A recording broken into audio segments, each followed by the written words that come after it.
Ladies and gentlemen, how goes it this evening? It's all of 11 p.m. for me. But I figured it's been a couple days since I did the stream stuff, so here we are. Oh, you kind of saw a peek at it. We're not playing any Fortnite today because I already played a couple matches earlier and instantly got aggro at it, so we are going to take a break on that before we get too terribly burnt out on it that we just don't play anymore. I'm so close to uninstalling it, it's not even funny. So today we are going to jump back into some Magic the Gathering Arena.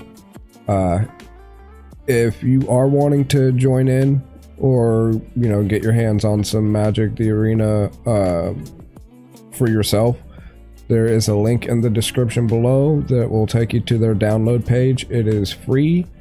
If you're a fan of Magic the Gathering, I highly recommend it if you haven't got a hold of it already. It has pretty much all the cards that you can get in real life, and a few digital only ones as well. They're always updating with the newer sets whenever they come out. They are on the Wilds of Eldraine right now. There are the whole Lord of the Rings set is in there, as well as a handful of other ones. I'll update your setup. I really do though. I need a whole new PC, to be honest. I'm surprised this one can run the game plus run the stream and all that. I need to get some more RAM and probably a better graphics card. Like, you name it, I could probably do with a new one. Give me about 4 or 5 Go XLRs and we're good, right? Get this adjusted.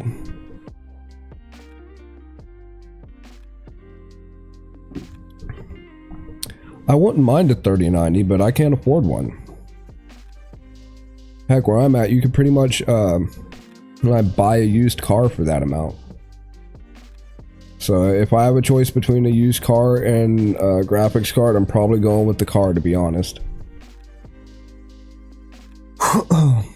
But yeah, as I was saying, we are jumping back into some Magic. I don't know if you've played any Magic the Gathering before, but I used to play quite a bit of it when I was younger, and a little bit as an adult, but I took a good break on it because I got half burnt out on it, and the people I was playing it with, like, we had kind of a falling out. So I put a pause on it, but now we're back. So we're going to be playing some Historic Ranked. Try to rank up a little bit. The beauty about this game, though, is if you rank up enough, you could actually enter tournaments, and the tournaments pay out in real money. And like, obviously the higher rank you go, you can get into regionals and world tournaments and all that kind of stuff too, all for pretty much free, and it's a free download if you're interested. So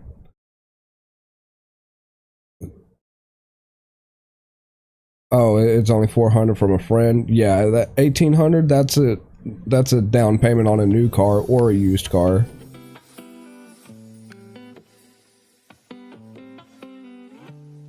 Yeah, I got a couple decks to play the physical version, but they're really old and not really that great.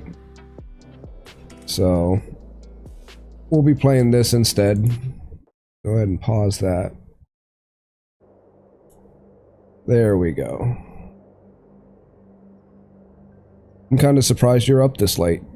Well, no, what? It's only like, what, like 9, 10 o'clock your time? So yeah, it's not too late. It's 11:03 for me right now.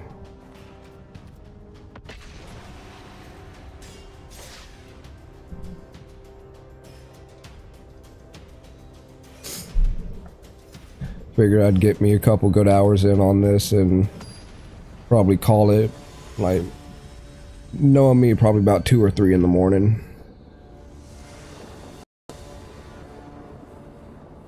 Oh, so we're in the same time zone then, huh?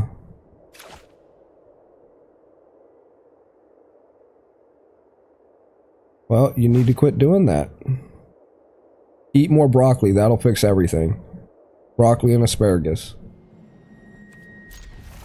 And if it doesn't fix everything, then you'll be single from the smell soon enough and, you know, you'll have bigger problems.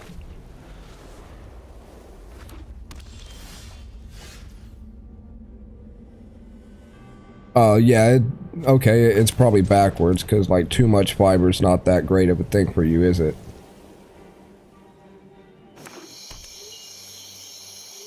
Because that's practically all those are, is just 100% fiber in a little tree.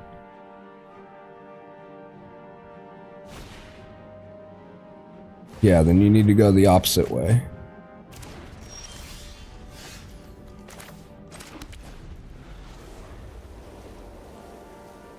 And can I get something better than a fucking cage? I mean, the rest of my setup's not bad, but I need more mana.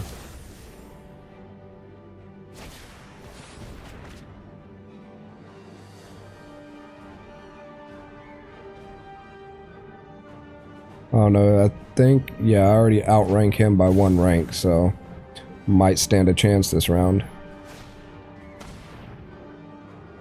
Or not if he's gonna thought seize me.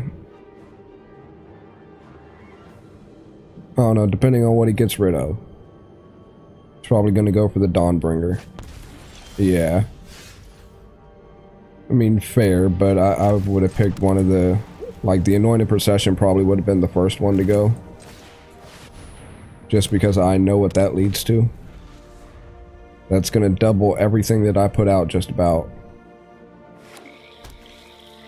Like, if an effect would create 1 or more tokens, then it creates twice that many instead. And this entire deck is about shitting out angel tokens.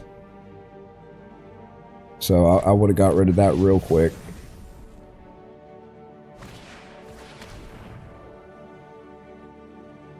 Come on, dude.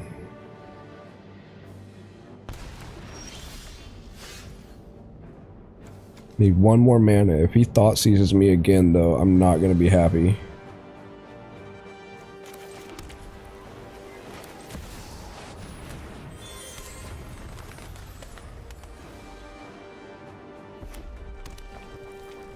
Oh, where's my... There we go.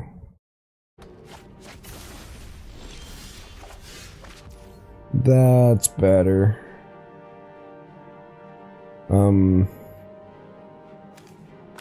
Yeah, we'll go with the Pride Maid.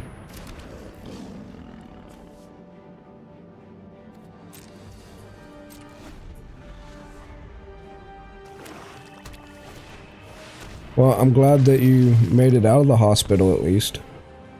I know obstructions aren't fun at all. Alright, dude, can you, like, quit with the thought seize? You already hit me with 3 of them. Got a Gray Merchant, so we'll get rid of that.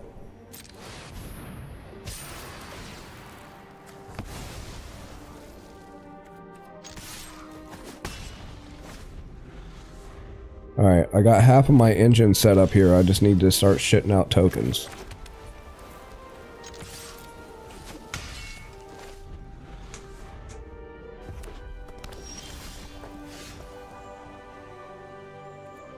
Well, that's not helping me none. Not yet, anyway.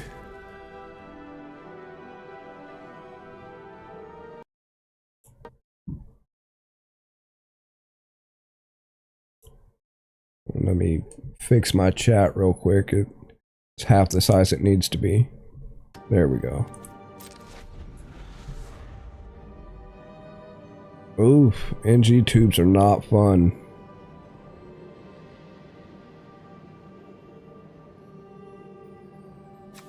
Well, you need to quit doing that. Have you tried just not being sick? I mean, I hear that works.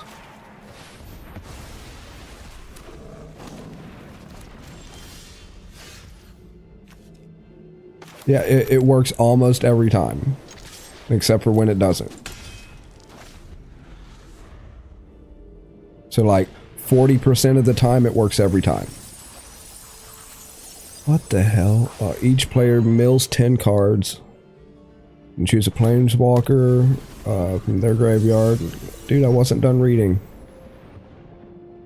Then each creature you control becomes a Phyrexian in addition to its type. Well then, so... This dude sucks.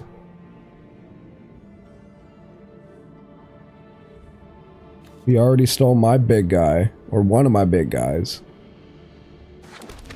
He already dumped, like that Reverent Hoplite is half of my combo. And goddamn.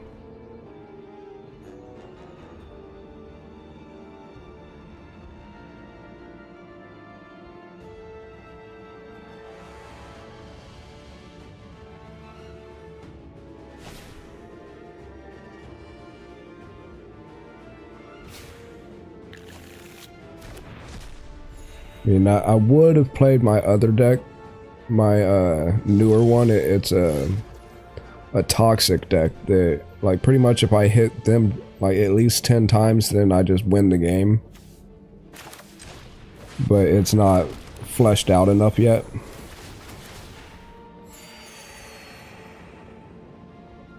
Alright, this is gonna suck. Because he's got 15 in the air. Half of its lifelink. God damn it, man.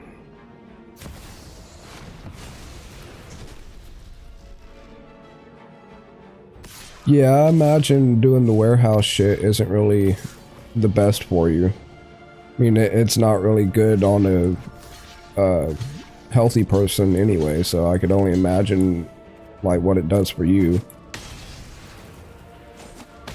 What are you trying to get into for a new job, though? Or are you just kind of putting the fillers out?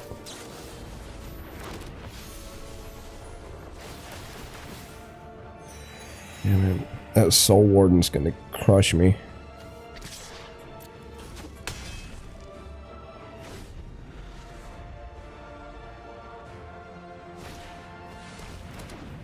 I mean, realistically, like most jobs out there shouldn't be able to like discriminate against you or anything because of it. As far as I know, they shouldn't. I mean, that really isn't going to stop them. I mean, if they want to, they will.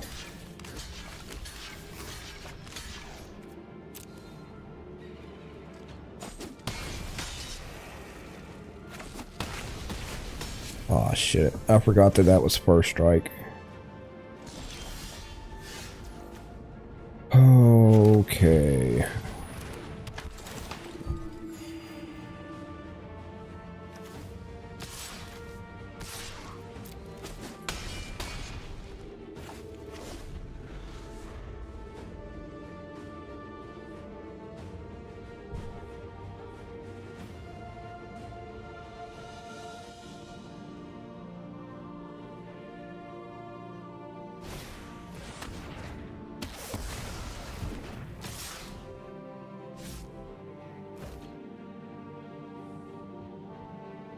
Goodness, that's expensive. We'll get rid of that. No, we will lock one of those and get rid of it with that. Yeah, I'm not real clear on what most places are for insurance policies on like new guys starting out anyway. Most of my jobs were either under the table or, you know, construction and all that anyway, and we didn't really have much in the way of insurance. Our kind of insurance was if you fall, you're fired before you hit the ground kind of shit. So I'm not real up to snuff on the way corporate people do their insurance stuff. Yeah, he's about to swing and kill me. Yeah, good game.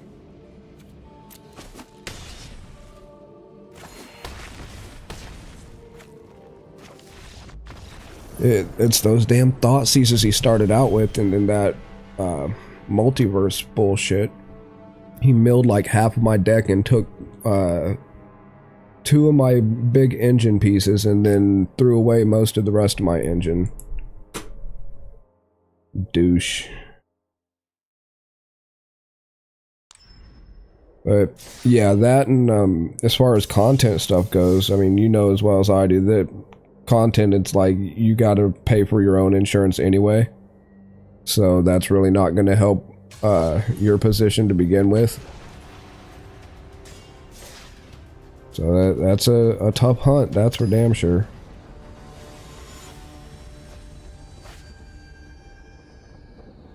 How you gonna name yourself Awesome? You better live up to it.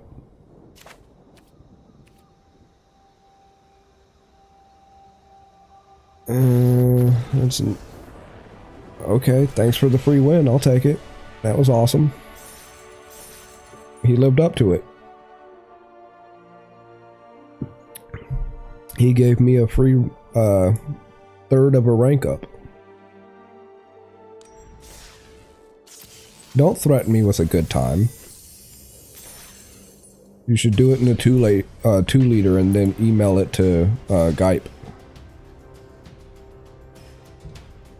Right here, I got you some lemonade. Still warm.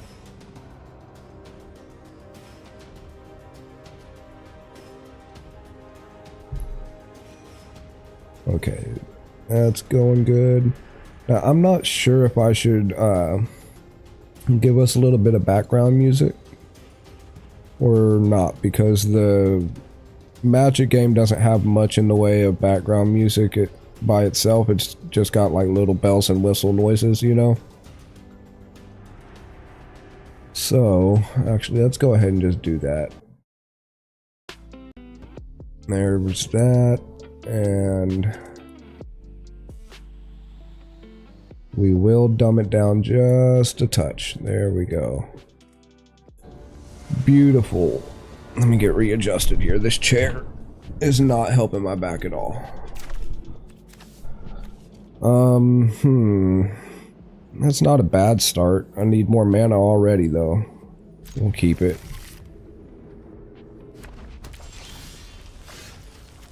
I need more than one. I need at least...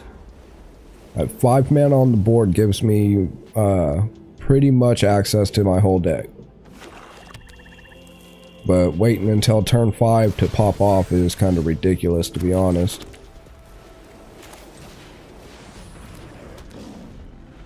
And if I can get my engine down to where like I could pop it off with 3 or 4 mana, or at least a functional part of it with about 3 or 4 mana, then I'm good. But getting there with this deck is kind of stretching it.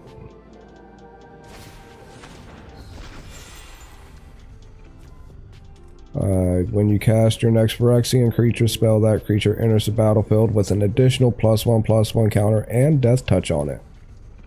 And discard March Towards Perfection's spellbook. Or draft a card from the spellbook. Okay. I don't know what kind of spellbook it has attached to it, though. It's an interesting card.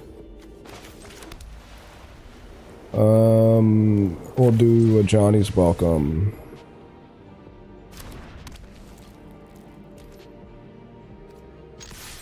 Hiya! Take 2.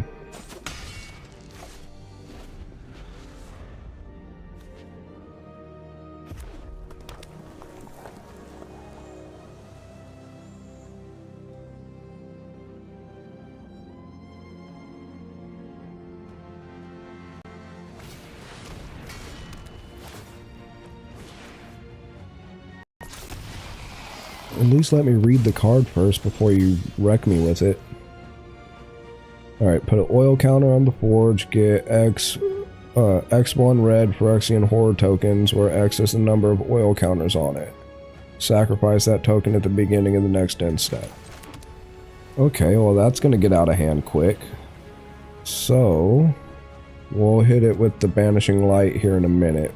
First, we're gonna get this procession out there because that's needed. He can hit me probably like 2 or 3 times with those guys before it really starts to make a difference, but I'll gain that life back quick. And once I pop my hoplite dude, like, it's gonna get insane fast.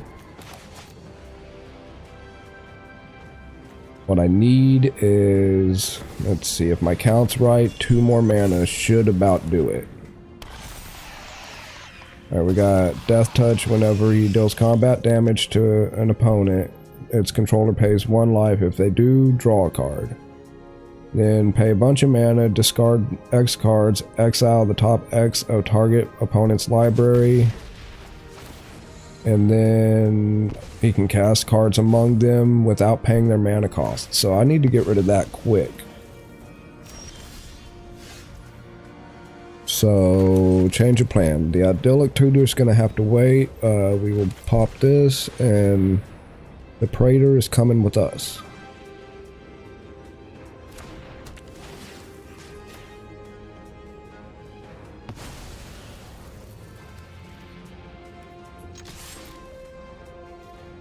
So next turn I'll do my tutor. I got the mana for the rest of my engine. It's just gonna be slow.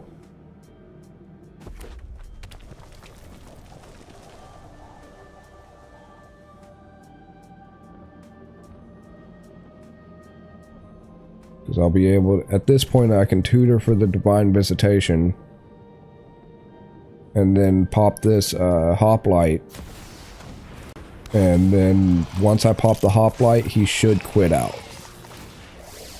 That's usually what happens.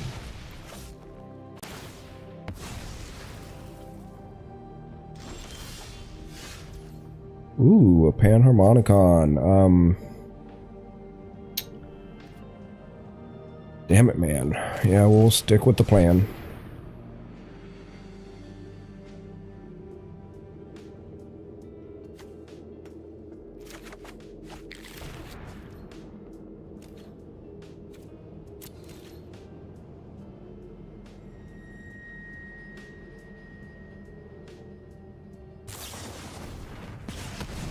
Okay. I mean, probably a good thing, because that was actually going to slow me down once I dropped the hoplite. Because with the Ajani's Pride Mate and the Ajani's Welcome out there, it really bogs the game down when I drop like 80 tokens at once.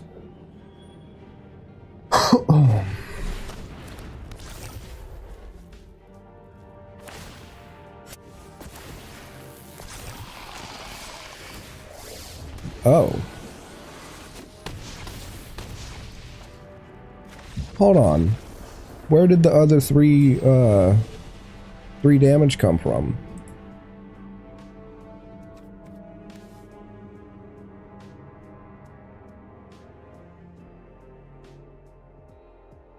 Oh, just because he attacked. Ah. You douche. If it wasn't for that ability right there, I would have had enough time to, well, no, I would have had to wait for the visitation anyway. He got me by 2 turns. Okay. I gotcha. Next round. I need to get 16 more white or black spells and kill a lot of their opponent's creatures. That one will just happen.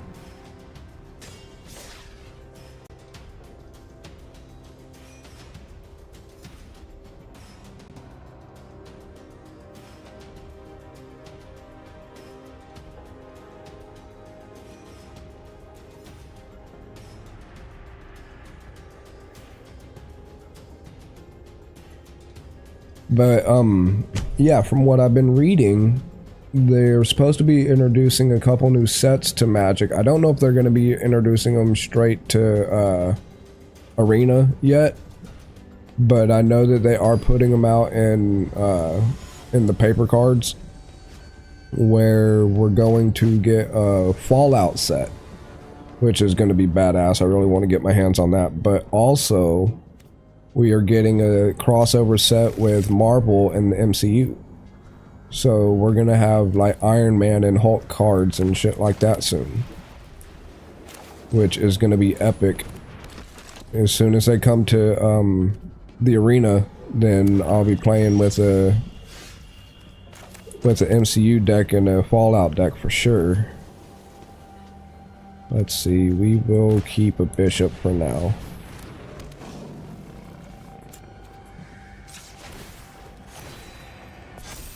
I hope the abilities on him are going to be, you know, worthwhile. Oh, welcome back, welcome back. Okay, now we're cooking with gas. Wish I would have had that at Johnny's welcome out first, but it's whatever.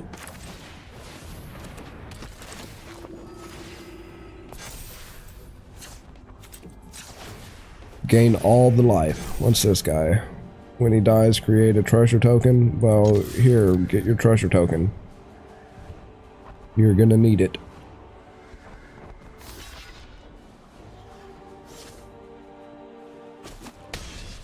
Oh, you're just gonna take the hit? He's only gonna get bigger, dude.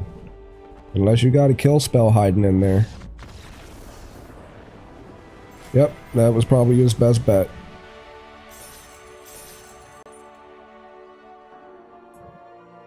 I don't know, timing wise, we might be able to get up to like mid-silver, maybe even gold tonight if everything runs good. As long as I don't run into dude with that damn Thoughtseize deck, then I should be able to get a good ranking.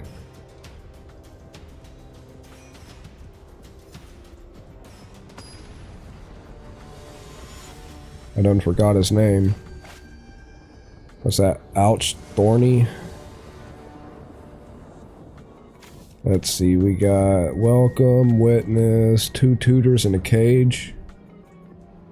It's not bad. I wish I had more mana, though. I'd trade out that Hieromancer's Cage for another mana, and that'd be about perfect.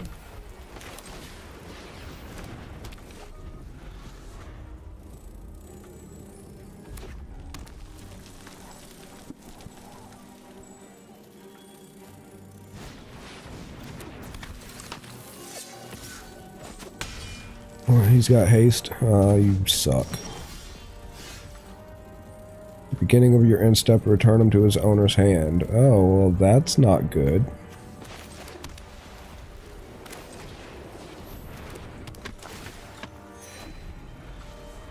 And so I'm gonna need an instant to get rid of him.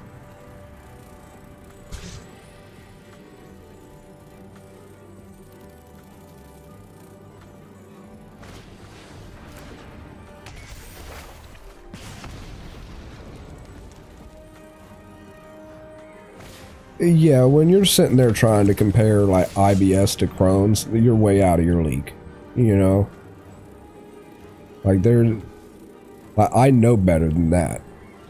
I have my own chronic stuff, but nowhere near as bad as Crohn's. It's just, you know, I was dumb when I was young and like fucked my back up. So it's a little bit of pain. Your shit's actually serious. You know what I mean?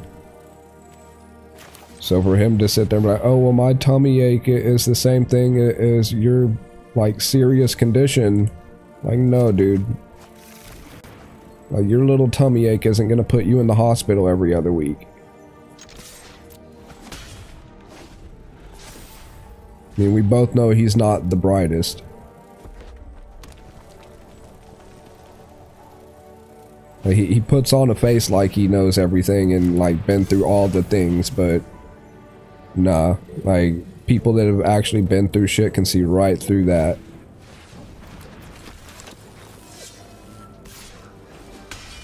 Alright, dude, you're gonna have to quit with that reinforced Ronin guy.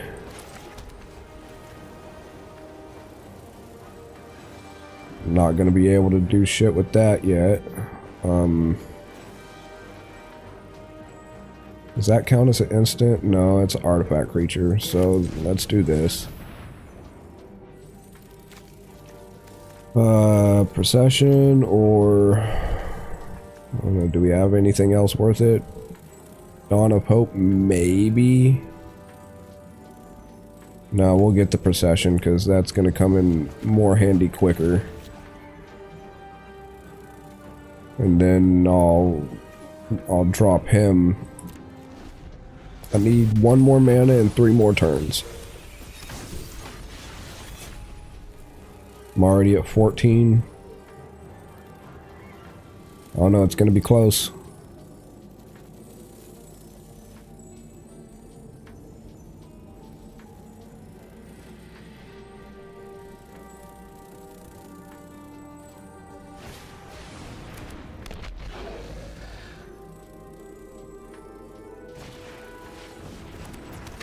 That's ridiculous. Oh, damn it, man. I'm gonna need to block something.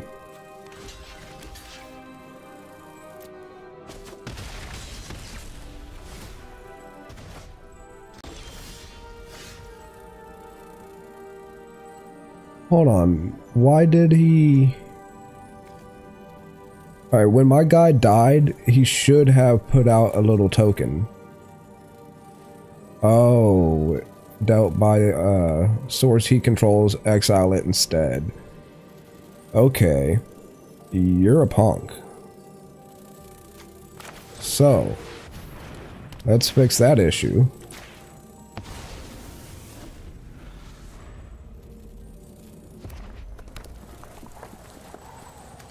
Now, if I flicker that, will the creature come back into play? I'm not sure if this spell fizzles or if it'll bring the creature back into play or not. I'm not gonna get to find out. Rude.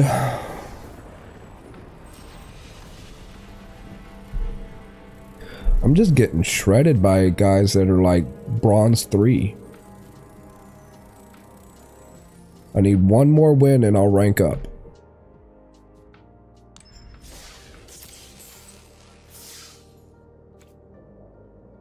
I like this deck. When it does hit, it hits hard. And like I've gotten some massive combos out of it. You know, that just dump a couple hundred life in my lap and then, you know, I'm shitting out like 80 angels. But getting it to pop off, it's very much a late game deck.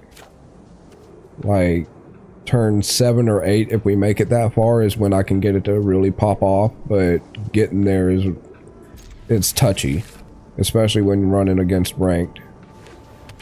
Damn, dude's got 102 cards in that deck. I thought I was running something big with what is it, like 73 or whatever. Let me get this out there and I'll read what you put. Okay.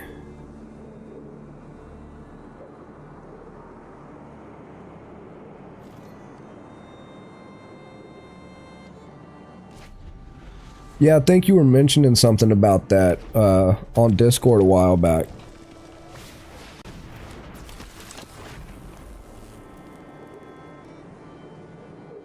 Dude, Magic, like, way back when I first started, I think it was 5th edition.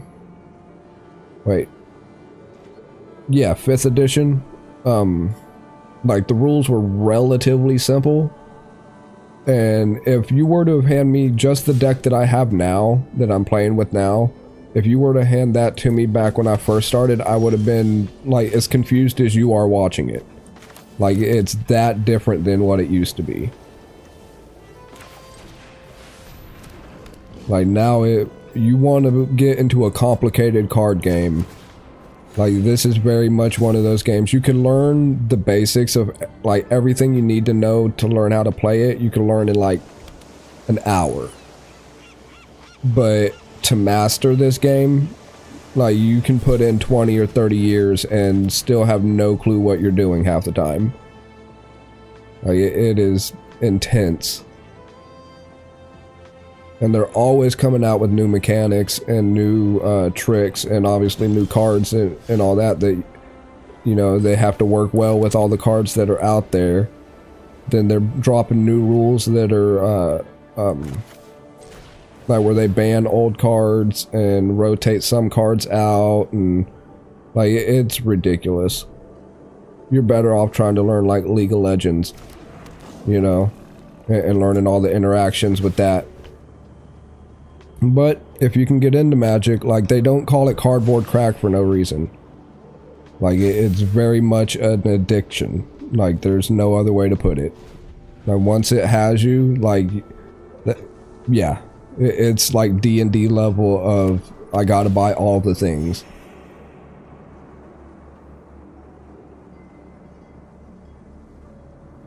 I mean, Yu-Gi-Oh, like, don't get me wrong, Yu-Gi-Oh is very intense as far as their rule sets and all that too. But, you know, they built their game off of the back of Magic. You know, Magic is the originator. It's the grandpa of all those types of games. Like Pokemon and all them, they built their stuff and modeled it off of the OG Magic. So, like, if you can get into those are a little bit easier to digest for the most part. Like, if you can actually get into those and, you know, have fun playing it, then, you know, Magic is the next step up.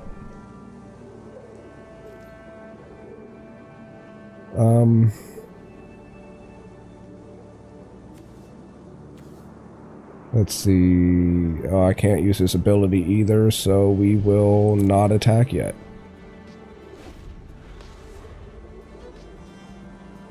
One awesome part about playing it online though, and playing Arena, is a lot of the rule sets you don't have to know. Like, it almost plays itself for you. With the way, like, it keeps track of counters and stuff like that, and like the actual interactions of the stack, because it's a first in last out system. So the first card that you play, like say I played this card and then he tried to counterspell it, and then I played another card that like countered the counterspell, and then he countered my counterspell kind of deal, then the last card that was played is the first one that takes effect. And then it works its way down the stack. And the game actually takes care of all of that for you, so you don't have to sit there and keep track on what order you put what in and all that kind of crap. So it does make a big difference versus playing it IRL.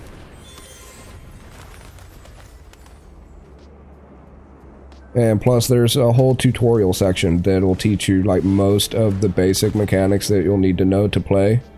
And the skills are transferable, so you can like learn how to play Magic from Arena and then, you know, go get you some paper cards and actually play a game or two. No, I just realized he got rid of my guy. You douche.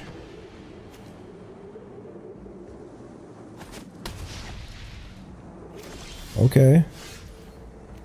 So you're not gonna be a happy camper when I do this, you know that, right? Because I get 3 angels, and then I'm going to flicker them next turn, and then flicker them again.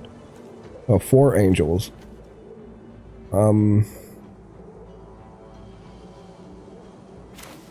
Yeah, we'll do that. We'll auto pay, and we'll get rid of his little Planier Disruption. Now I can activate this guy and get some life, because I am going to need it.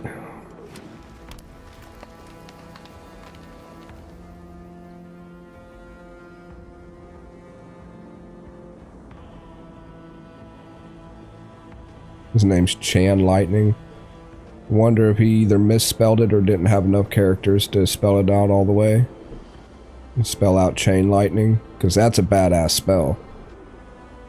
I can't remember the mana cost on it, but it does like 3 damage to one creature and then like 1 damage to as many other creatures as you want.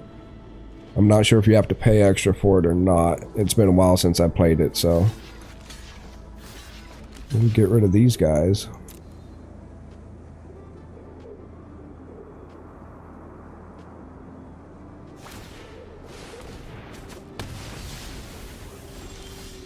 You thought? Yeah. Panharmonicon. That's gonna double my hoplite. Whenever I flicker him out, and then when he comes back into play, that's gonna make him trigger twice. So, first we'll gain our life. Alright, you know how when he first came in, I got, what was it, 4 angels? Well, now he has a little 5 by his name, so I'm gonna get 5 angels the first time. And then with that Panharmonicon, I'm gonna get, 5 more, so I'm gonna flicker him once and get 10 angels. Now watch this dude quit.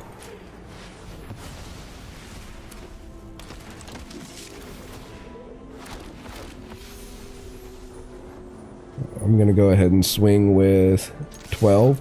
I'm surprised he didn't quit. I would have quit. I mean, you're not gonna win unless you got a board wipe. I won, buddy. About to send a minimum. Yeah, that's what I thought. About to send a minimum of 40 in the air at you. You got 9.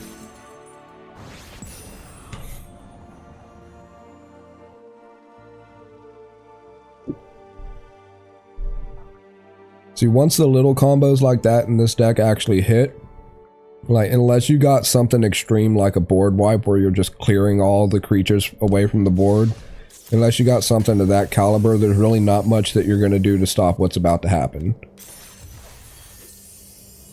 Like when I'm coming at you with, like 10 or 15 or 20, like, angels that are all 4/4 and flying and do all this other crazy crap. She's doing pretty good. We got report cards, sent to us today, so... I mean, she could be doing a little bit better in school, but she's doing pretty good. She's sitting here, has been for like the past 2 weeks, making this little thing for one of her friends for her birthday, which I think's kind of cute. Instead of trying to go out and buy something, she's actually making her a present, which is pretty cool. Not many kids would think to do that.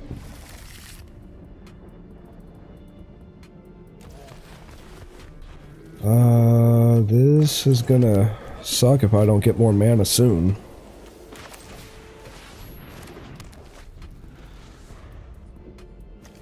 Well, I'll drop that in next turn and then that one. Okay, never mind. We got enough mana that we should be good.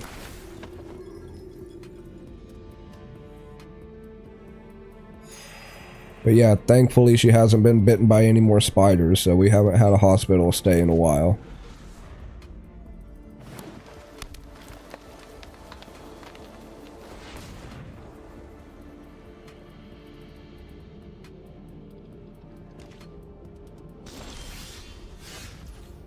Ooh, got the Dawnbringer. And we'll get this, and... oh, I'm out of mana, okay.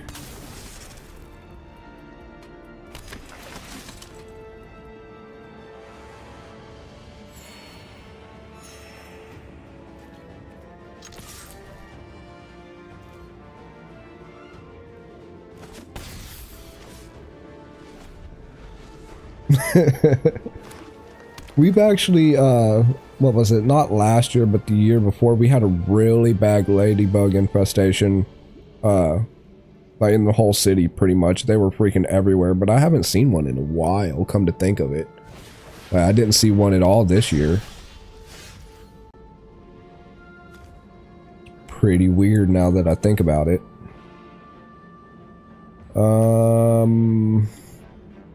Yeah.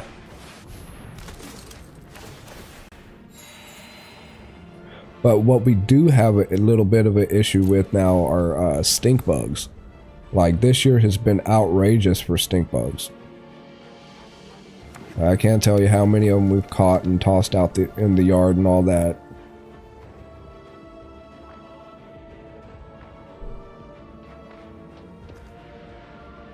Like, it's to the point where we got this, I don't know if it's a wolf spider or what it is, but it's some kind of a spider that it spins a thick web almost like a funnel spider, but not, and it's sitting up at the top of the shingle, or not shingles, but shutters outside. And like it's big enough and stout enough that it's caught like 2 or 3 stink bugs so far and ate them. So we're leaving that bad boy there. If he takes care of those, then yeah, he can stay there.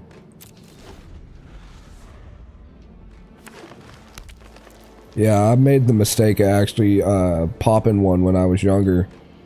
And they call them stink bugs for a freaking reason. Not quite the same smell as a skunk, but it lasts quite a bit. You know, it lasts almost as long.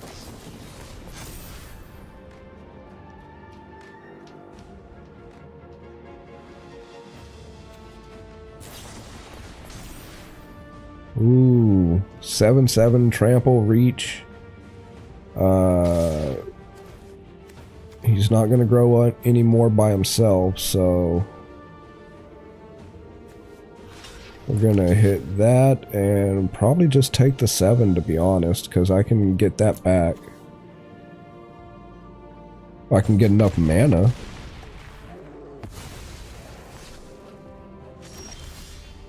That's not enough mana. Let's go ahead and pop that. Hopefully we get a mana in our scry set.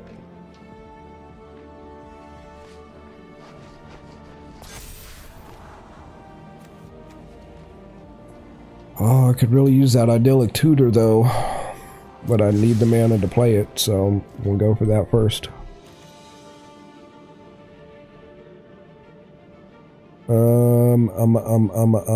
No. I thought about it, but I'm gonna need something to block. He's about to try to hit me hard. See, he's running green, and green is known for like beefing your creatures up. Like, and you see their little numbers right there at the bottom right of their cards. That's, not sure how familiar with Magic you are, but let's say that you know nothing. That's their power and toughness. So the one on the left is their power, that's how hard they hit, and then the one on the right is how hard they can get hit, that's their defense. And green is known for pumping those numbers up to like super big numbers. Like, see, he's coming out as a 5/5. And like they'll pump him up to like 14/14, and that's just a medium-sized creature for a green. And you see all my guys, they're like little 1/1s, 1/4, they're really not that strong. So, him having trample means that when he hits my guy, like, he'll absorb, like, that 1 damage, and then that other 3 will still come through and hit me. Which, I'm going to block with that anyway. That way I can still gain some life off of it. But yeah, green will, like, out of nowhere, they'll pump their creatures up to, like, huge numbers. And just roll right over you. I need 1 more mana. And I can drop this guy. Well, both of these. I'm gonna need some kind of block fodder here in a second. I have a feeling he's gonna swing with everything soon. Comes in with 1/1, can't be blocked by power 2 or less. Yeah. So I could only block with 1 guy, and he's gonna die if I do.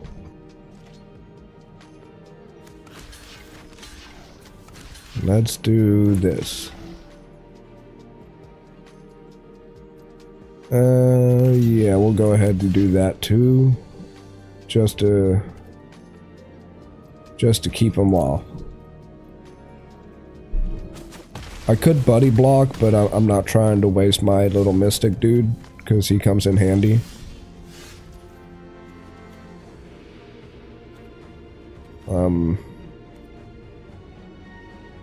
No, I don't have the mana for that. So we will wait until he attacks, and then we'll flicker one of his guys.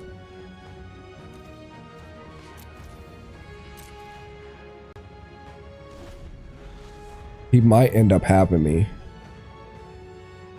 Because that trample and that death touch are kind of screwing me.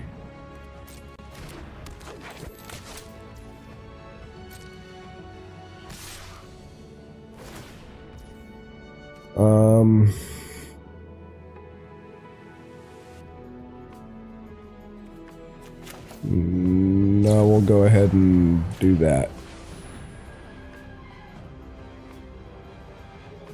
It leaves me with 7, 8, 9. Still gonna get hit for 10. Hopefully I draw a mana this turn. Or no, I can block him. No, I could block like this and kill him. As long as he doesn't have anything to pump up, that might be my best shot. Okay, cool, cool. Just barely. Come on, mana. I need you. That's not a mana. I mean, it'll help, but it's not a mana.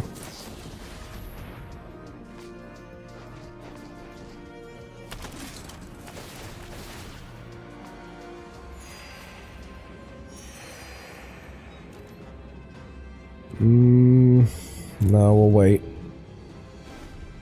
He's got me on the ropes, I ain't gonna lie. He's sitting cushy at 18 and I'm like right on the edge. Okay, we'll get rid of him. Get rid of him. We'll block that guy.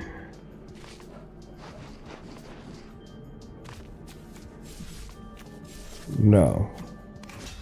We'll block this guy and get rid of him that way.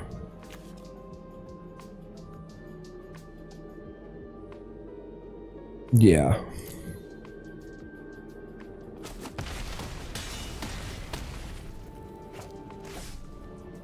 Come on, mana. Now or never. Well, there's a never. Damn it, man. I think he has me. If I'm doing the math right, then he's definitely got me.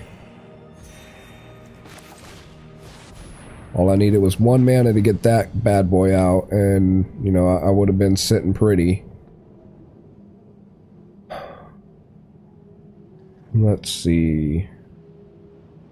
If I get...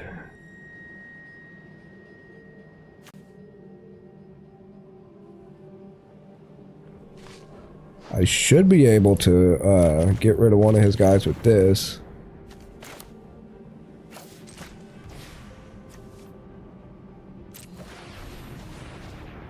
I mean, it's not gonna matter. Like, I have to tap him anyway, so yeah. He won. GG. We'll get rid of that anyway. Good game, dude. You wrecked me.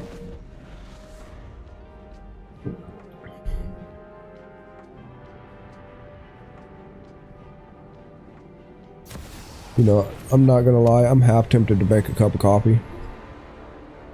And just power my way through the night. That means I would end up flipping my sleep schedule back over. So I'm not sure if I want to do that or not. But I know I'm craving a cup of coffee.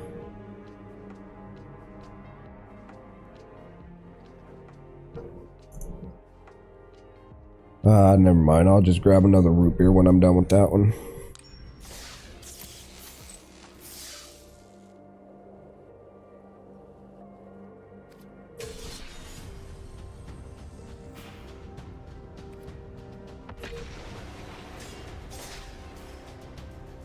I want to build a good standard deck. That's not a historic one. Like, standard is it's like the latest or the 3 most up-to-date card sets. So like the older cards that I'm playing with in this deck, none of them are in standard. Like, it's just a different format type.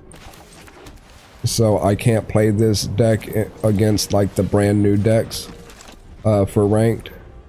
Like, I have to play it in historic, which is the older decks. It wouldn't stand a chance against the newer decks anyway, but I'd still like to see what it could do.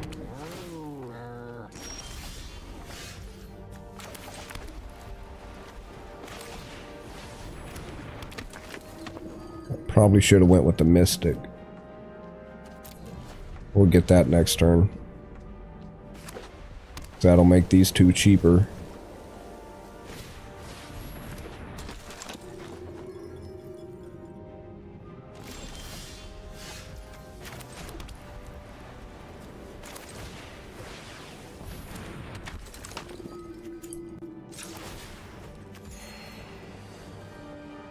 Uh...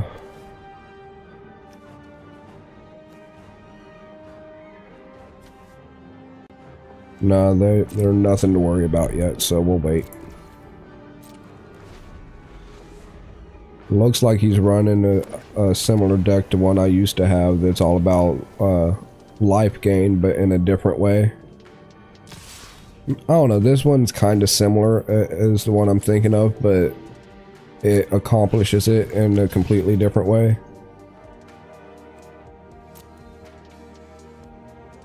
Like this one relies on getting angels out to do the dirty work. Like the old one, it still had tokens, but they were like little human soldier tokens. They were all like baby 1/1s. Oh, you punk. We'll get this out.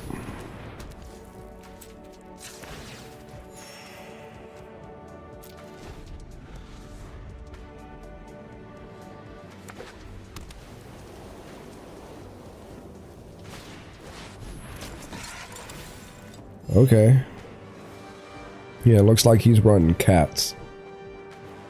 Which you can still pull off like a similar thing where like each one's gonna get you life, and then each life that they get you is gonna beef up one of their creatures. Let's go ahead and get rid of your stray.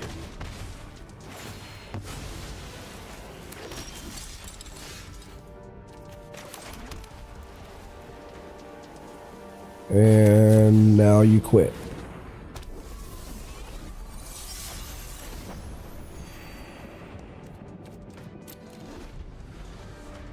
You gonna quit?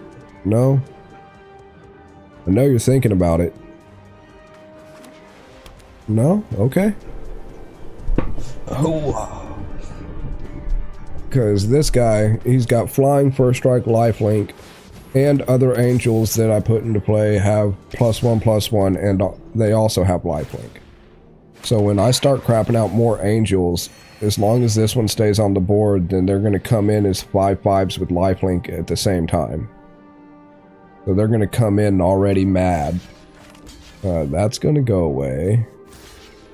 And yeah, let's just go ahead and trade. I'll take 5. It's not going to do nearly as much as he thinks it is. Oh, and I get a cage? Yeah, that's coming with me, guy. Thanks.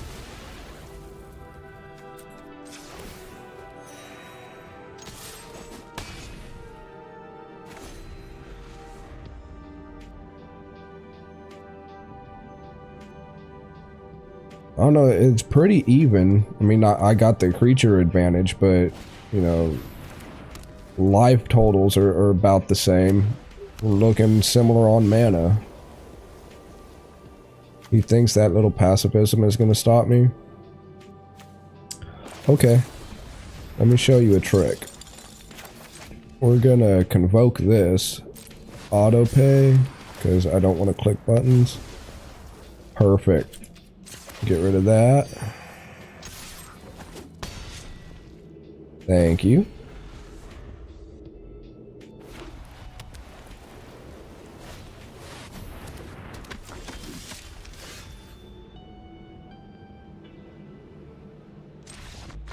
There we go. I knew it was only a matter of time. I recognize that deck pattern though. Like the cards that he was using in there is very, very eerily similar to a deck that I used to run. And if I'm not mistaken, I might know who that username is too.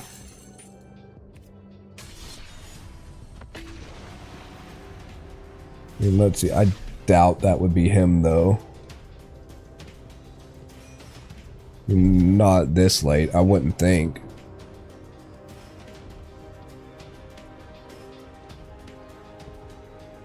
I don't know, they don't have an in-game chat to be able to, well, if you have a friend on, you can play against them and do it that way.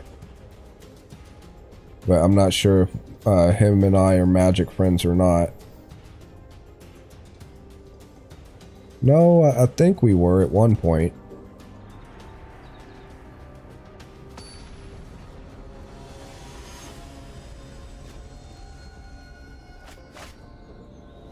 If I'm not mistaken, you should be able to download this on mobile as well. I could be wrong on that, so don't quote me.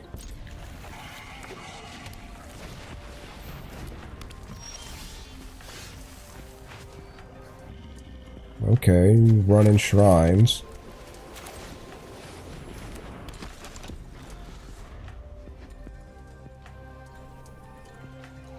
I want that little Cerberus pumpkin head dog.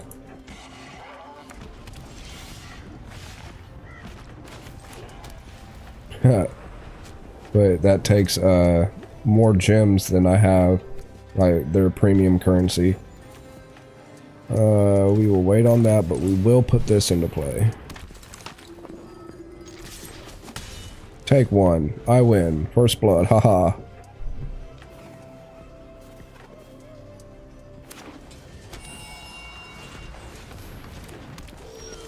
What's this? That's new.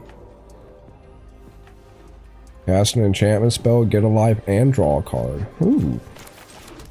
That can be dangerous. We're gonna have to do something about that. But first, let me take a selfie. No. Get this guy out there. Then we will wait.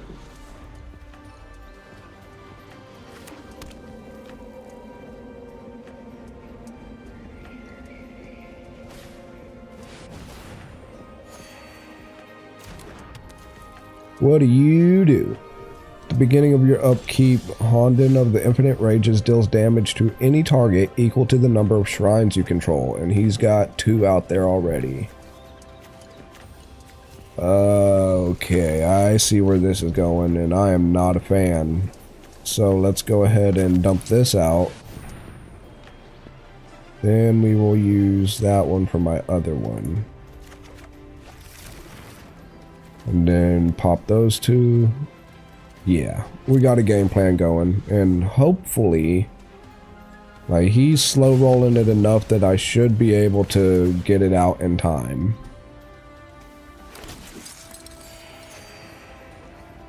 Maybe. I need 1 more mana and like 4 more turns. Well, 3. Oh, excuse me.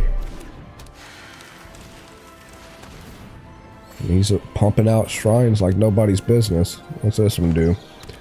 Beginning of your pre-combat main phase, each opponent loses X and you gain X, where X is the number of shrines you control. So, 3.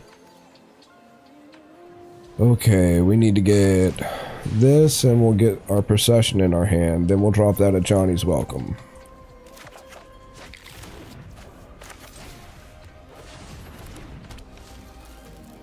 Really need 1 more mana to get this bad boy out there.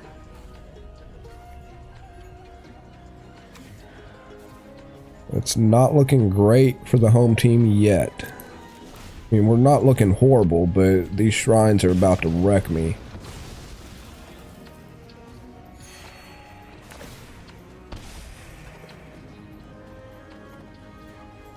Need 1 more mana and like 3 more turns. 1 to get each one of these out, and then I can do both of these in a single turn once I do that. And that'll give me like 8 angels. If I do it right.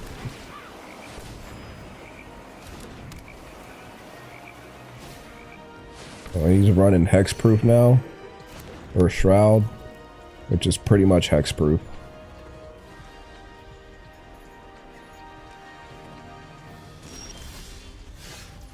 That is not what I needed.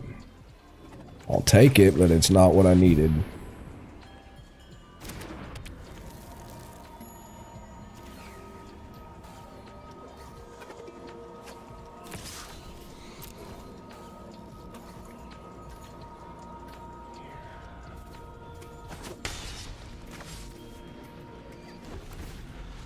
I'm probably, depending on if I get another mana or not. Oh, that hurts. I needed that Bishop of Wings out there. Because he plays off of me having angels. Like, if he's out there and the rest of my engine, like these cards are out there, then as long as he stays on the board, then they can't win. Because every time, well, I should say they can't kill any angels. Because he's got an ability that whenever an angel dies, I create a spirit token. And this says whenever I create any kind of token that comes into play, any kind of creature token, it comes in as an angel. Well, the other part of his ability is whenever an angel comes into the battlefield under my control, I get 4 life. So if one angel dies, 2 more would come into play and I would gain 8 life. And then it would just keep like doing a feedback loop. This sucks because he's about to swing hard. I'm only at 17.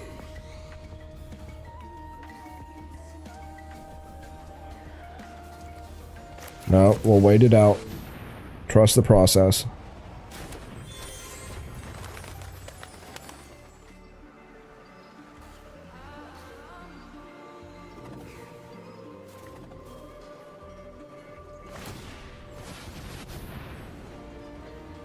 Well, go ahead and tap him. Hit me as hard as you can because this is probably your last chance.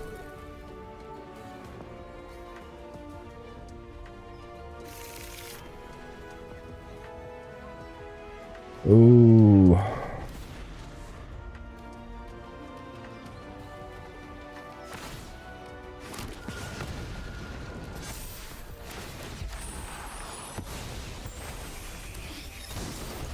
I don't even know what the hell that does. Oh, thank goodness it's summoning sickness. Or else that would have been the end. So 4, 5, 6. That's close.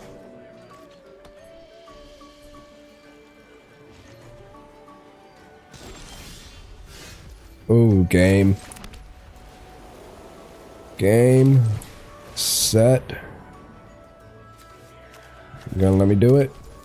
And match. Thank you, good sir. Here, have a couple angels. And more than enough life to keep me alive. Ah.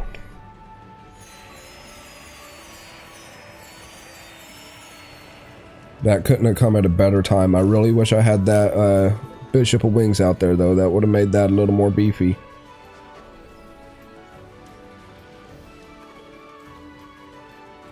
Nope, no attacks. Because he's about to try to swing in with something, I'm sure. And I'm going to need to retaliate. He's going to get hit with 7 4/4s in the air, and then I'm going to drop another 8.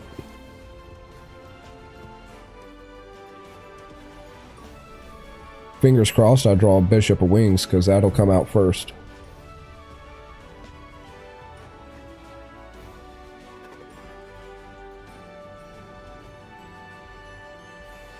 Might need to switch up music here in a little bit.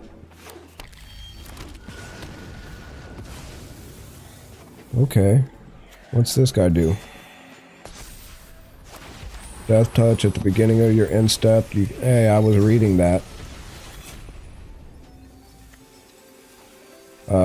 Destroy target creature with toughness X or less, where X is the number of shrines you control. And he's got like 5 of them, so he can pick off just about anybody he wants, but only one at a time.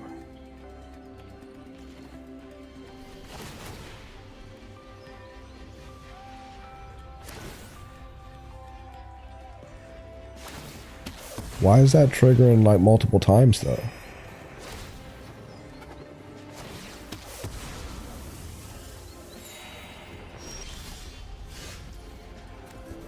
We'll put that out because we can.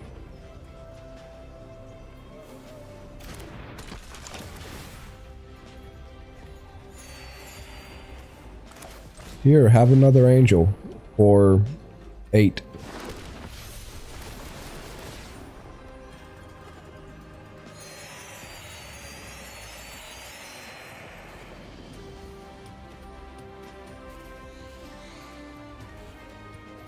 He can block 2 of them, but he's about to take the rest of them. Okay, maybe not.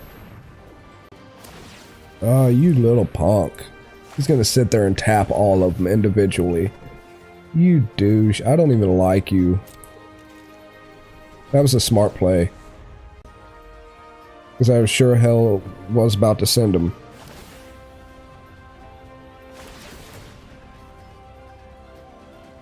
This is going to be close then. Because if he has the ability to tap out each of my angels whenever I go to attack. And then he's popping 7 damage a joint. Ooh. I don't know, guys. It's going to be a close one.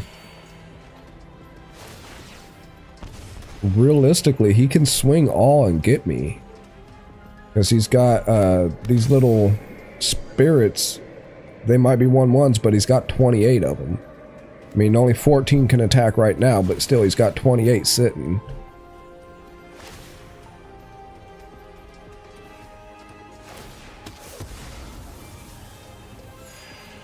And he's gaining life as quick as I am. Well, quicker, actually.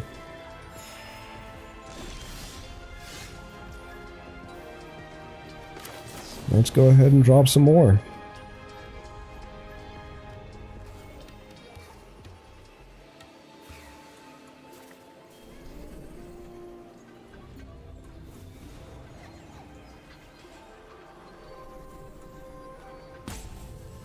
What, are you going to try to counter it?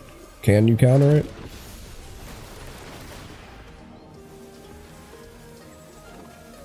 I mean, he's got blue mana, so he might have a counter spell somewhere.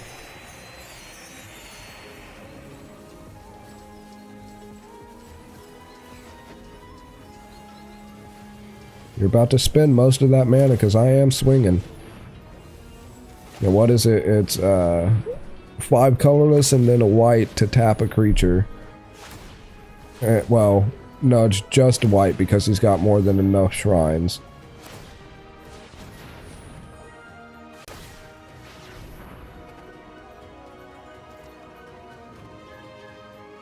He almost has enough to keep me tapped out. I mean, next turn I'm going to be swinging harder. I'm going to hold him back though.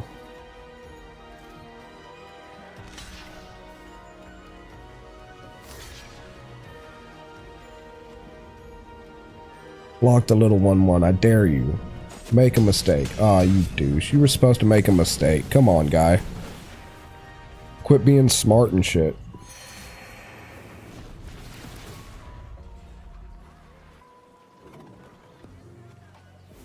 I don't know, guys. He's got a pretty hefty setup. Those shrines are like kicking my ass.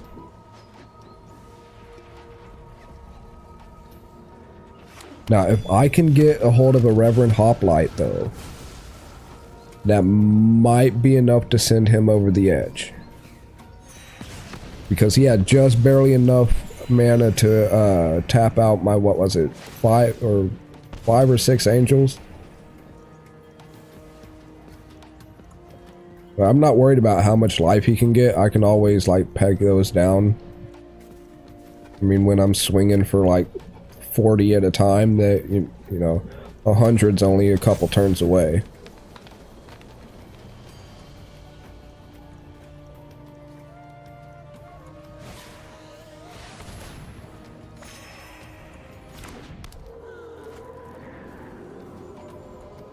Yeah, you forgot they were legendary, huh? You can only have one out there.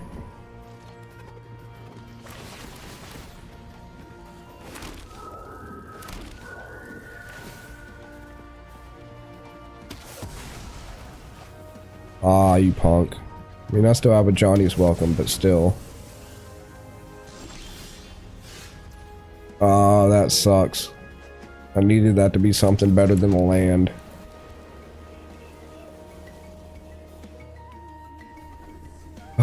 He might have us this turn, guys, because he's got 28 spirits sitting and 32 in backup. And then all the damage and extra shit that the shrines are about to do to me.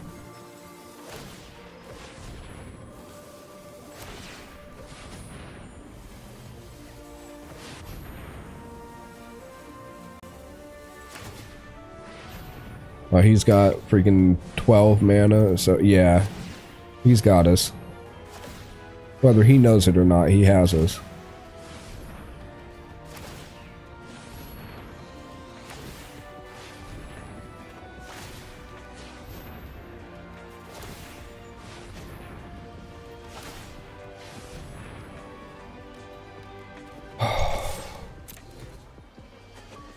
Yeah, I'm doing it. I'm gonna swing with my little 1/1. Hiya. Whatever, dude.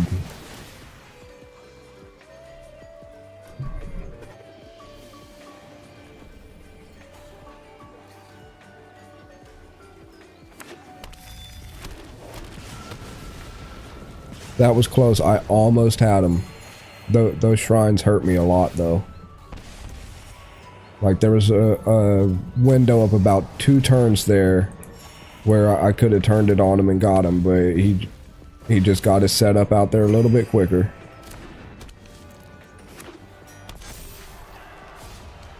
Fucking 60 spirit tokens. Like, 8 shrines. Goodness. GG, dude, GG. Damn, 79 points. And he had more in backup for the next turn. Whatever, my guy. Can't win them all. Yeah, it was a fun match, I guess. Like...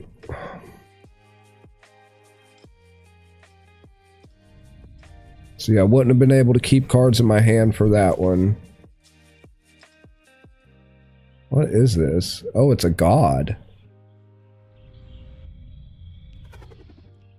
1 mana of any color. Other legendary creatures you control have vigilance, and you could tap them for mana. Oh, that's broken, dude.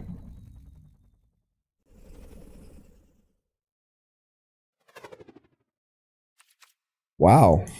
So he had me a little more screwed than I thought, because just having that god out would have given him, with that other shrine that was keeping all my angels tapped, if he were to have had that god, like in its god form out there, then I wouldn't have, like, it almost didn't matter how many angels I had on the board, he would have been able to tap all of them. Or enough of them to make it not, you know, worth my time. Oh... I hope I don't run into him again. Okay.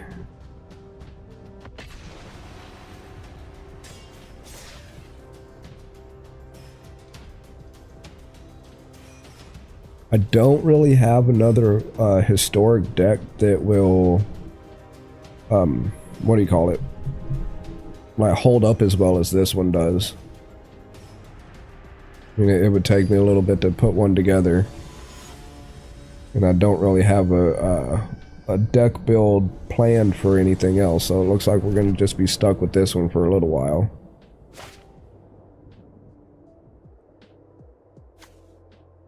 Why are you doing this?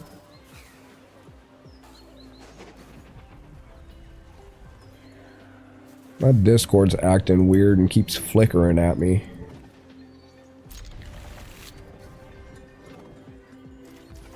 It's almost like it's... oh, duh. It's because it's in streamer mode. It's like it keeps trying to do stuff, but then streamer mode's not letting it, and it keeps like flashing every time it tries. Hey, you can't copy me, dude. You're not allowed to do that. That's illegal.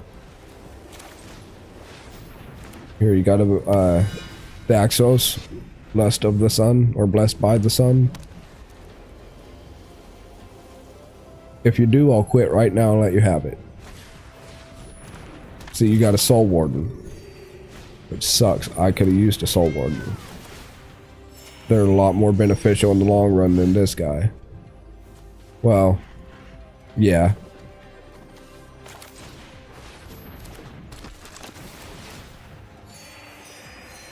Because, as you saw, Soul Warden, you gain life no matter which side of the board the creature comes into play on. The Blessed by the Sun, they have to come in to the battlefield on my side for me to gain life. Which, I mean, don't get me wrong, it works for me. But, you know, it doesn't help me when he's like going wide and just stacking on his side of the board.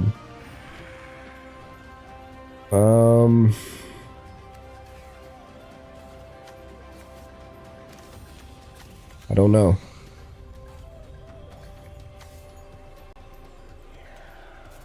Yeah, we'll go for the Divine Visitation for now. Probably a mistake, to be honest. Because I don't have nearly enough mana yet to make that worth it. So he's going to be sitting for a second. I mean, now the rest of my hand is. They're all the same mana cost, so... Oof. What are you doing, my guy? I might need to get me one of these.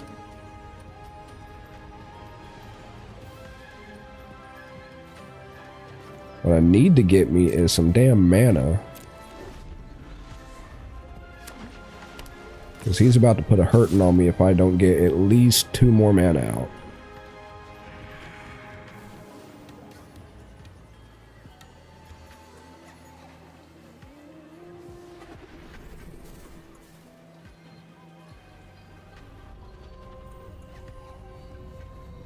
Well, I mean, you could always jump into the good old trusty Minecraft.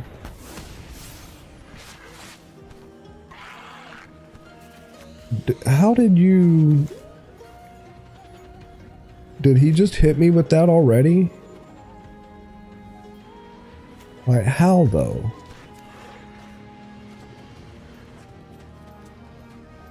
Oh, deals 4 damage to target attacking or blocking creatures. So he just... He hit himself? I completely missed what the hell just happened.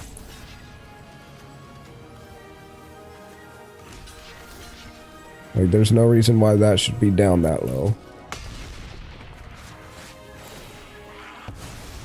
I don't know, if my shit wasn't, like, barely holding on as much as it is, I'd try to download that one BattleBit game. Like, I've seen enough of it that I wouldn't mind playing it, but I couldn't play it and stream it at the same time.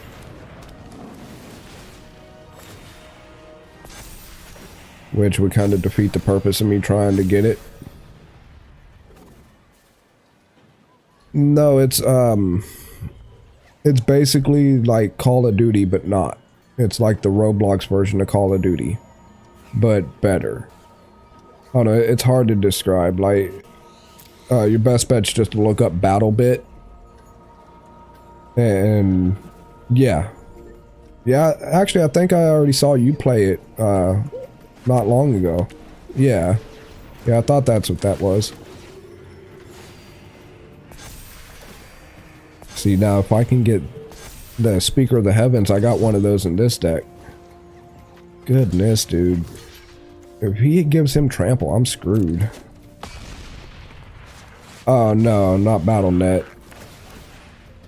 Yeah, BattleBit. Really? Well, I'm gonna get one little 2/2 token. It's not nearly enough to... I mean, it's enough to hold him off for another turn, but... I need fucking mana, dude.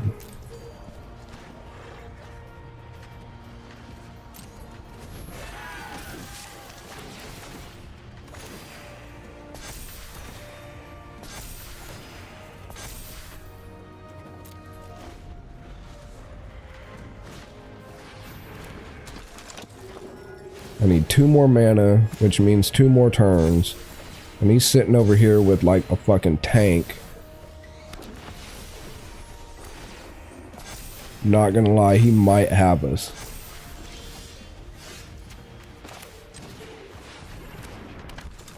I'm getting like mana screwed hard.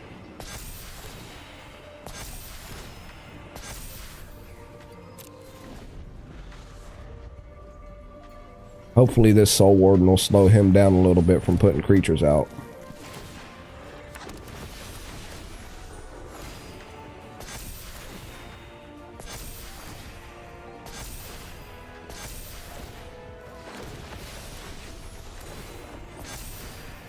Yeah. You're doing the whole angel production thing wrong, but I get what you're trying to do. Like a 49/49 creature. I'm sitting here just begging for a mana. And I need 2 of them, so I'm not even going to be able to get the benefits of 1.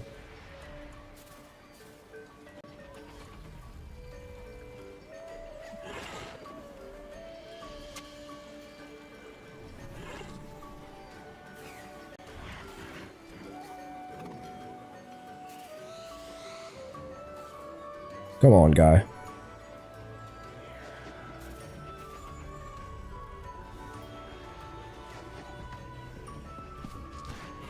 Yeah, I might have to... Hopefully he either, like, kills me quick or does something, because I'm gonna have to change the music here in a second. Ooh, Flicker of Fate. This is gonna piss him off. We'll go ahead and do that now.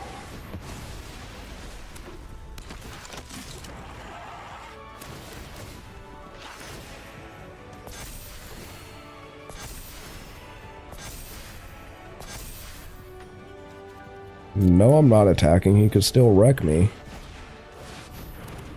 Oh, he's got another one. This is gonna suck. I really need those 2 mana like yesterday.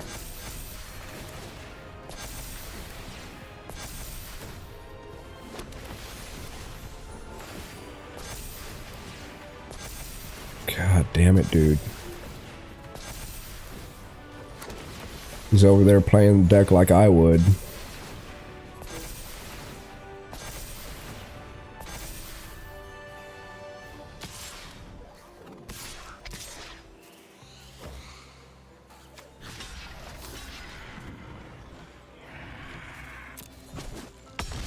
Need to give my guy wings.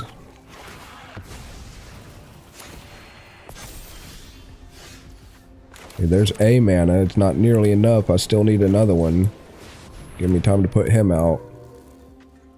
But now, when he swings, which he's going to swing with these 2 big guys, I know, I'm going to have to block one of them with somebody that I don't want to block with. I don't know, if he swings everything, I'm done. I can't. Oh, he's got a Gideon that he put out as a creature. Good game. He got me.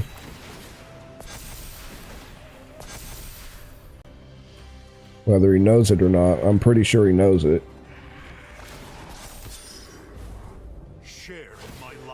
Why are you going to make a 33/33 creature indestructible like I can stop him anyway? Like, do you see what I'm working with, dude? Like, I'm tapped out. All my guys are going to die when you look at them. Like, come on. Oh, he didn't make him indestructible. He just gave him lifelink. So, he's going to be gaining 40 plus life when he swings. Damn, that's a beast of a deck. I like it, but I hate it. And you only swung with just him?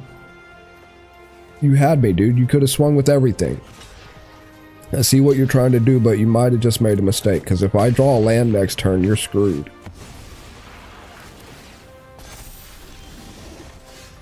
And I didn't. Are you serious? I got mana fucked. Hard. I mean, I'm gonna play it out, but yeah.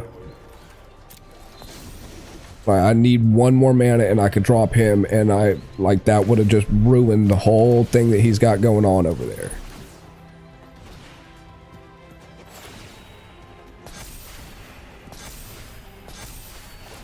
Because then I'd be sitting on as many angels as he is, if not more.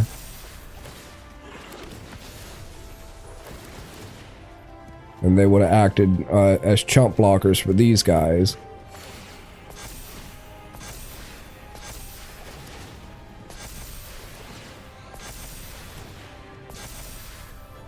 Damn it, man.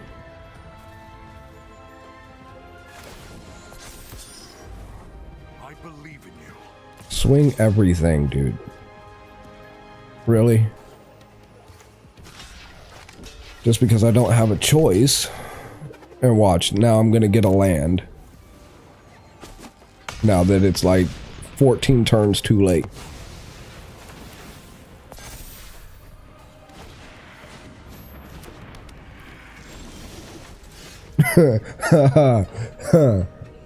Oh, I love this game.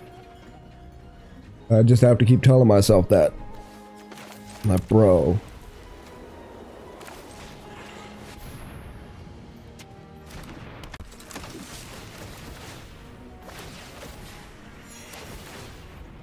Yeah, I know you guys are gonna get bigger and all that, but if you don't swing with those angels, I'm just gonna keep shitting these guys out.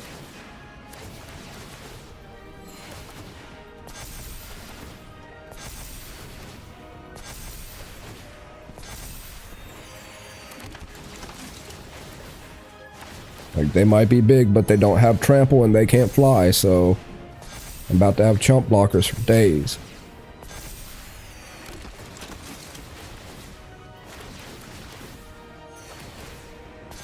Now I got enough time to put that Divine Visitation out.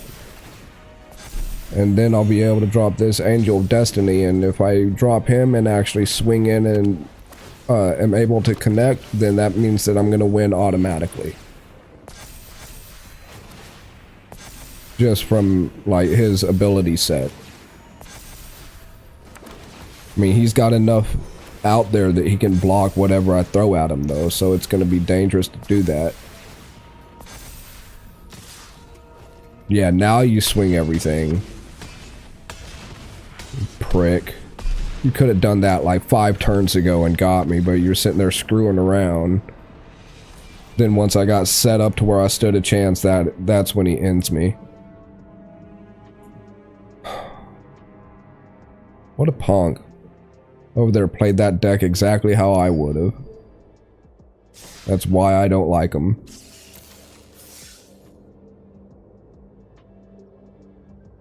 Whatever, my guy. Give me a second to switch this music up, actually. Are you gonna not freeze on me, Opera?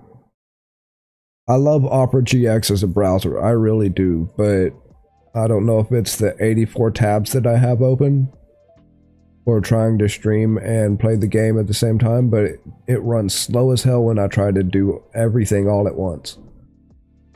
Who would have thought, right? Your computer has only so many limited resources. I mean, hell, I run the old, the HP Omen, like, and it's bare bones Omen. I haven't upgraded anything on it, you know. Like, it's pretty much exactly how it came from Best Buy. So it's by far not the best. Which set are we wanting? Let's get some with more than 20 songs. We will do Low Key, is the name of this playlist, by Harris Heller and Stream Beats.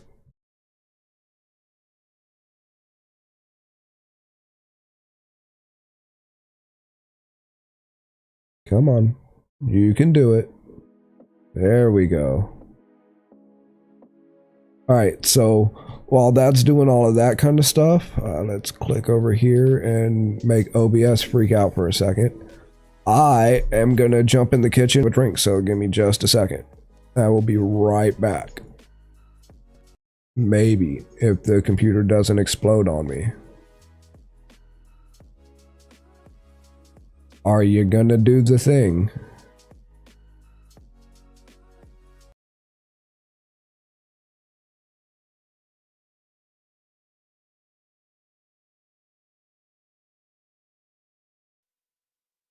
You're almost there, OBS. Come on. Chug, chug, chug, chug. You can do it.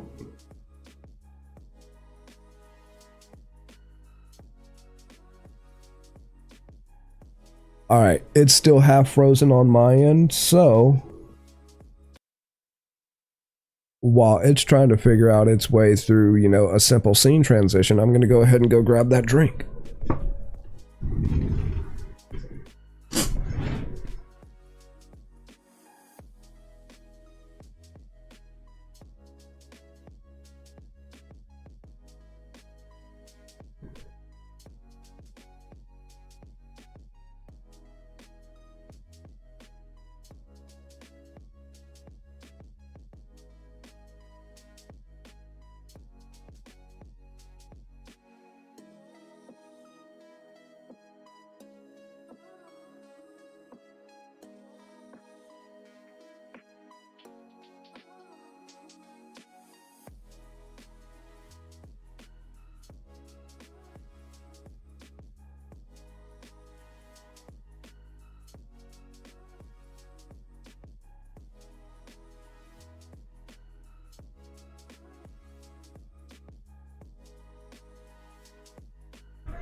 Hose.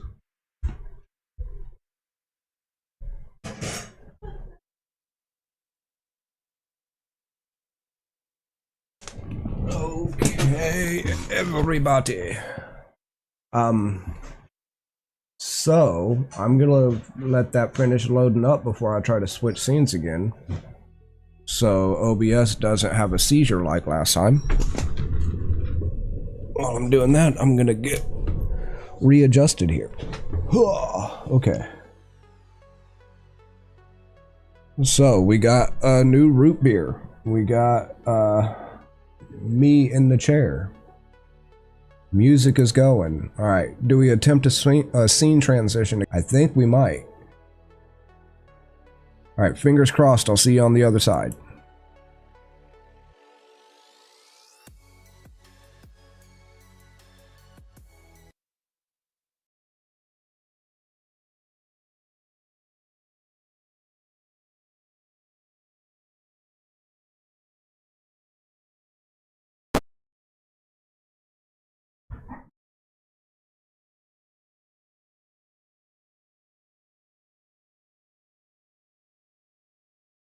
Me.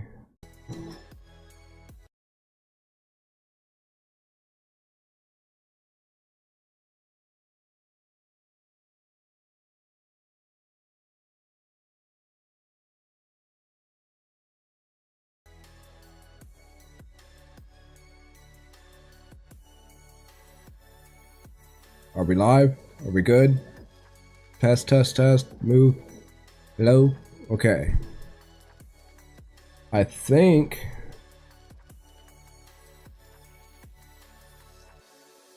Nope.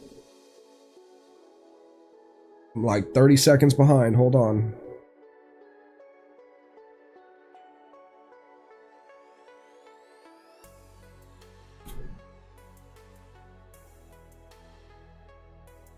Are you gonna do?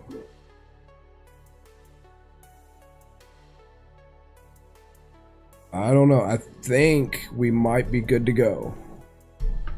Maybe.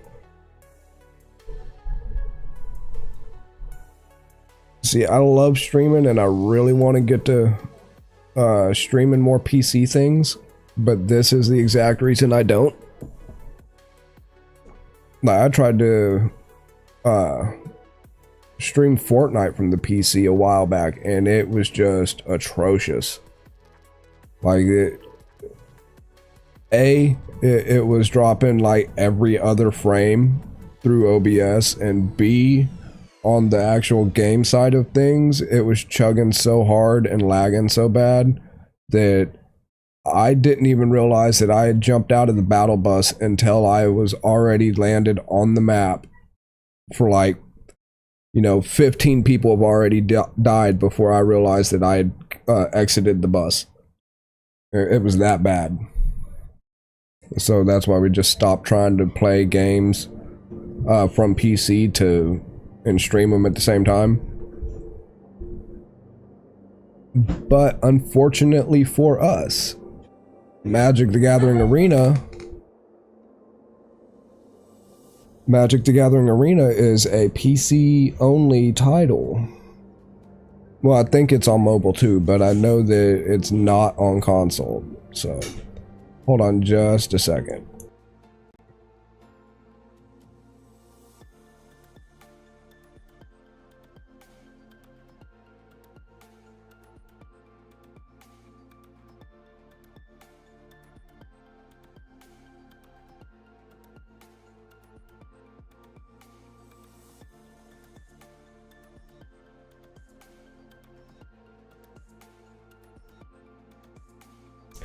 Okay, sorry about that. I had to yell at the little one. She shouldn't be up, but She's got a sleep schedule like I do half the time. Which is to say, it's not really a schedule, it's just a good luck, but she's got school stuff, so she doesn't really get much of a choice but to, you know, suffer through it.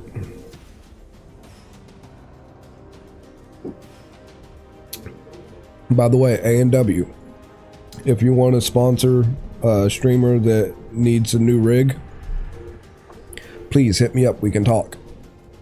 I'll even put your logo all over it and make it so it's sitting right here so you can see it on the stream full time. Wink, wink, nudge, nudge. We can, you know, we can work out the logistics. Just email me. Wouldn't mind getting a Snapple sponsorship, to be honest. I haven't had a Snapple in years. And the same guys that, the umbrella company that owns the A&W root beer, it also owns Dr. Pepper and Snapple and like 2 or 3 dozen other drinks. So that would be pretty neat. Oh, there's no way I'm running on 1 mana. Oh, that sucks because that's a pretty hand otherwise. No, we're gonna have to put that one back too. We'll drop a Flicker of Fate, and the Panharmonicon is gonna have to go because it's too expensive. We'll put that back and one of those back. Damn, that's an ugly start. I ain't even gonna lie, I'm not happy with this. He's already got an advantage on us. Soul Warden first turn on his end. Oh, whatever, my guy.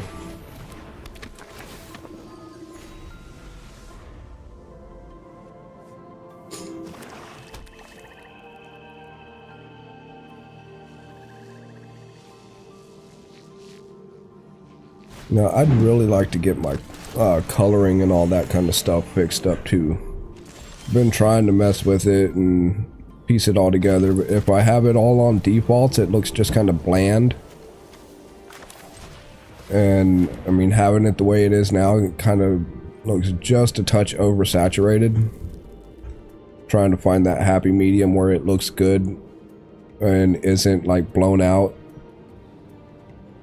I mean, heck, I'm using an old, what's it called? Not a Galaxy, but it's an old Android phone. I'm using one of those as a camera. Need to get me a good, hefty, actual, like, mirrorless DSLR type camera or something. Oh, this is not good. That Vito Thorn of the Dusk Rose, dude, whenever he gains a life, I lose a life. Like, so however much life he gains is how much life I lose every time. So I need to get rid of him, like, super fast.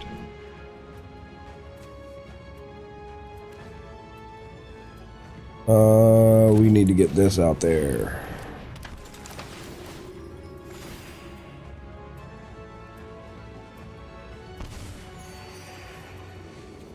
No, we're not gonna attack. Not yet. He has an advantage on us for sure. Gain life, he gets bigger. When he gets oh so big, he gets extra stuff. When he gets super big, he gets bigger.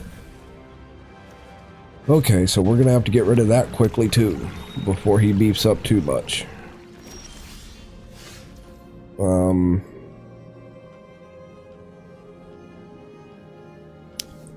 Already short on mana. This is gonna be a rough game.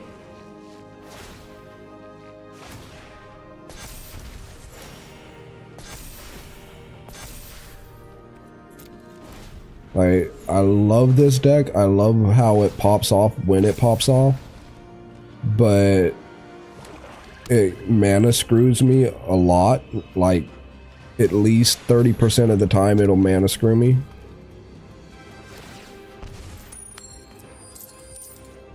And then like 20% of the time it'll give me the mana, but it won't pop off the way it needs to. We'll take that. Damn it, man.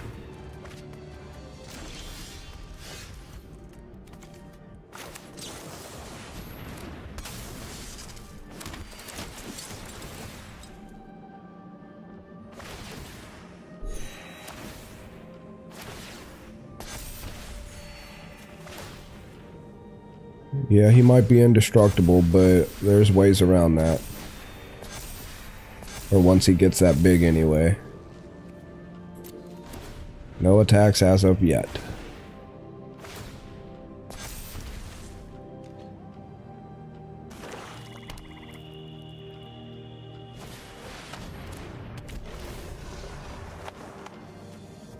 Yeah, he's probably got us, to be honest.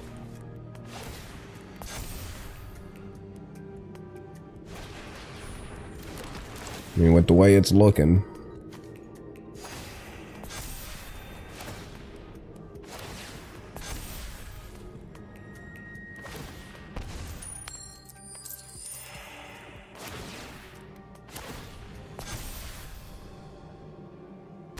Yep, that's game.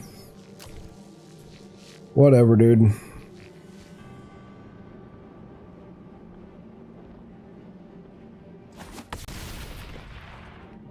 No, I started off at a disadvantage anyway. He had 7 cards, I had 5, and I had to get rid of 2 of them that would have helped. And then still got mana screwed. He's sitting here with 5 mana, I got 2. Like, if he didn't win that, then I'd be calling him some names, because that's ridiculous. Whatever, my guy. Anyway, let's try that again, but better.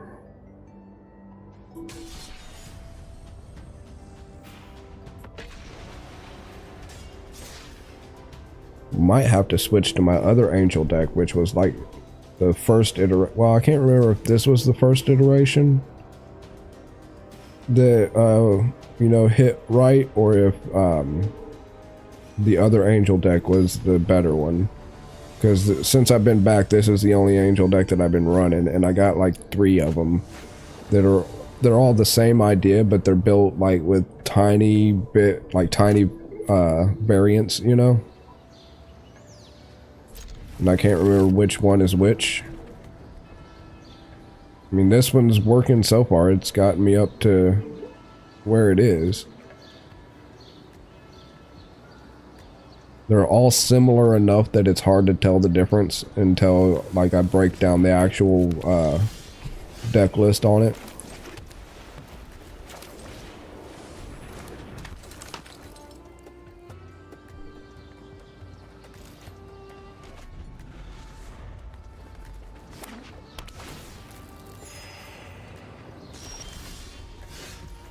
Well, at least I got more than enough mana this time. Dawn of Hope, which that'll come in handy. That'll let me produce tokens whenever I want and draw cards.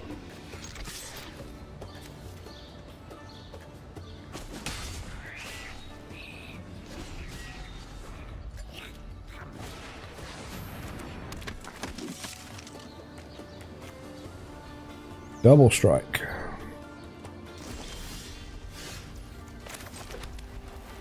We will put this guy out for funsies. We will hold that back for now, because that will come in handy later.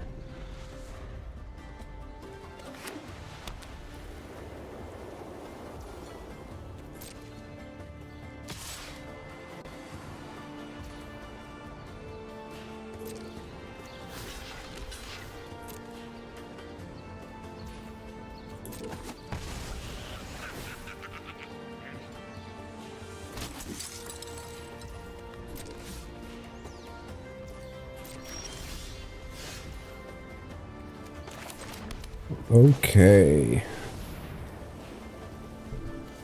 Do I have enough? Yeah, it's 2, so we will do this, get us alive, pay 2, and get us a card.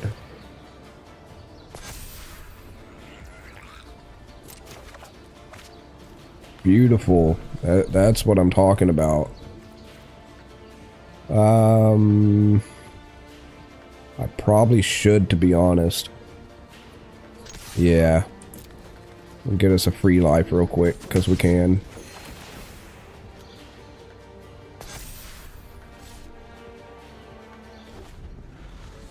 Next turn I'll drop this Anointed Procession, and then the turn after I'll do the Raise the Alarm. No, I won't. GG, dude. He either saw what's coming, or he got screwed by his own deck. One of the two. Either way, a win's a win.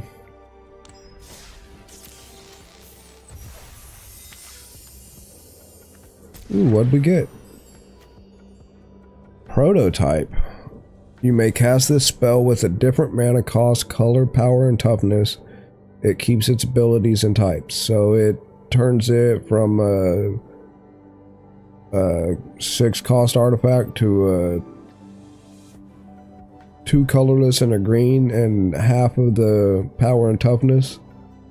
But it keeps the add amount of green equal to his power, huh? It's not bad. I do like the choices. As far as if you're like getting mana screwed, you can still get it out there. I am a fan of that. I don't really have a good green deck built though that is worth putting him in. But I could build one and then I could pump his power to like outrageous amounts, and then, you know, he becomes way overpowered at that point because he can feed into my other guys. I'll have to build a good green deck. I was going through the what do you call it, the deck list or the collection list or whatever, and these newest sets, like the latest 3 sets, have a lot of toxic mechanic, and it's in white and green mainly. There's a couple in black that I noticed, but they're mainly white and green, so I might be able to build something out of that. But if I go with a historic green deck, I can go mono green and just make it super aggro.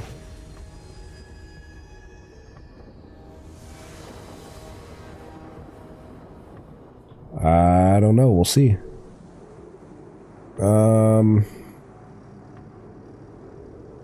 It's not a bad starter. That Divine Visitation is going to be waiting a minute though.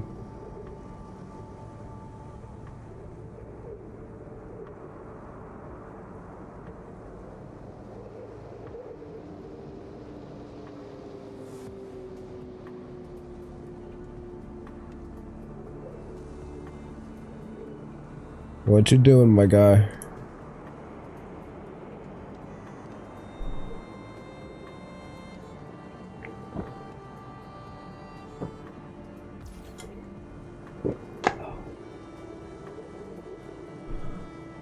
Oh, it's my turn. Cool.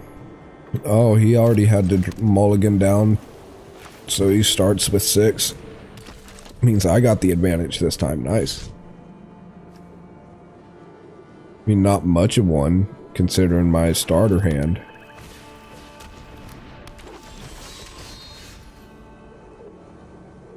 So I lose 1 life, he would gain 1 life. Activate this ability only if this creature is attacked this turn and once each turn. Okay. Well, guess who's not getting attacked? Or does he have to do the attack? This creature attacked. Okay. So he has to block in order for that boast to work.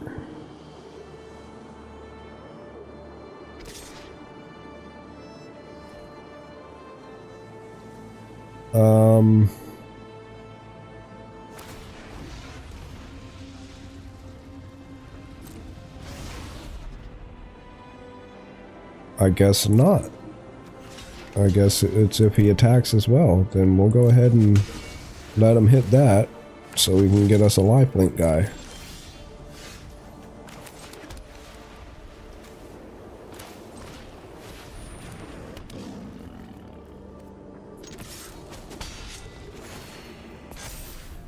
Bet he won't be doing that one again. Not yet, anyway.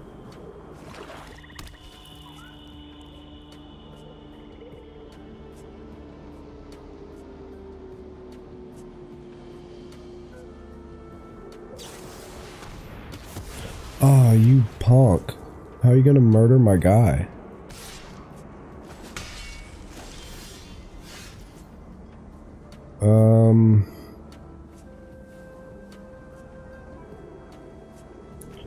Yeah, let's go ahead and prepare first. I really need some more mana.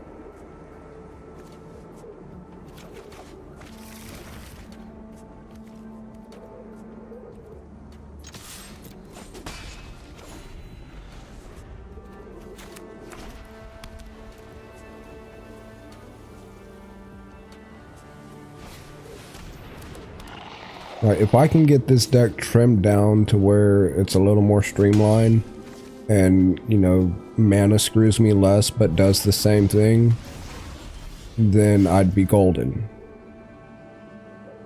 Really? I mean, I guess I could do that and raise the alarm. Yeah, we'll do it that way.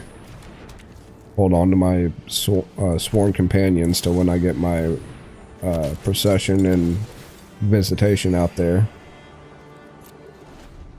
This way I got something to block with.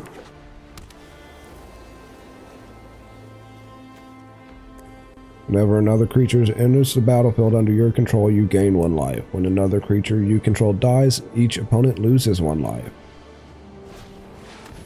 Okay, guy. And at the beginning of your end step, if you gain 3 or more life this turn, each opponent loses 3 life. I see what your deal is. Running a vampire deck. That way, whenever he gains life, I lose life, and, you know, whenever I lose life, he gains it back. No blocks.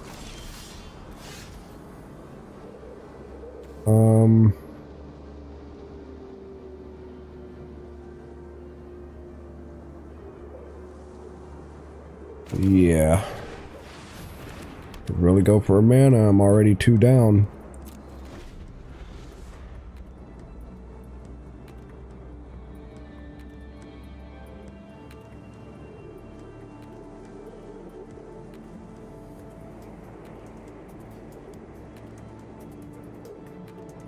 Let's see.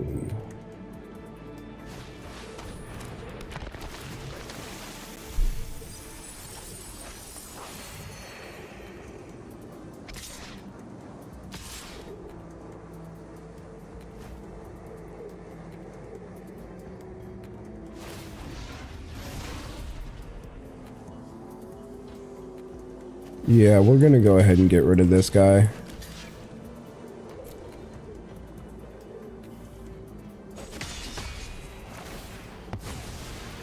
Yeah, I know. Ooh, there we go. This will help. And he's only got small guys, so we stand half a chance here. I know I'm down to 12, but I've been down to 1 and they've been at like 40, and then I've come back and ended the game with like 120 something. So that part doesn't worry me as much. He doesn't really have much in the way of combos sitting out there. For as much mana as he has anyway. Like, I have half of my engine set up. I need 1 more mana, which is right there, and like 3 more turns. Or 2 more turns. There's that. Yeah, there's that. And then the next turn, we'll pop this and get a crap ton of angels.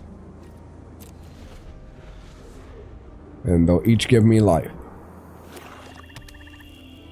And if I can get a hold of a Reverend Hoplite. Ooh, I like those brood moths.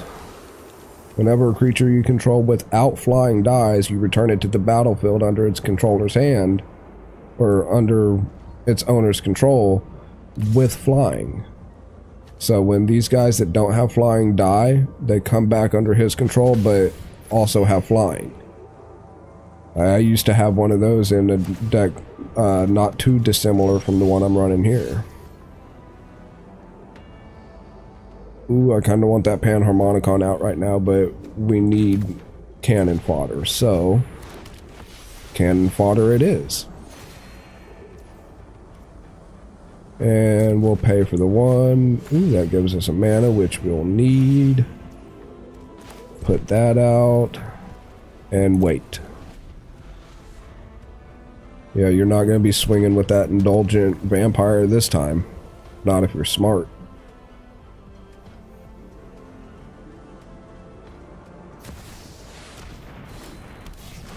Oh, what angel? Baneslayer? Flying, first strike, lifelink, protection from demons, and protection from dragons. I don't have demons or dragons. I'm running an angel deck, so he's not as badass as you think he is.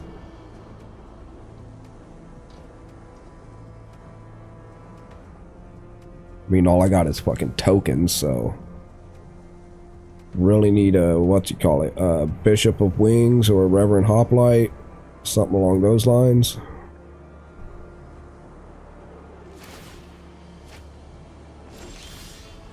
That's a mana. That's neither one of those things. I'll take it.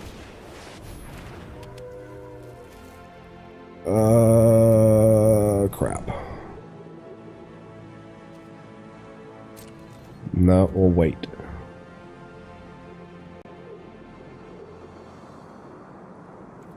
Yeah, we can attack. Pull these guys back for blockers. They'll probably block with this 3 guys. Or at least a big one. Yeah, and take 8. Smart move, but they're vigilant, so they're always going to be there.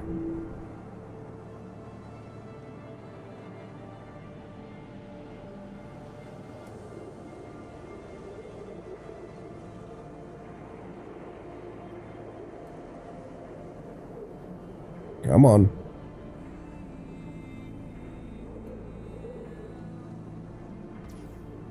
That's what I thought.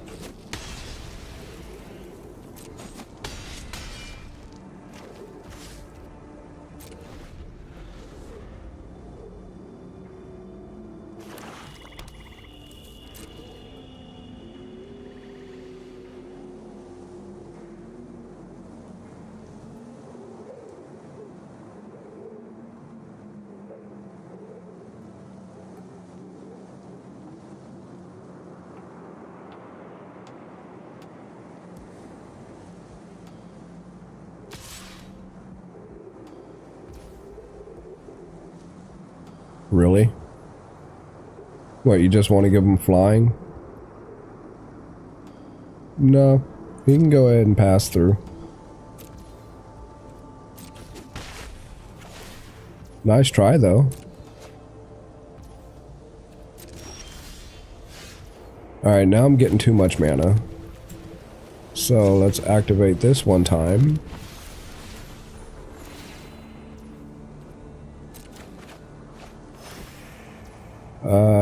No, we'll decline so we can get our other guy out. Now we're gaining 2 life each time someone comes into play. And we will hold back because I know what he's going to block with, and I'd only get through with the 1 anyway. Oh, my neck.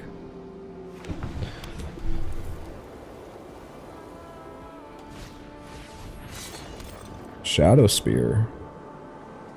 Ain't seen one of those in a while.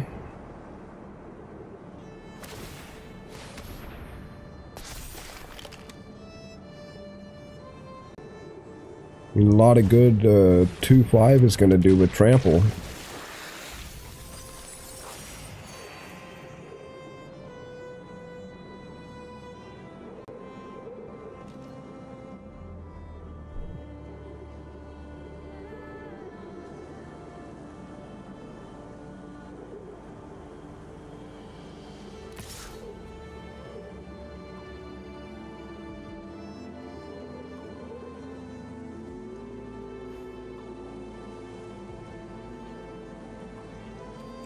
You know what? I'll go ahead and give you what you want.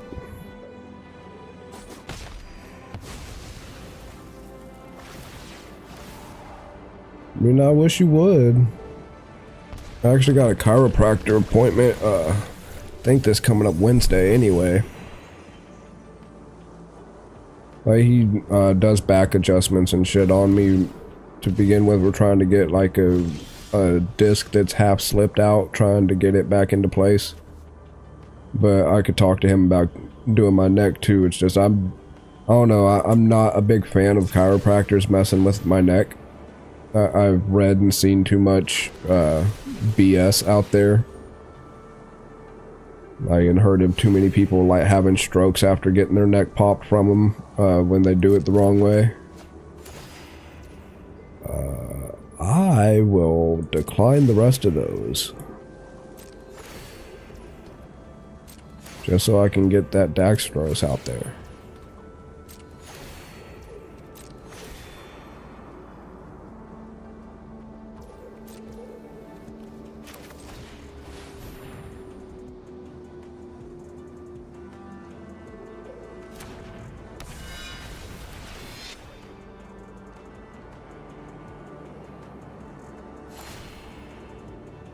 It's cute. He thinks his little 2-1 flying death touch is going to be worth anything. He can make all of his guys fly. I'm about to be shitting out a ton of angels here in the next couple turns. Because with, where's it at? This Dawn of Hope, I'll be able to draw cards. Like whenever I gain life, which will be quite a bit, quite often soon with this guy out. Because whenever anyone comes into the battlefield on my side or dies, I gain a life. I used to swear against chiropractors for the longest time, dude. And then, wifey actually convinced me to go to this back and spine repair place kind of thing.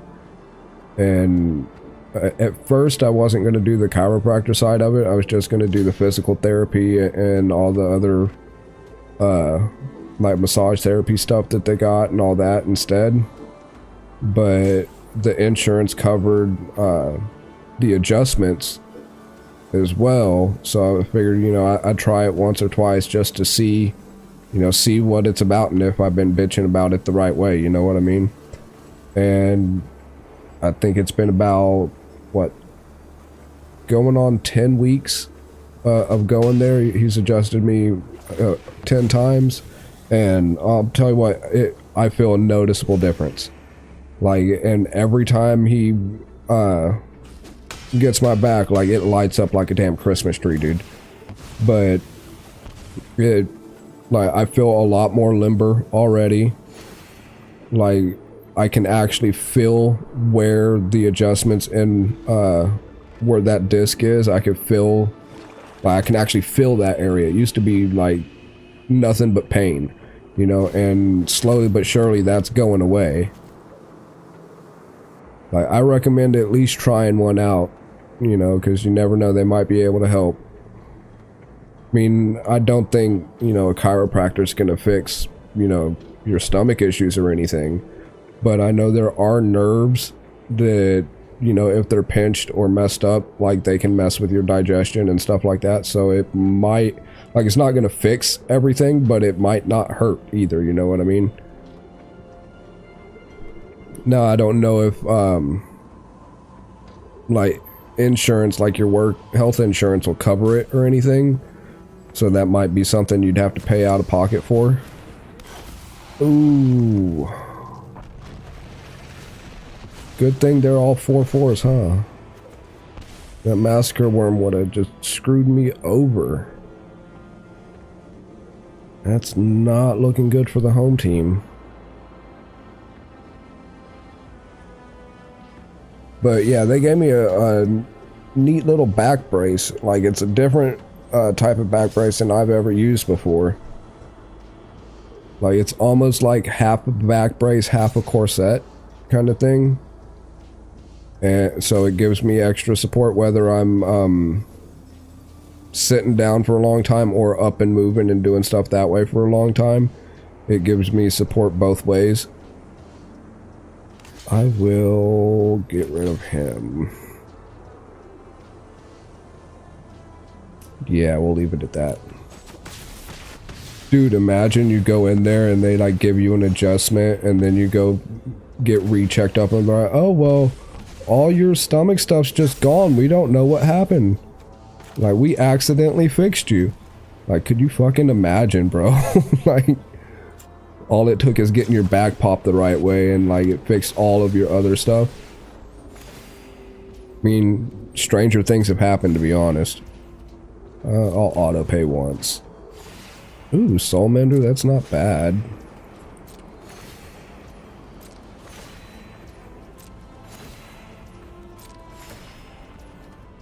But yeah, my first visit, like I told them what happened and like why my back was hurting and where it was hurting and all that. And they put me up in front of their little x-ray machine. It was like, yeah, well, you've been living with a disc that slipped out of place for like 10 years. I was like, oh, well, that makes sense why it's been hurting. And yeah, so they set me up with this whole treatment plan and all that kind of crap. And because of the type of disc slippage that it was, they put me on like a 12-week plan, gave me a back brace, a huge ice pack thing that's about the size of my whole back. And then, yeah, like I said, the back brace and all that. Plus, they're setting us up with, once we're done with like what the insurance covers, they're going to set us up with like an aftercare kind of thing to where we can keep going back and getting adjustments and massage therapist stuff and all that, and using their like decompression tables, which those are freaking nuts. I didn't realize that those were a thing until I got there. It's basically like a winch with a belt, and they like a huge, like a thick belt, and they stick that belt like right around your belly button area, and then kind of set you up on this I don't know, what would you call it, almost like a really thick pool noodle kind of thing, and they put it like right up under your hips to kind of like flatten your back out and flatten your hips out the right way. And what's he doing? Oh, nothing. Okay. But yeah, then they put this big belt around your midsection, and the little winch thing on the other end of the bed like just kind of pulls you. So it's basically stretching you like one of those old medieval racks used to, but in a good way. And it just decompresses your whole spine and stretches you out and all that kind of stuff. And we did that once, and then they were like, well, you got to pay for that every time. So we did that the one time. But I mean, it didn't hurt or anything. You know, I don't think it helped, but I don't think I did it enough for it to help, if that makes sense. Either way, I'd recommend at least, you know, trying one out. Worst that could happen really is it doesn't help any. We will get rid of this guy for now.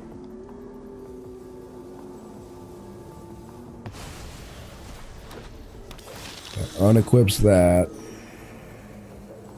Now I can block. We'll block that. We'll get rid of him, but he'll come back. And then we'll take the 2.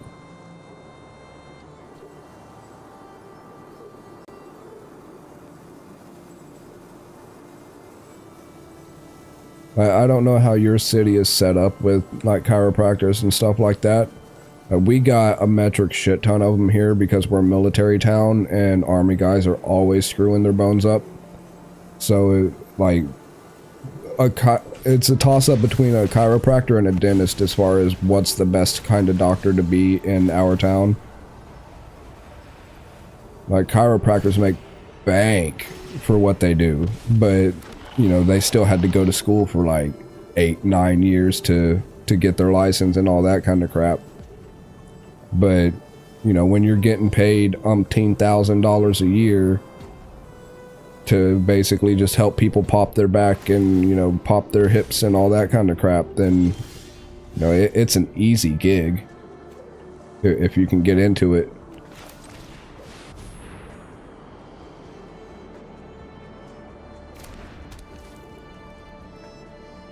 You know what?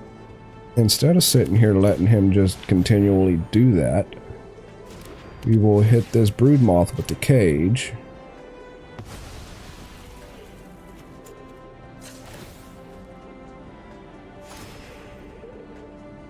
I don't even have enough to pay for that. Why are you letting me try?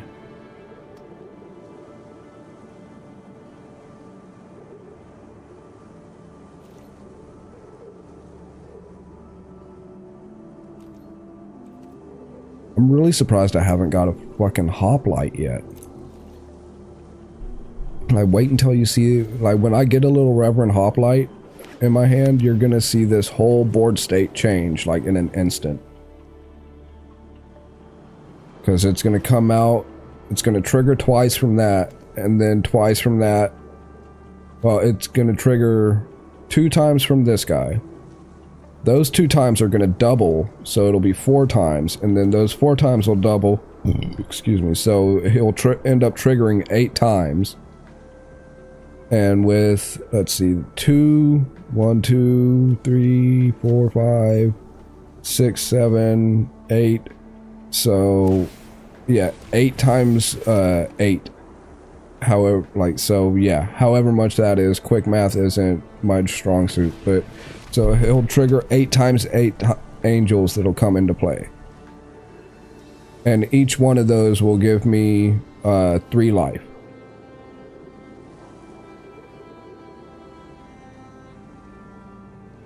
And that's about the time Homeboy's gonna quit out.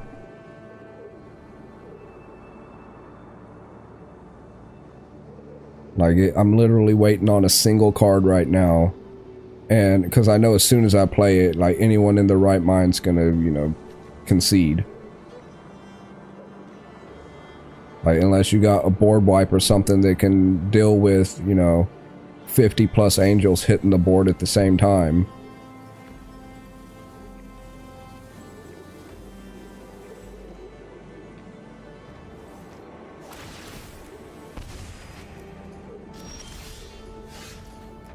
That's not it, but no, I can't do that, so I could do 7. So 7, 14, so yeah, I can get 28 quick angels, so might as well. Hey guy, surprise. Get 28 angels and just as many life, or just as much life. Well, 3 times as much life. So yeah, 168 triggers just appeared on the stack because I played 1 card. So it might end up timing me out because it does that sometimes. Especially if he has an active trigger that he has to deny each time. Oh, he doesn't? Okay, cool. But it's gonna have to sit there and count through those 168 triggers. And each time I gain 1 life, it's gonna ask if I want to draw a card. And luckily I can't afford to draw a card, so it's gonna give me an automatic no. But if I still had the 2 mana available to, you know, pay to draw that card, then I'd have to sit there and deny it each individual time. That's one bad thing about using the Dawn of Hope with this deck. Is when it does pop off like that, you know, it takes for fucking ever to actually finish going through the stack.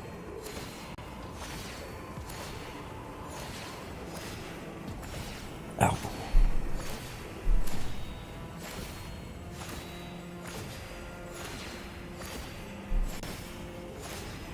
But sometimes it becomes like a war of attrition kind of deal, where I just wear them down. Like, they can't really win at this point. I mean, technically they could if they get like a badass combo to pop off, but it all depends on how patient they are, because each time this happens, we're gonna have to sit here for like 15 minutes waiting for it to trickle down.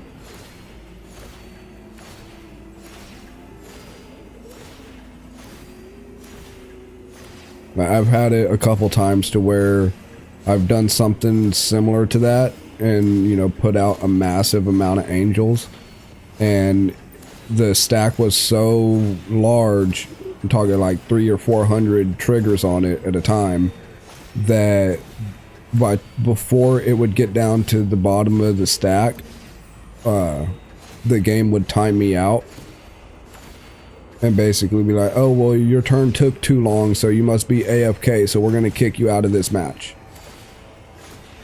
Like, it's gonna try now, but I got 4 timeouts built up, so, you know, we got plenty of time to finish this stack. I'm just not gonna be able to do that again.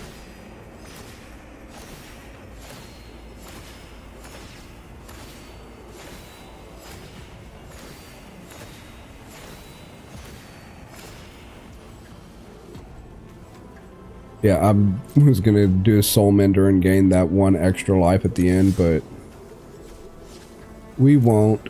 I won't be that much of a douche. I lied.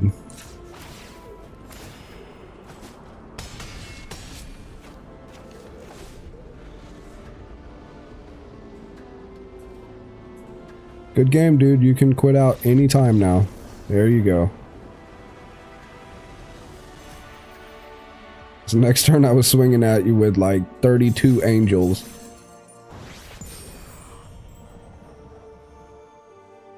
Silver, tier 4.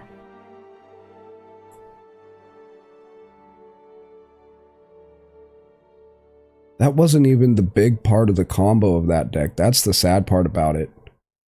Like, that combo engine that you just saw that I had set up gets fucking out of control, dude. Like, and depending on how I have it set up, it can take on a life of its own to where it just starts doing that shit automatically. Like, there's this one card that it's called Bishop of Wings. Let's go ahead and buy us a booster pack or two. That I was showing you earlier, that like when 1 angel dies, it creates a little spirit token, but because one of my enchantments say that if I create a token, it comes in as an angel.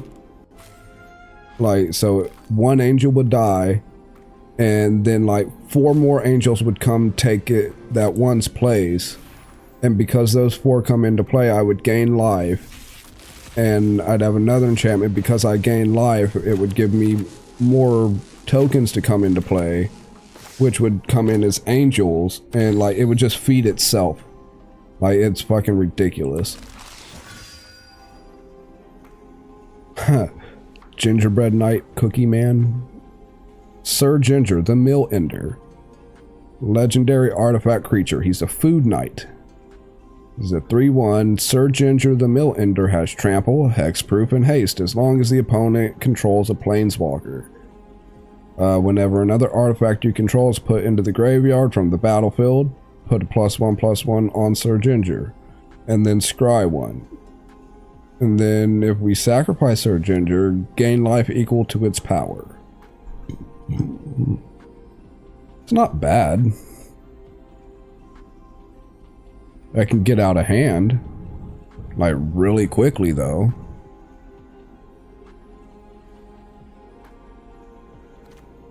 I could break that card. It's not too bad. Put in the graveyard from the battlefield, draw 3. Not horrible.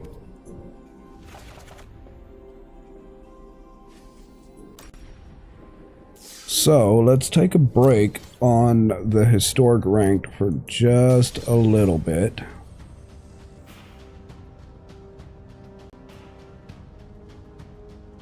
I click the button, do the thing. Oh, that's why the song's switching, so the computer's like, hey now.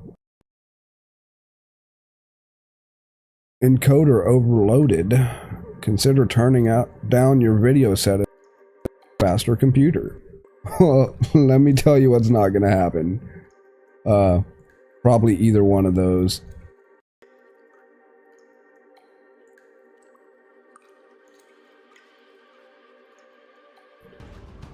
Alright, so Give me a second because the computer is like struggle busing it.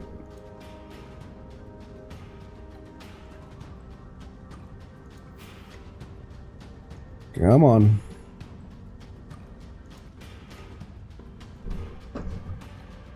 Okay.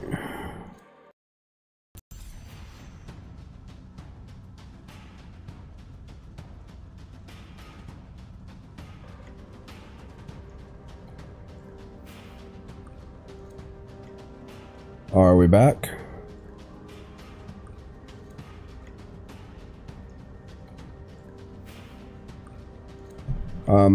Give me just a split second here, which is going to take 4 years the way this thing is chugging along. I'm going to have to shut down some of these tabs, which realistically I probably should have done before I started stream, but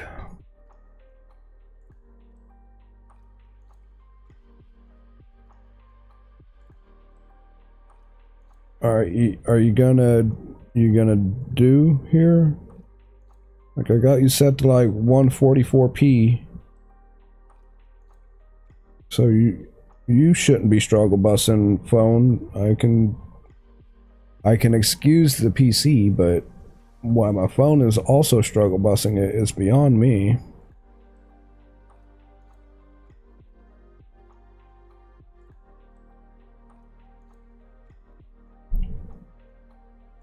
Okay, that's a little bit better. How are we doing on that though? Okay. And that's live. Oh, crap. So Opera, my browser, is not a happy camper right now.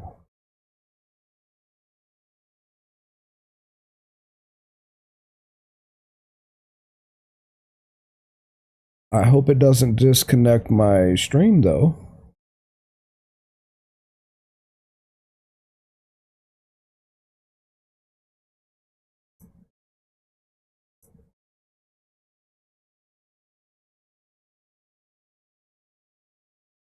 Come on now. All right, there's that one. Come on, you can do it. Let's get rid of those 5 tabs. Realistically, I shouldn't have had those up anyway.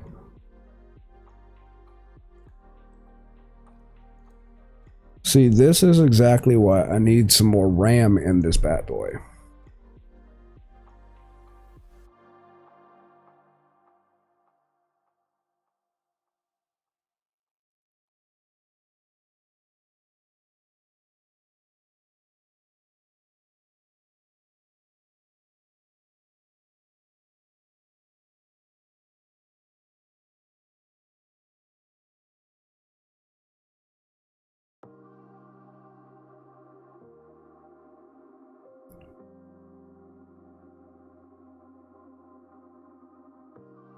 Okay, we'll pop that. And that's gone.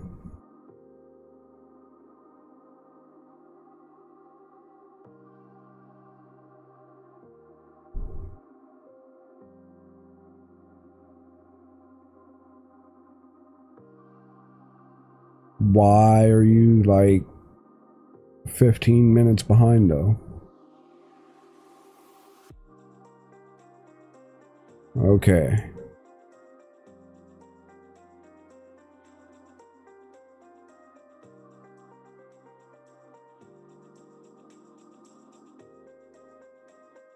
Can I? No, I cannot mess with the latency yet. I might want to start streaming on low latency instead of ultra low, if I'm going to be streaming this more often.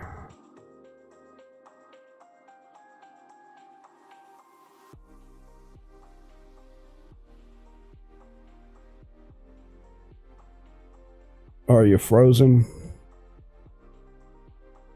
Wave at the camera. I'm testing something, hold on.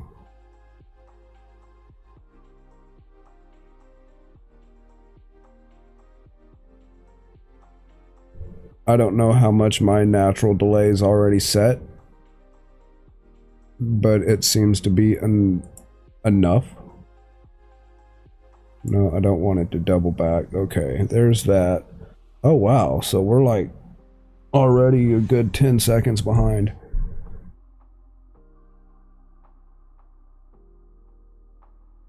Oh, it's good on your end? Okay, well, I'm trying to figure out if he were to swing by, I'm blaming everything on him. Like, he's the one that messed up my browser. Bro, yeah, he can walk me through how to be a pro streamer. I mean, he knows how to create all the content, right? I mean, he's a cop on GTA RP, so the content happens to him. He doesn't create much of anything. Did I say that out loud? I am not sorry at all.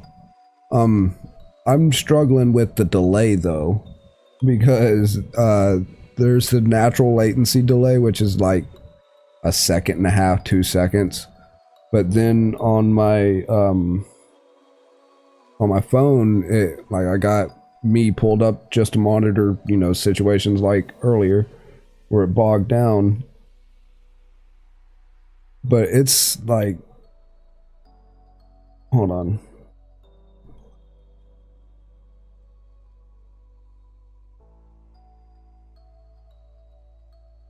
Oh yeah, it's like a whole 15 seconds behind, and it still says that it's live and current. So I don't know. That's one thing that I wish YouTube would fix to be a little bit closer to Twitch, is their sub-second latency deal. Like, that's one thing that Twitch has the market cornered on, is their latency is bar none. They got, you know, when something happens, you see it, unless you got the buffer set up. With YouTube, it can trail behind sometimes without you realizing it, which kind of sucks, but I mean, I get it. Whatever, though. No, I don't want to play ranked again. It looks like we're somewhat good to go for now, though. My encoder started to overload for a second. So it was trying to do like 800 things at once, which just none of them were happening. Like, to be realistic though, I had like 7 tabs open that shouldn't have been open, plus OBS, plus the game, plus music, and all that other stuff. So when it tried to switch songs while I was trying to switch the game, it was not happy at all. So let's switch over to an event and see what we can do here. What's this color challenge? Let me get readjusted again.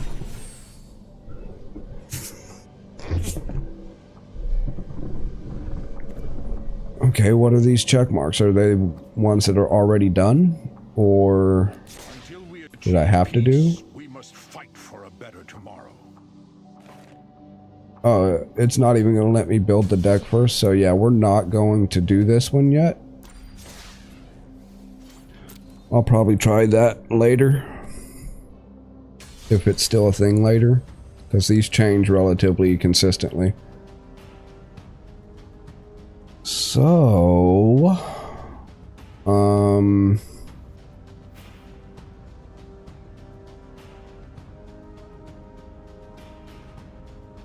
yeah, let's go ahead and get one of the new ones, I guess. Let's draft Shadows Remastered.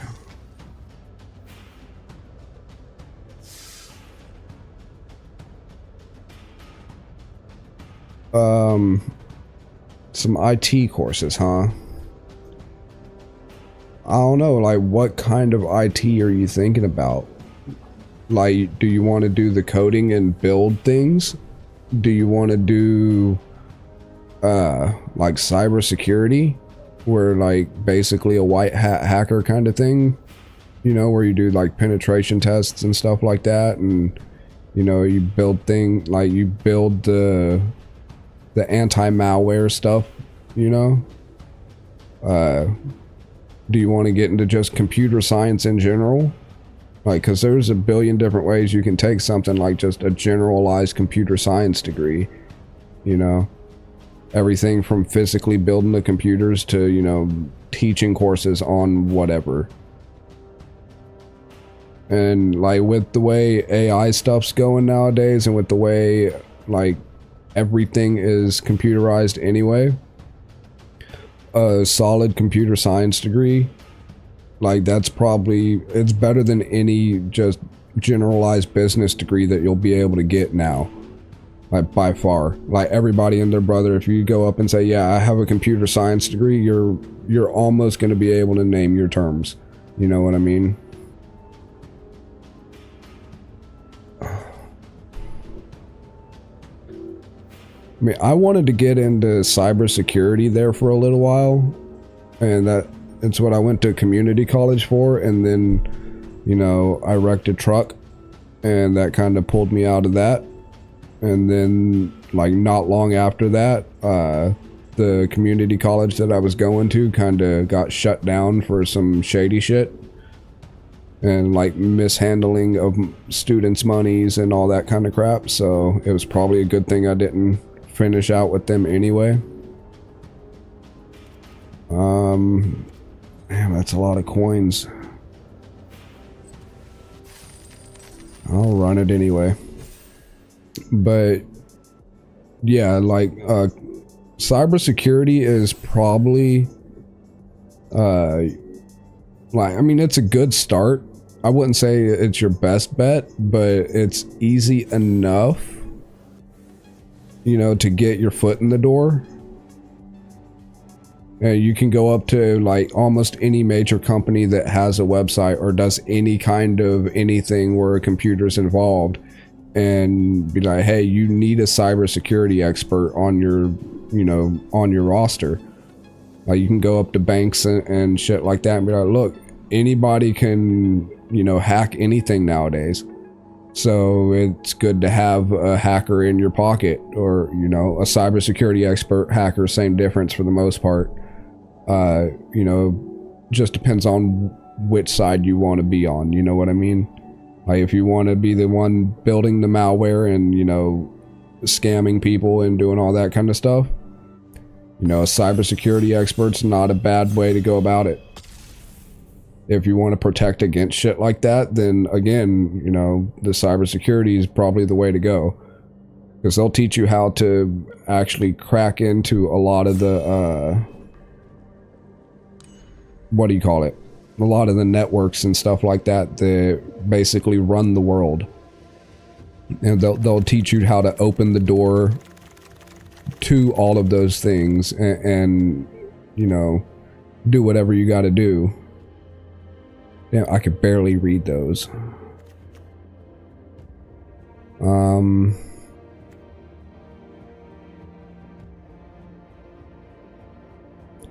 Creatures you control gain first strike until end of turn. That's way too much to read really quickly. Only got like a minute to read them, so I just have to pick and go. Alright, so far we're dealing with white. I know what a Toppelgeist does.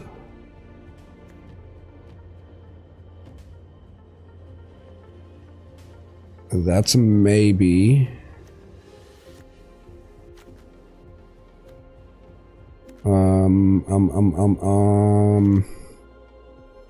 No, we'll deal with the Toppelgeist because I know how to play with those.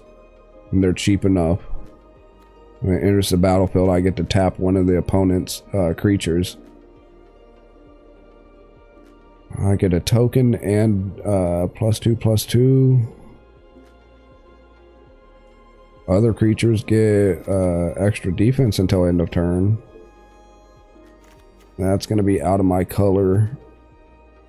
So, I don't know. Do we want to go 2-color? Maybe green? Yeah, we can go green-white. 2 life for creature cards in your graveyard, so yeah.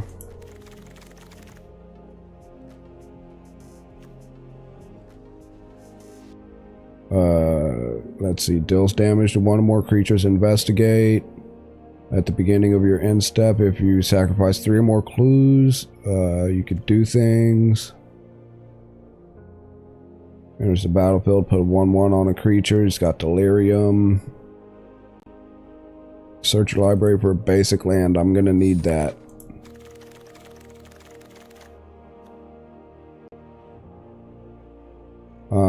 Let's see.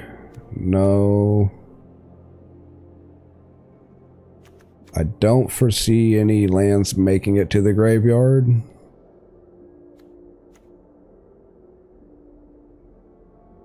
That'll give me a wolf token.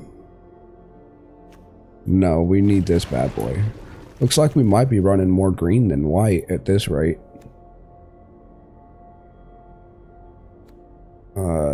Maybe. It's +0/+2 if it attacks. Tap a creature. Excuse me. We'll go with aim high. That seems like our better bet.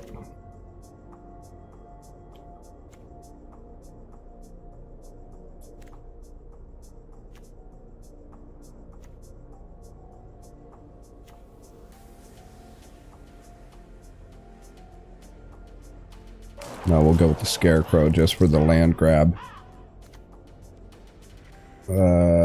Probably that. I'm not going to be running blue. Flying's not bad, but I don't know. I like creating tokens a little more.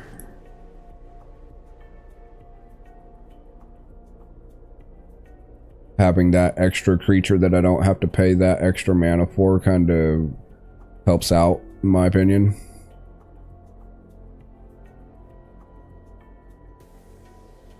But yeah, back to what you were talking about.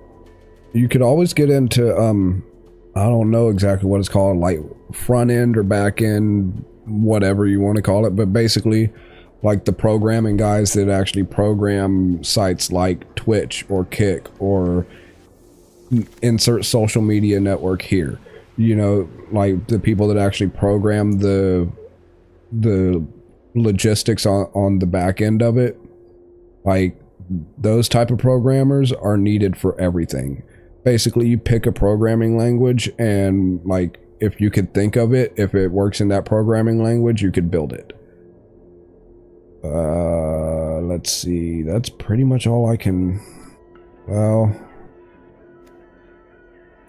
I'll go with that one. Like, there for a while, I was, like, dabbling in... You know, trying to learn HTML, like C++ and CSS and, you know, those types of languages, but I don't know why I just never really got too far into that to really build much of anything worth saying that I built it, you know what I mean? Like, I could program the basic HTML and the basic CSS for like the most basic of websites. Like, your best bet, to be honest, is to just go to a site like Squarespace and bootstrap it, you know, use what they use kind of thing. But if you wanted to do something like that from the ground up yourself, you can make, you know, decent money building websites and building different programs and stuff to be able to do that. And with the time frame that we're in now, with AI being as potent of a tool that it is, like, for the most part, you can almost have your whole job done for you if you do it right and still get paid for like an AI doing your job, if that makes sense. You know, you can talk to a AI the right way and almost get it to do everything that you would need to do. And, you know, if you implement it the right way, it's not like the AI is doing the work for you. It's you're using it as a tool. You know what I mean? So it's like, yeah, you can push a nail through a piece of wood with your hand, but if you have a hammer, it goes a hell of a lot quicker and a lot easier. You know, so you just look at AI that's helping you with all the stuff. You look at it like a hammer, You know, so you don't have to push all those nails through the wood with your hands. Oh, really? I'm not going to be using that. So, like, for the most part, like, if you wanted to go to school for programming stuff like that, then yeah, go for it. But realistically, you almost don't need to. Like, strong air quotes, almost don't need to. Like, there's going to be a lot of stuff you can learn in those types of classes that you're not going to be able to just teach yourself or like learn from an AI or whatever. Like, you're going to need somebody else to point out like the pitfalls of what you're doing or whatever. And I obviously don't know like all of the things that to look out for that. So again, that would be something that you would have to go to the school for. We'll take that. No, we'll take Bloodbriar. I didn't see that at first. But yeah, you can make pretty good money doing all sorts of shit in that realm. I mean, I know everything I just said doesn't help you decide on any of it, you know. Like, yeah, you can do all of the computer things. Go for it. I believe in you. Like, that helps you narrow it down, I'm sure.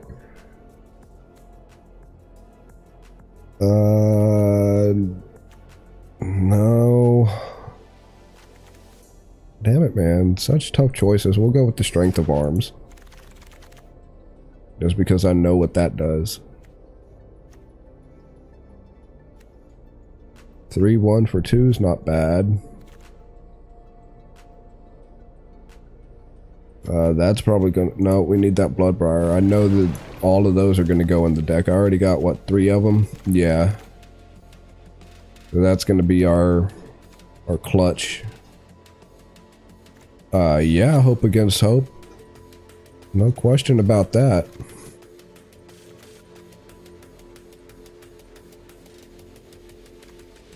No. Maybe. It's probably not a bad idea, to be honest, just because I don't know what they're going to be coming at me with. And I could use the life gain. I already got a couple clue makers anyway, so yeah, we'll go with that. And there's the battlefield tap, sack it, get 2 mana of any color combinations, and put it in the graveyard. I draw a card. Oh no, I already got 3 of those. I don't really need a 4th one. Again, that takes land getting there. Oh, creatures. Oh yeah, I thought that said a creature at first. It's all of them.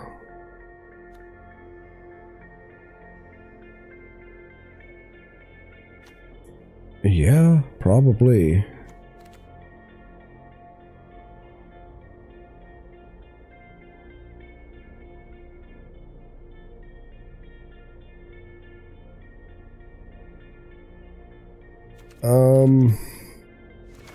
No. I thought about it, but I don't have the rest of my deck list right for that one equipment to do. It's almost like a skull clamp. It's going to boost their creatures for a turn, and then when I equip it to somebody else, it kills it.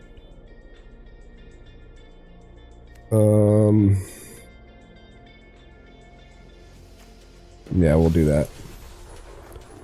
Maybe. I still got to whittle it down after.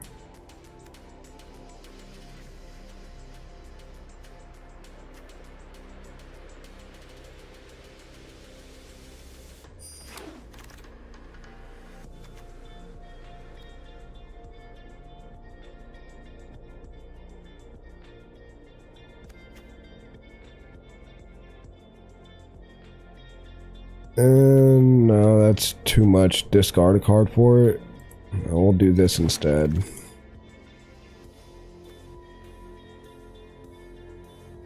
Fiendbender, tap target, defending player controls. Yeah.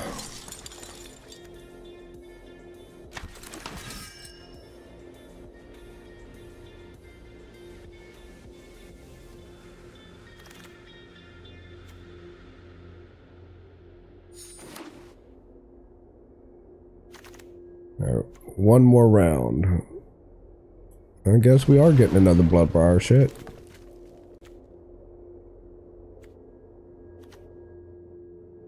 Let's see.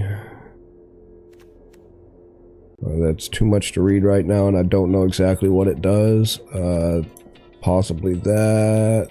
That jumps to red. We already have a Gnaw to the Bone, don't we? We have 2 of them, so... Ooh, that's way too expensive. Yeah, we'll go with the Inspector for now.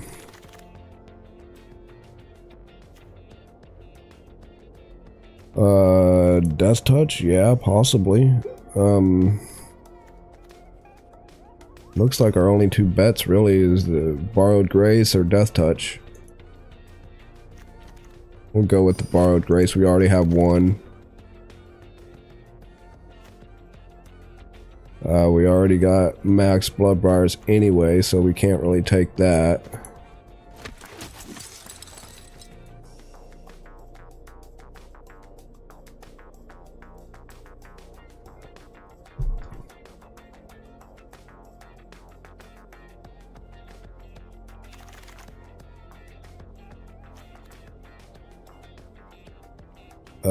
Yeah, I already got a couple clue makers, so that'll come in handy actually. And that's expensive.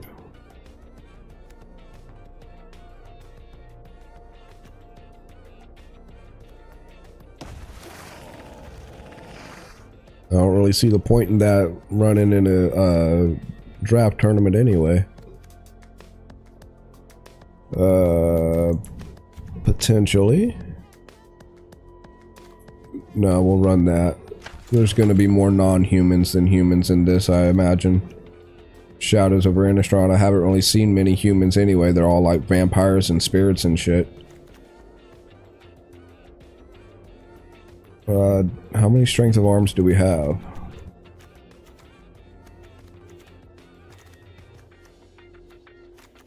Oh, 3. Nah, Apothecary Geist. I know what those do.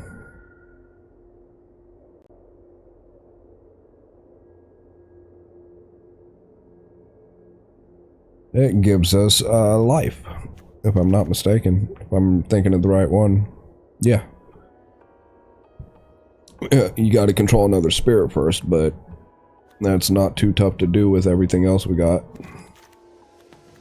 At least I think there's more spirits. Yeah, I got other spirits in here. Oh, there are a lot more humans than I thought. Hell, half of my deck is humans.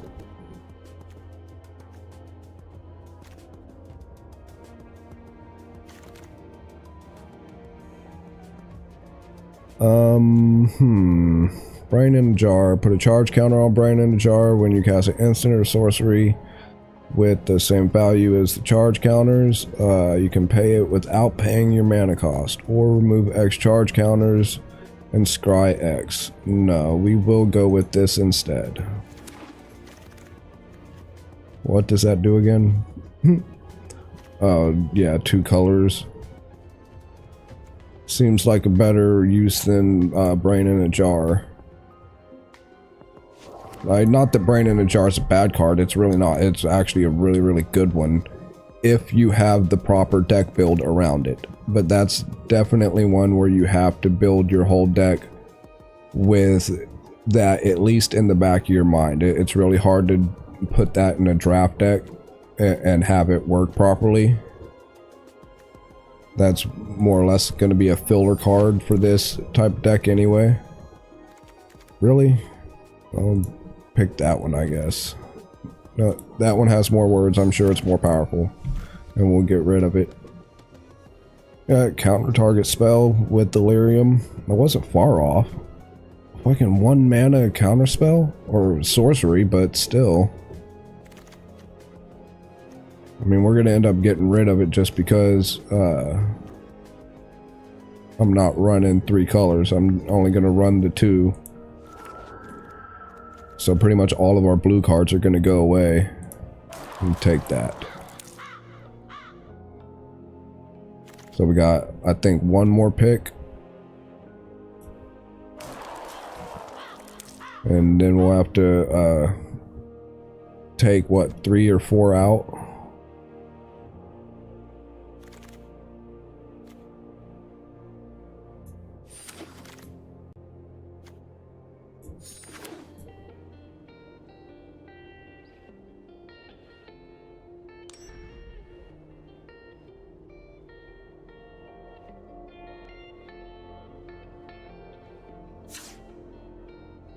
Okay, now we have to whittle down what cards we're actually going to use.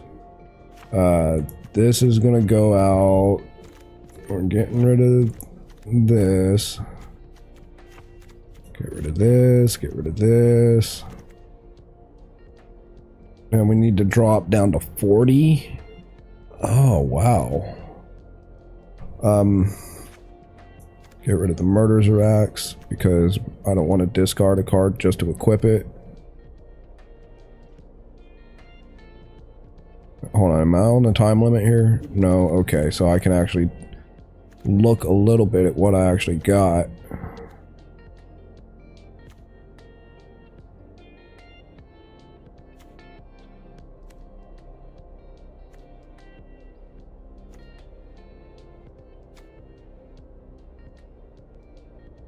So that's going to be getting me both white and green. I want to keep that.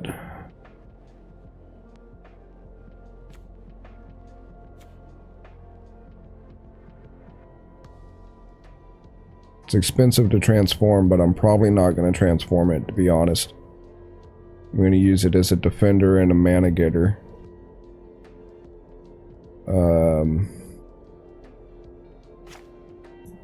Get rid of that for now. We might put it back in later. Enters the battlefield. Other creatures get +0/+1 until end of turn. We're keeping hope. No,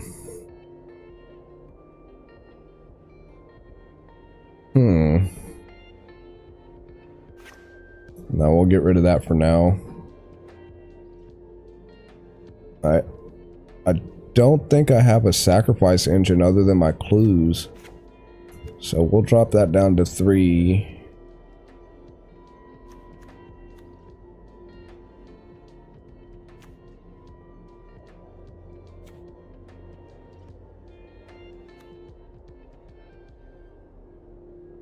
Oh no, that you can sacrifice that. Drop that down 1 because I still got to get rid of a lot of this other shit. So get rid of that for now.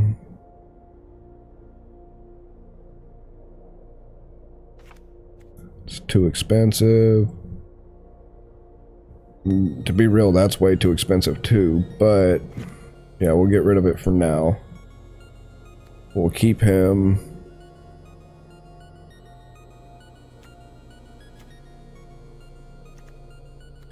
Damn it. Can I run 50 out of 40? I can, hell yeah, I don't have to get rid of all of them.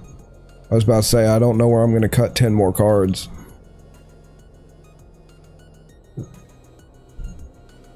So, I guess now that I have no clue what the hell I'm running, let's see how it runs. Probably going to get my ish pushed in.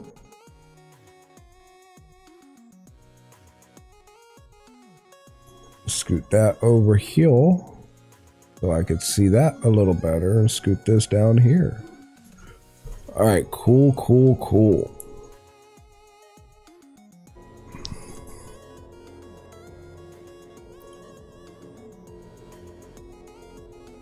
Now, the only major issue besides like my encoder trying to shit the bed on me that I'm gonna have with playing Magic on stream is there's not gonna be many actionable like clipping moments for shorts and stuff like that, unfortunately. That seems to be more like a fast-paced game type, you know, Call of Duty, Fortnite, you know, Valorant, those type, you know, shoot 'em up games lend themselves a lot more towards, towards clipping and all that kind of stuff versus Magic does. So I am gonna have to figure out something where that's concerned. Got a couple mana, we'll keep it.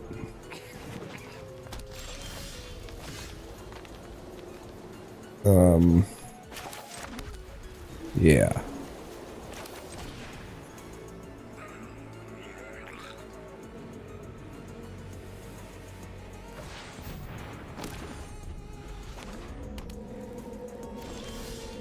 I mean, yeah, I could do little, like, combo walkthroughs, like, you know, this card plus this card equals infinite life, you know, that kind of shit.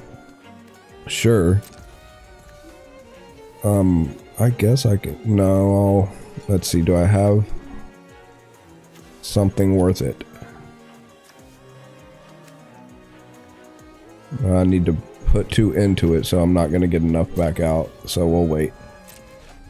But yeah, I could do something like that. That's going to take actually, you know, finding and putting those combos together, I guess. You know, that's definitely something that I'll have to plan ahead on, and instead of just like playing and hoping they pop up.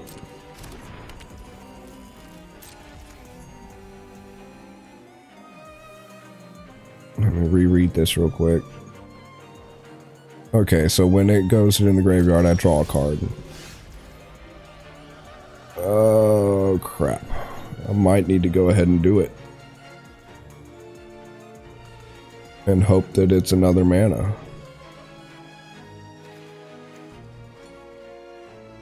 And then I would do that if it is. If not, then it'll be a waste. So we'll wait. Because I'm not too pressed for time yet. But yeah, doing the whole, like, tips for combos and stuff like that, I could set it up, like, build a good deck that has those combos in it and all that, and then, like, go against bots.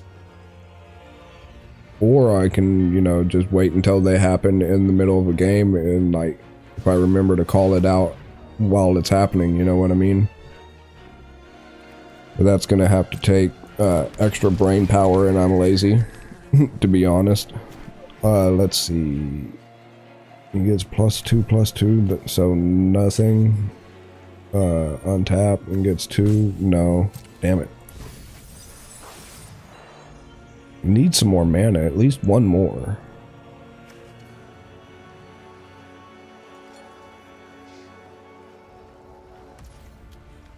Why are you stopping stream beats? I don't even like you. That's a lie, they're good. We'll check on that in a second.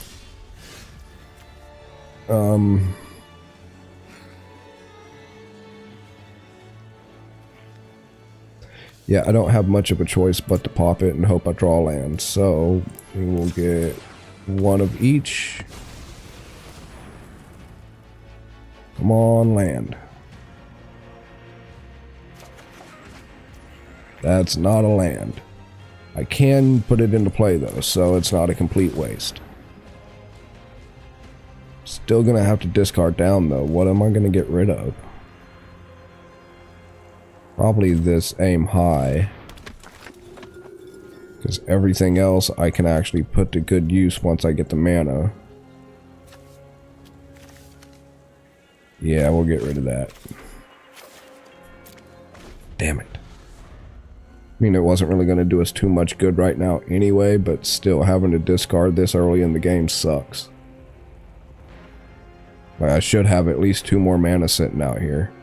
I've already missed 2 drops.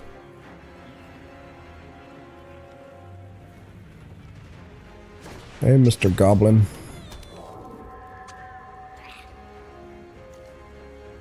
The hell is that?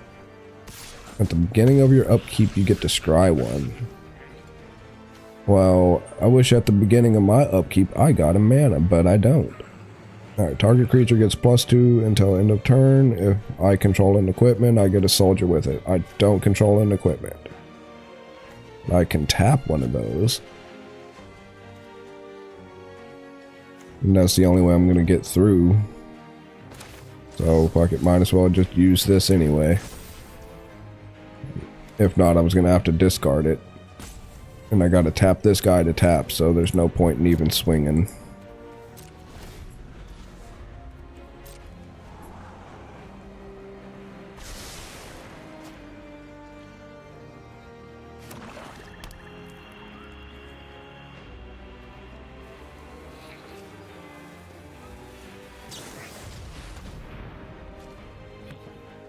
Flash, flying. Does it come with giving me a land? No? How rude.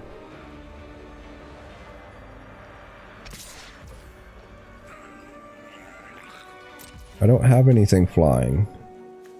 And I can't pre-tap them. You already tapped them, so... yeah. This is not looking good. And that's not looking like a land. But bro, come on.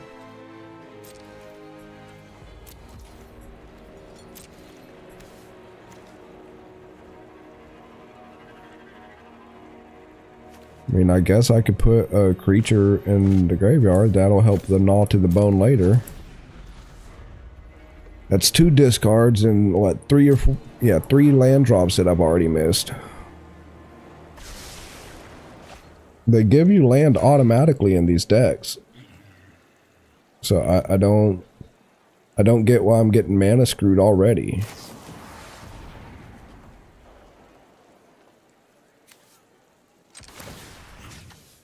Let's go ahead and tap that.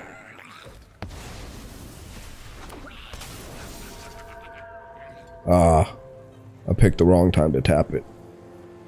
I should have waited till it come back in and then tapped it. Oh, there'd be no point. He has summoning sickness, so what the hell am I talking about?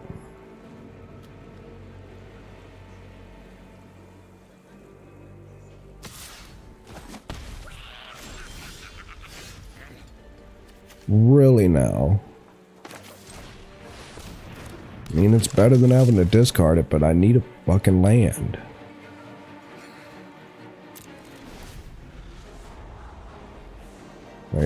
He's basically already won the game just because I haven't had any land past the first 2. And they were in the first hand.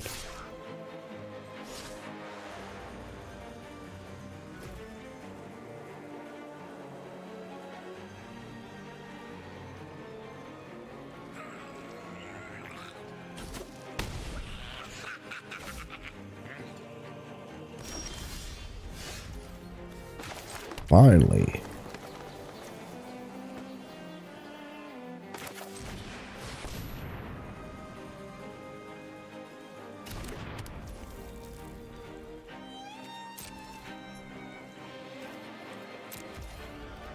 That'll give me at least an extra turn.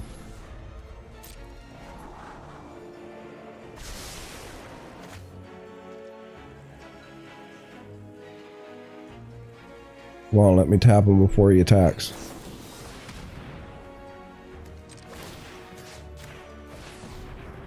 That's what I thought. Is that until end of turn? Yeah, thank goodness.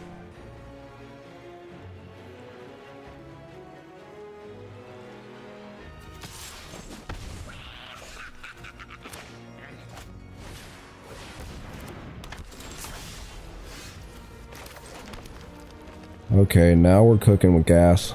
Let's see. Probably need the life more.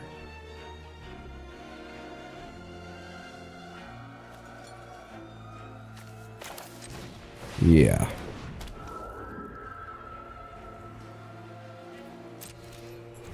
That'll give me a little bit of a buffer because he probably won't attack with this guy. He will be swinging that Storm Spirit if he gets the chance, though. So as soon as we get the chance, we're going to have to keep him tapped again.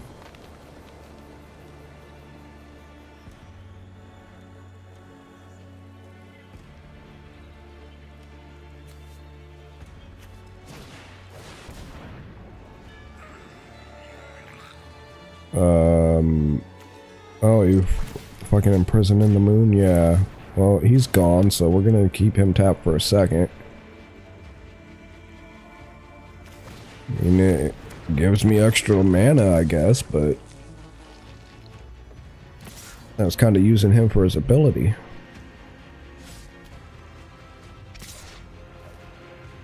You're gonna swing with him anyway? Really? Oh, just so you could draw the card? Huh, well here's a dumb idea. I'm not gonna block.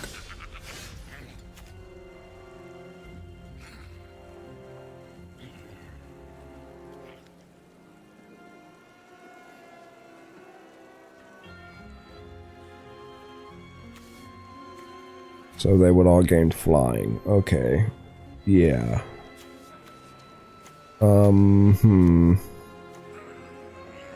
Running into some tough choices.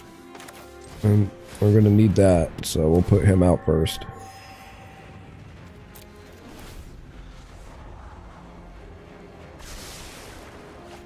To be honest, he probably has us.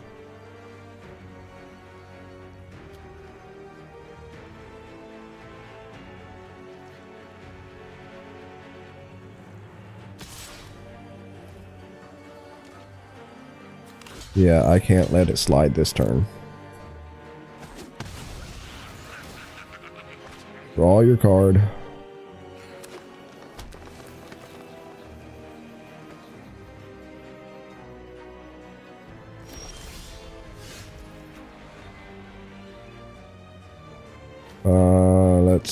Let's see, anything? I only have 4 cards in there, at least 2 of them are creatures.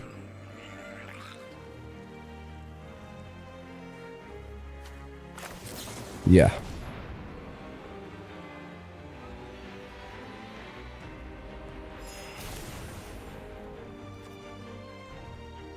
And now I can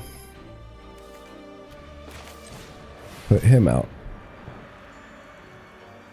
That'll give us another turn. Get the Bloodbriar out next turn. And then I can start investigating it and, you know, sacrificing some of those clues. And that'll help beef everybody else up.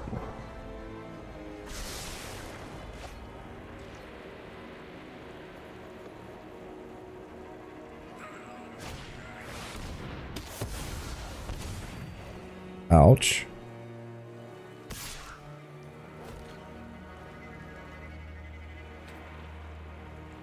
Ah, damn it, man.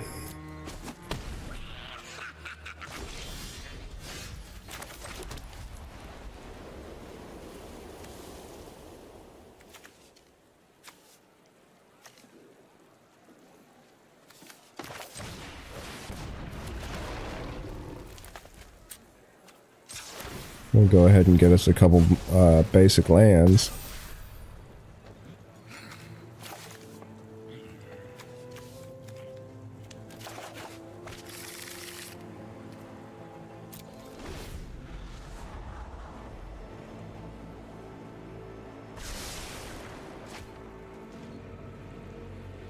Yeah, I don't have much of a choice but to block his big guy this turn. It means he'll be swinging everything next turn anyway. So yeah, he's got us. Damn it. How much is the flashback on that? 2 and a green. I could pull that out, but it's not going to get me much. Might give us another turn.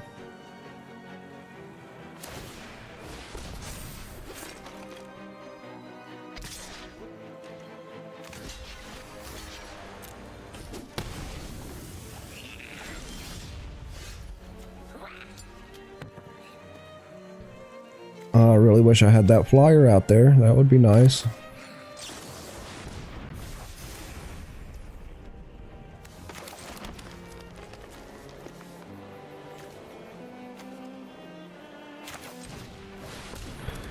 Yeah, he's gonna get us.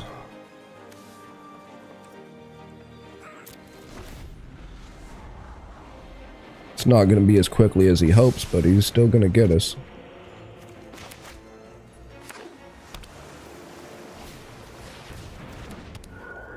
Damn, why's that gotta be so expensive?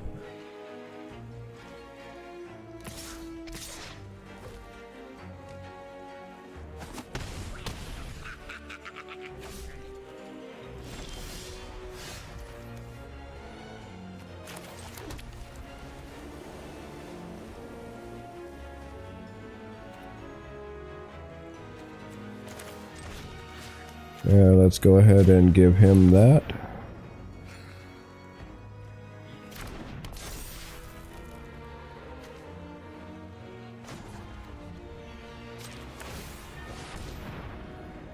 Do we have enough? No, we do not. Crap. Should have saw that coming. That's only until end of turn. And he's got enough flyers to knock me out next turn anyway, so just go ahead and run it.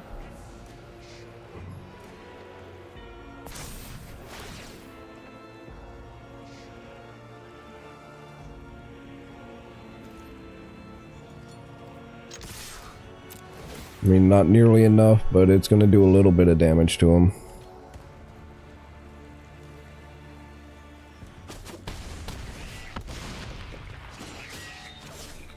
Good game, good game. You got lucky that I got screwed.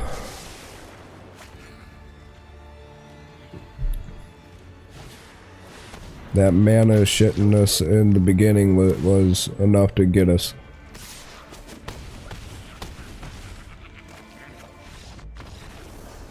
Because if I would have had more mana sooner, then I would have stood half of a chance. Versus that, I didn't stand any chance. Let's see here.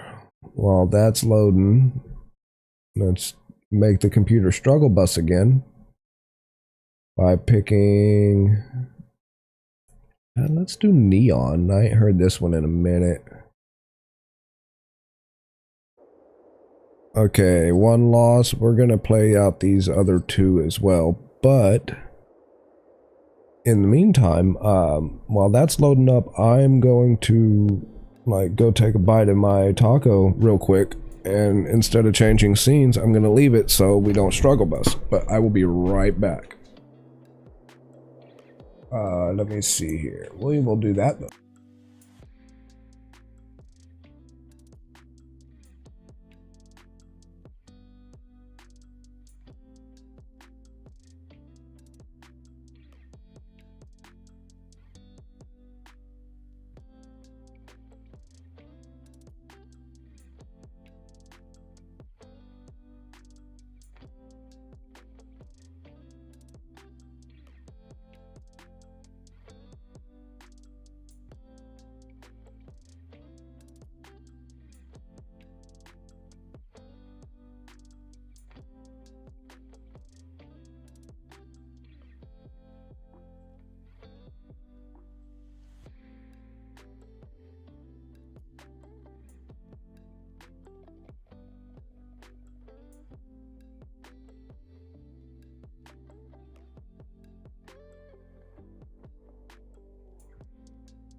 I have returned in case you did not see me return. Okay. I don't know what any of these mean, and I'm not going to take the time to read them right now.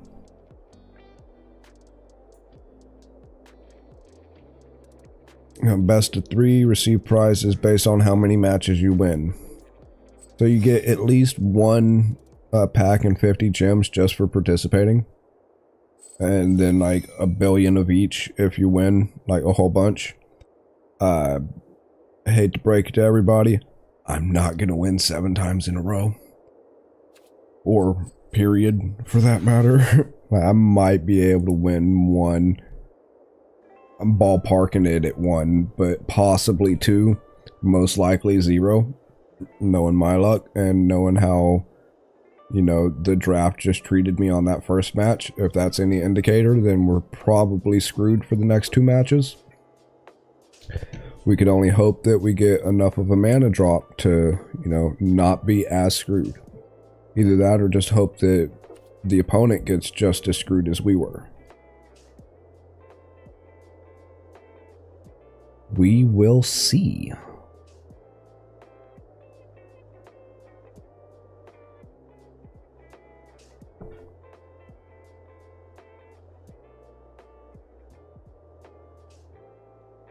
Okay. Come on. There we go. Damn, that burrito's good. Damn, dude, what kind of rank are you? Like, I'm, like, the bottom of the bottom, and they're, like, the exact opposite of that.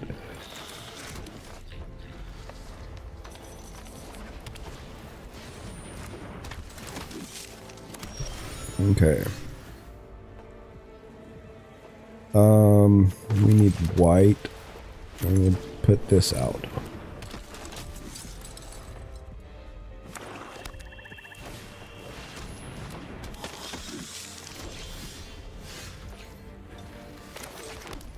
Well, we got a little bit more of a base under us this time.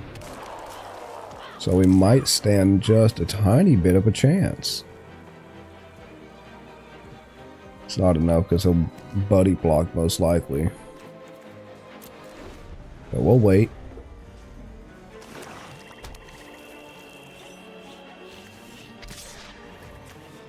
I like those old border lands though.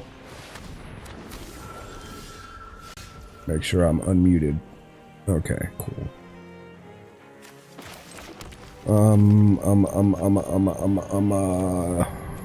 We don't have anything to produce clues, so we'll go ahead and put this out for now. Next turn we'll get rid of that scarecrow.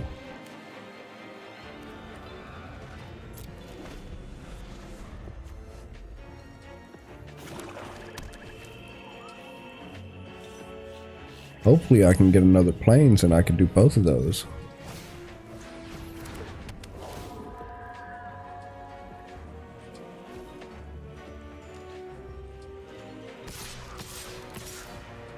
Could you not OBS? Goodness. Keeps trying to overload my encoder and I'm like, bro, like you can do this. I know. You've been doing it all night. Okay, so I got that plane, so we can do both. Or we can get rid of that and beef him up. And then do that later. Yeah.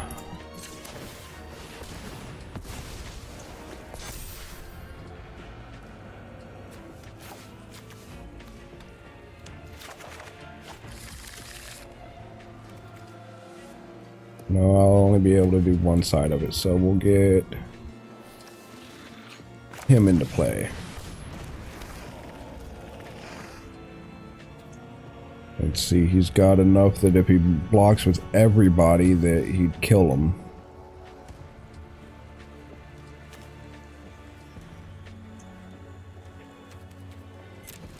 No, I thought about it. I wanted to swing in, but he had enough to take him out, and if he plays like I do, he would have made the sacrifice. That flying though is like wrecking me.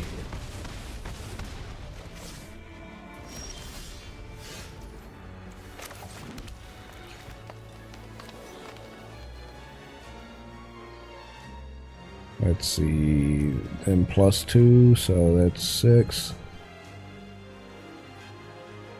It's not enough to make it worth it, so we'll do this first. Then we'll do this second.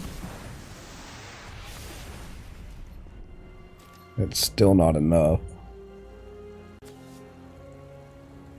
He's gonna swing all in again anyway, so we might as well return the favor.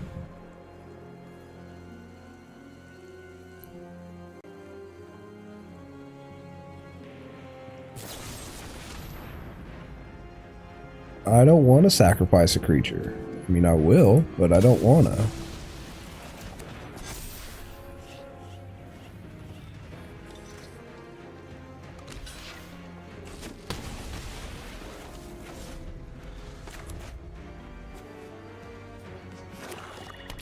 Okay, then we will, depending on if he sends all in or not, we'll do either the +2 on attack or we'll do both.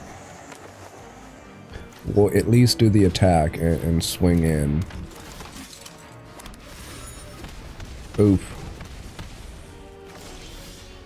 Yeah, he has us. Damn it.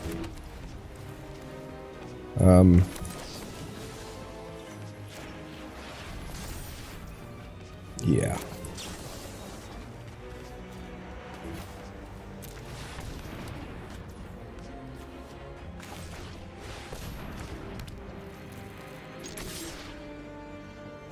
Good game.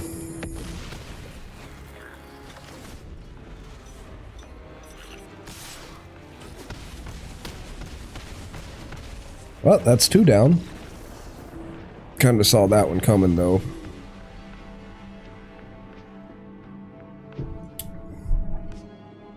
See, I haven't got any of these yet.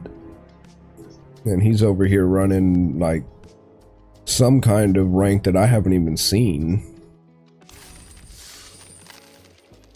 So we got one more with this draft deck before we get a free booster pack.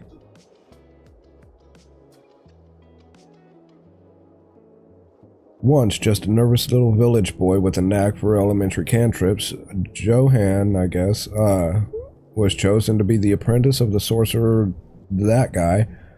But now his master is asleep.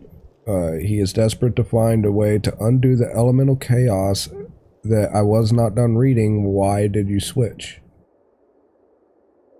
I can't read that fast. It had something to do with the storyline. Because there is an overarching story. I have read some of the books. Like way back in the like Urza saga. I can't even remember the name of that book now. But yeah, there's a whole series of books set in the Magic the Gathering universe that if you're into like high fantasy, I highly recommend looking up the Magic the Gathering books. You will not be disappointed. They're all a bunch of different authors that write them. And it's like it goes through and basically tells the story of the characters in the cards and the planes of existence that they live on and jump between and all that. It's set in the same world-ish as D&D, basically. Like Wizards of the Coast runs both D&D and Magic the Gathering. And Magic is basically just the card version of a dumbed down D&D in a way. Now I say dumbed down, but like strong air quotes on that because, excuse me, depending on who you talk to, you know, like D&D's gonna be like more intensive on the rules, or Magic's gonna be more intensive on the rules. It all depends on who you are and like what you're a fan of playing, you know. Like, it could go either way on that. He doesn't have any creatures. So that's halfway a waste. You can put it out there anyway, but still.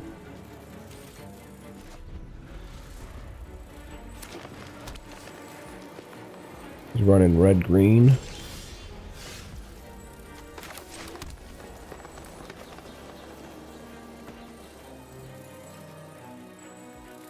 No, we'll hold on to that for a couple turns, see what he does. Until then, take one.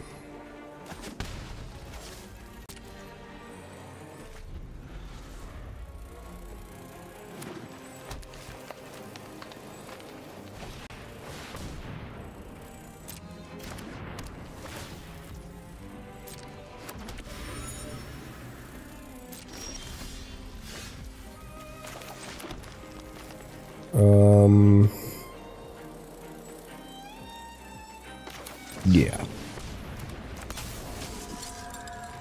Next turn we'll put Hope Against Hope out, and that should be enough to get us going.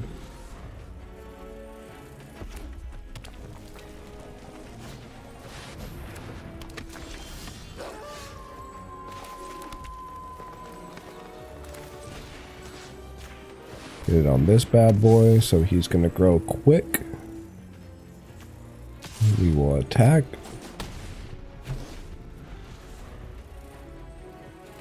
We'll drop one of these for the next 2 turns. That'll help him grow and give us some life. So as long as he doesn't get rid of our Topelgeist, we'll be good.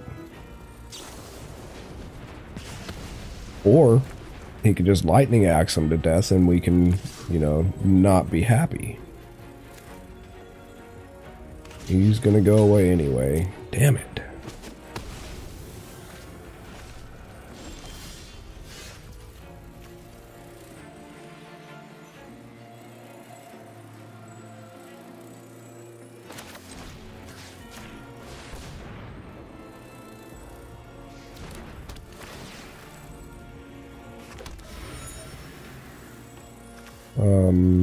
Yeah, I need the blockers.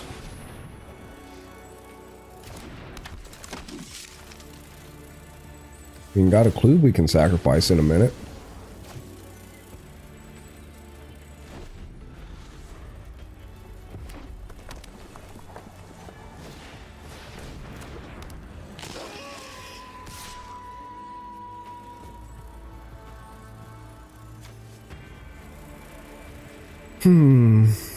We'll take it. It's a horrible idea, but we'll do it.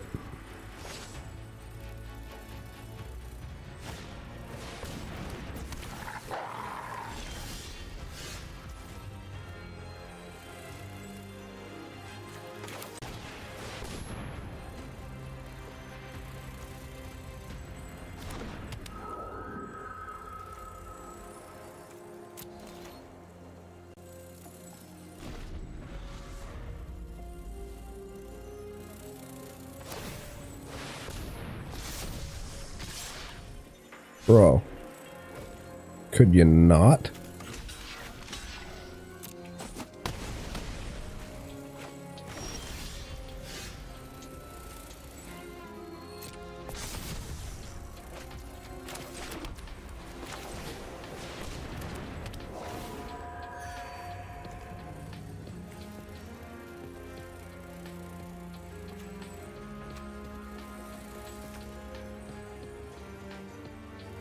Oh, it's either or. I thought I was going to create 3.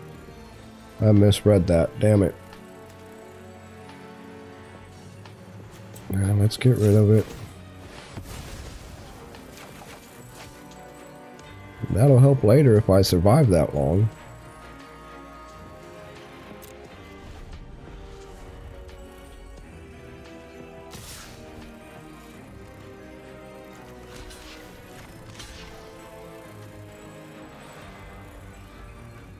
Really? He's got menace, so I have to block him with 2 or more.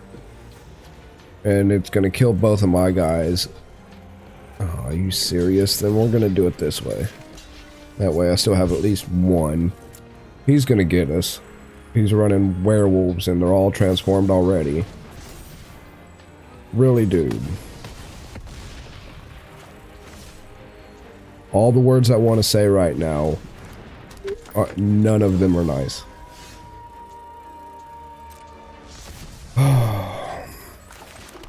Okay, so I got 5 creatures, so 2 life for each, but that's not going to be nearly enough to withstand that for too many more turns.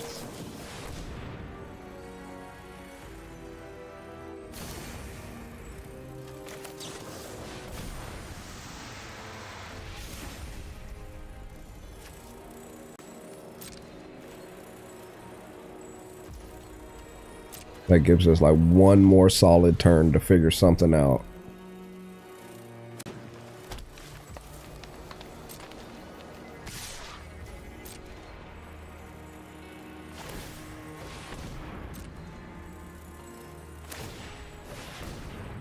Really, dude?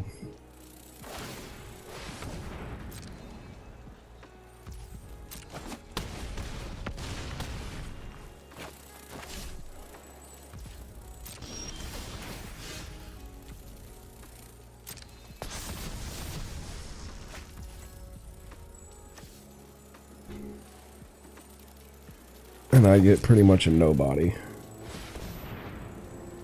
And that's not nearly enough to hold him off either.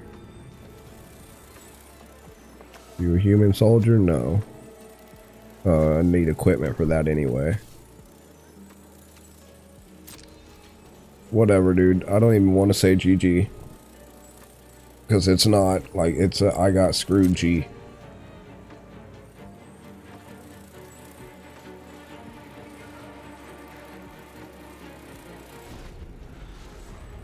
Just swing in, dude. Like, you don't even have to do anything. I'm not gonna even block. I mean, there's no point. Everything that I could block, you still have enough to go around me.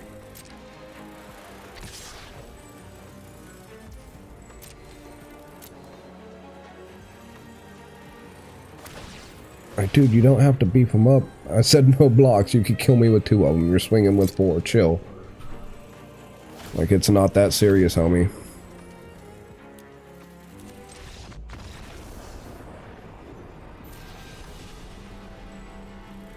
I don't need to sit there and watch you, like, beef up a creature that you could have killed me without swinging him. Oh no, that match irritated me. That was some bullshit. I mean, I get a booster pack and some gems, but still. It was a waste of 10,000 gold is what the hell that was. I could have bought more booster packs with that gold than I won.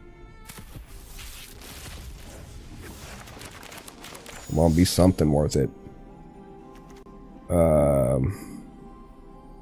It's not horrible, but I don't run black and red. At least not with my current builds. Rabid Bite's okay. I gotta build a good green. Make Mischief isn't bad. I used to have a little devil deck that, like, broke the hell out of that card.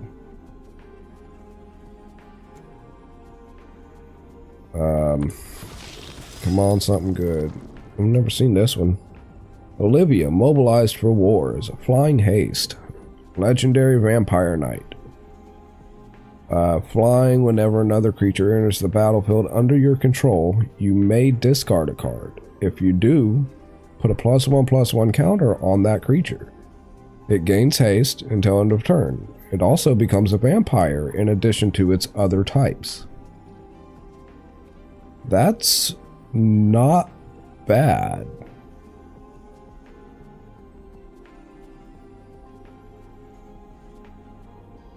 There are a couple ways you could end up breaking that. I mean, I don't think I have that combo unlocked.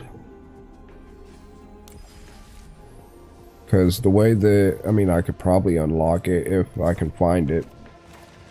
Because the way that you build your card, or build your decks rather, is like you have access to pretty much all of the cards from all of the sets that, you know, they have.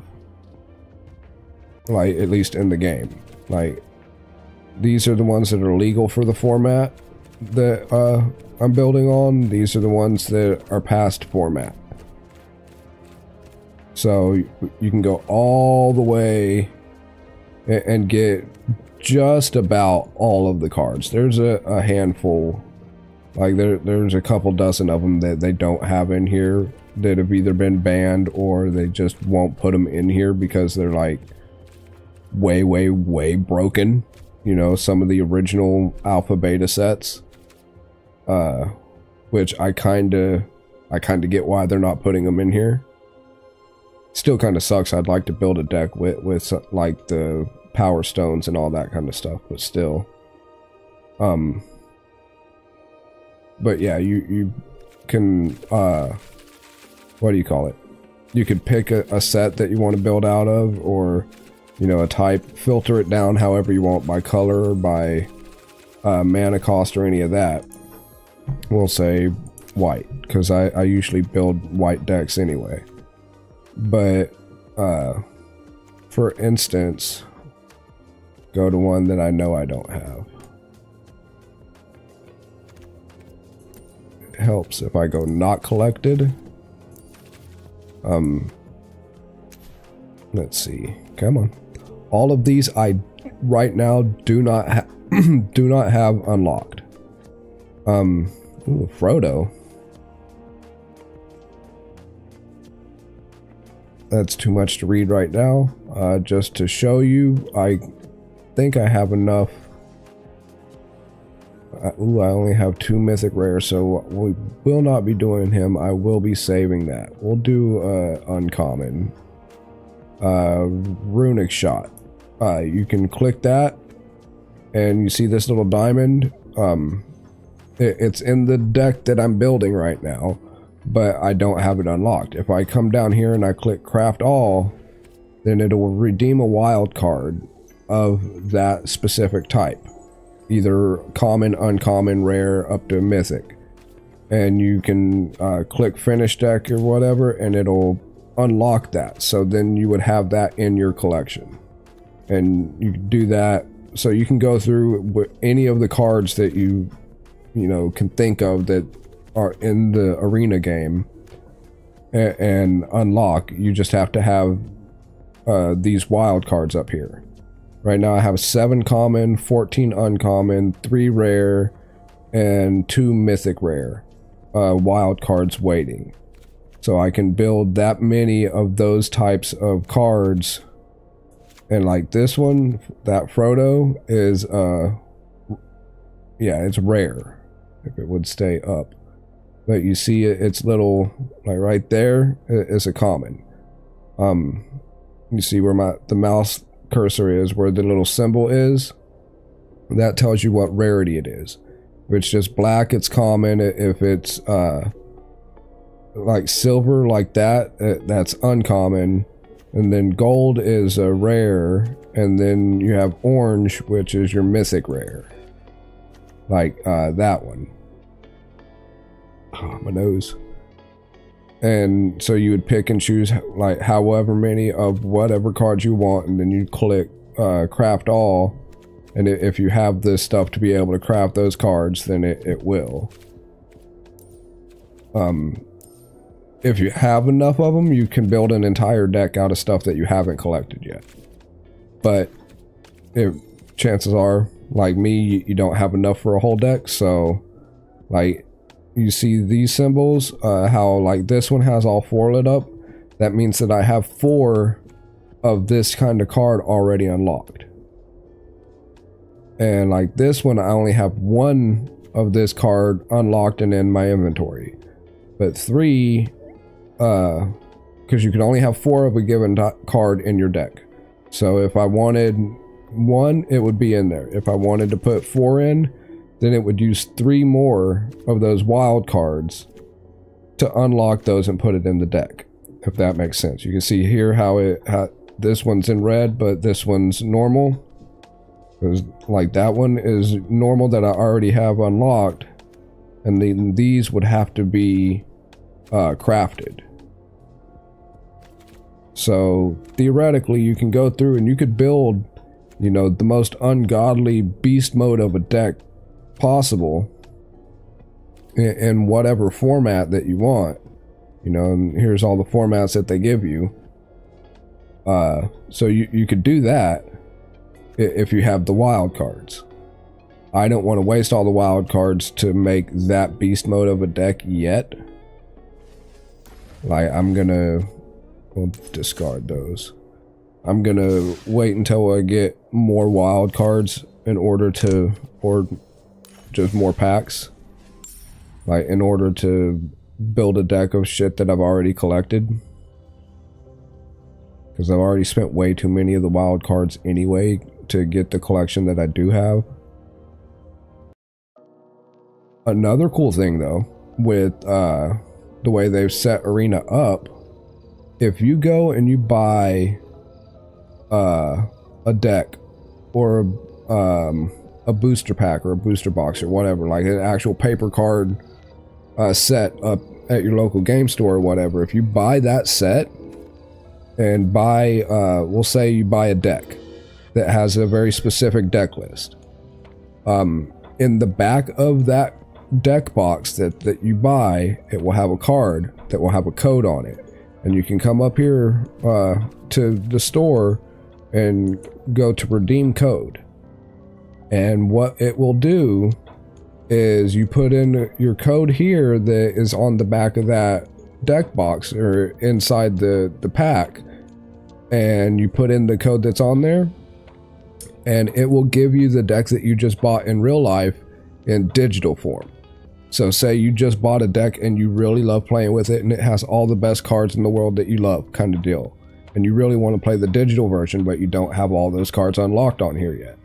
You go and you take that card that has the code on it, you put in the code here, and it gives you that exact same deck, those same cards in the same amount, but on Arena. So you can play both digital and play with it in real life. So if you don't happen to know anybody that to play with in real life, but you have, Arena, if you wanted to go and purchase a IRL deck, just to have like something physical to have, you could still take that code, put it in here for your digital version of that same deck and play against people all over the world with that same deck.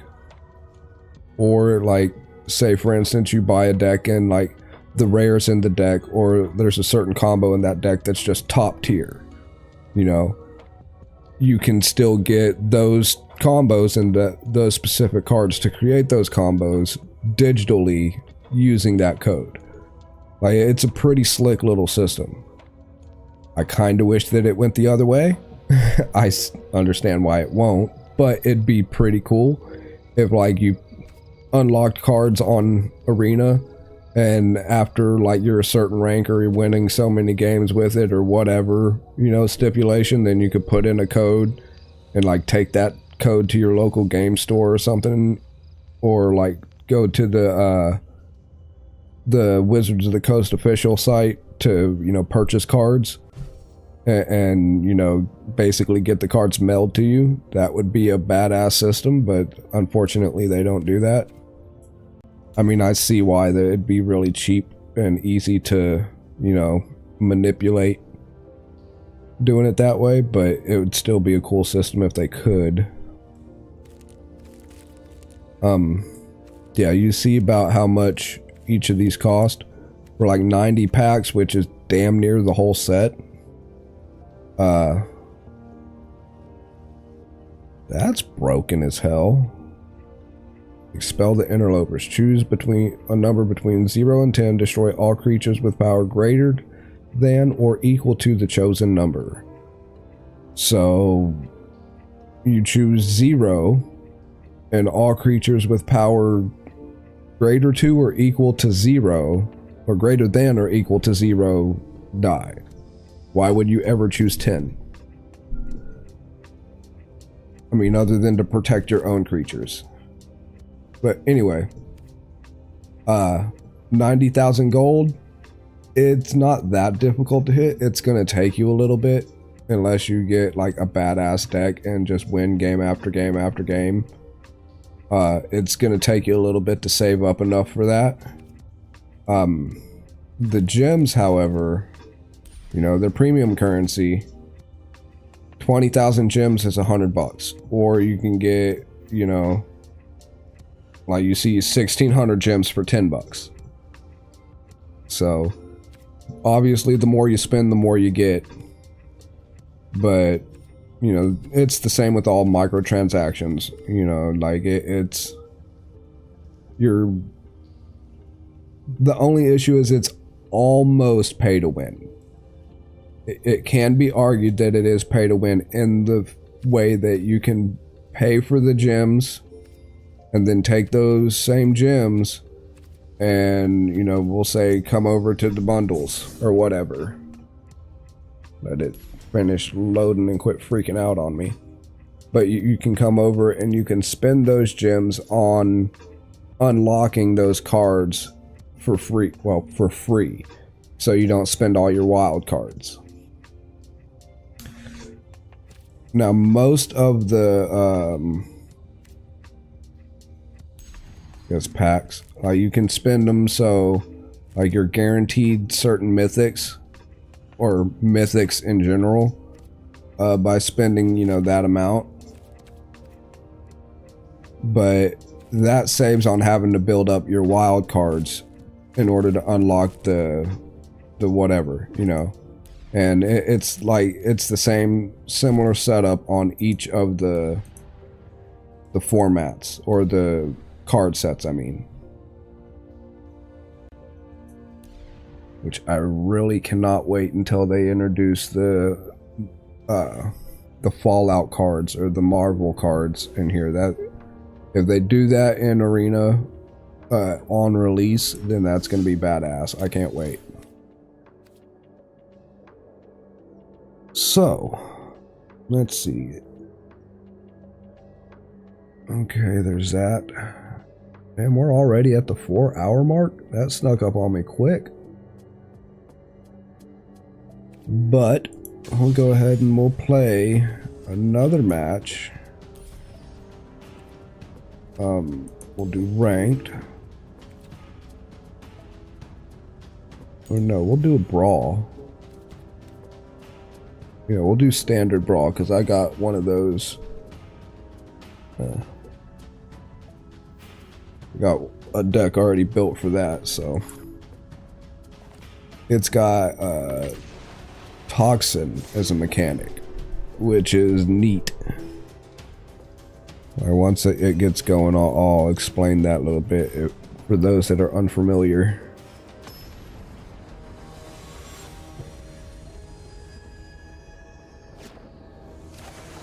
He's running red-green, so I'm probably gonna get like burned to death.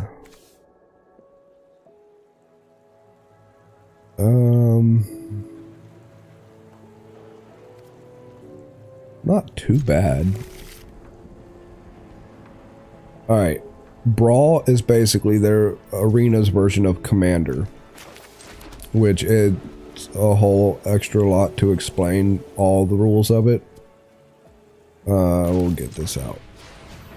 But basically, I have this guy. That's my commander. And,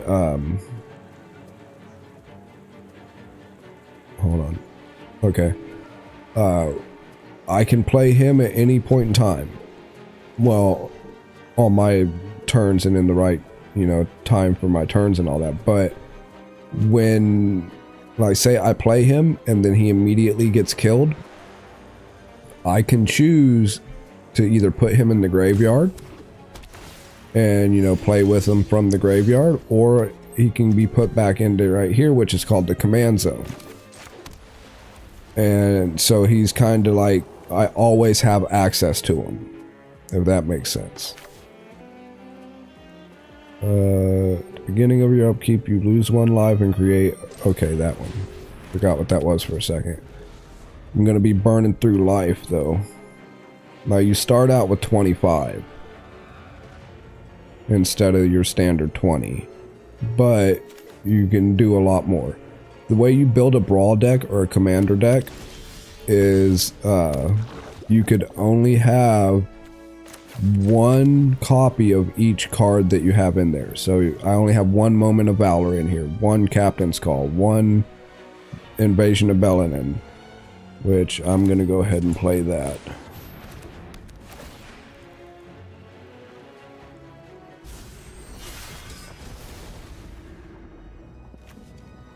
Now, okay, +1/+1. Which, yeah, this is a whole separate conversation on battle sieges and all that. I'm still wrapping my brain around how they implemented that. This is a new mechanic that I'm not completely familiar with. But, you'll see that this guy has a mechanic called Toxic and poison counters. Now, Toxic, a player that is dealt combat damage by a creature with Toxic also gets a poison counter equal to that creature's total Toxic value. Now, when a player gets a total of 10 poison counters on them, they lose the game. Just automatically lose it. There's no fixing it, you know.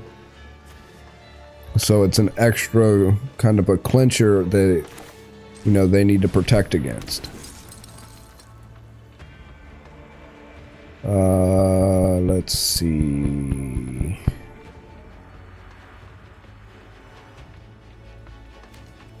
Nope, I'll wait. Because he can kill pretty much whatever whatever I send his way.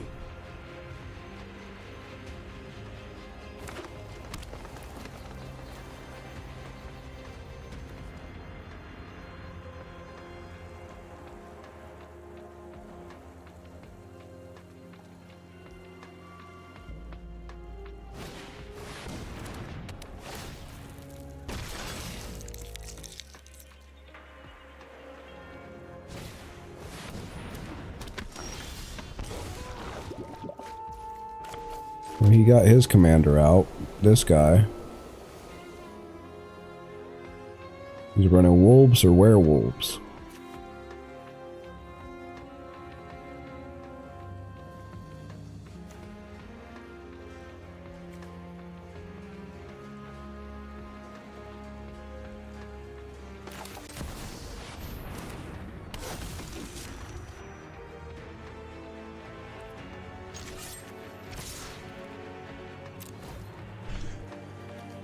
Yep, pick what you want to block, if anything. I suggest you block something, though. You could only block, what, one of them. So I would probably pick that guy. Either way, then that's going away, and then my creatures are getting +1/+1 from it. So. Thank you.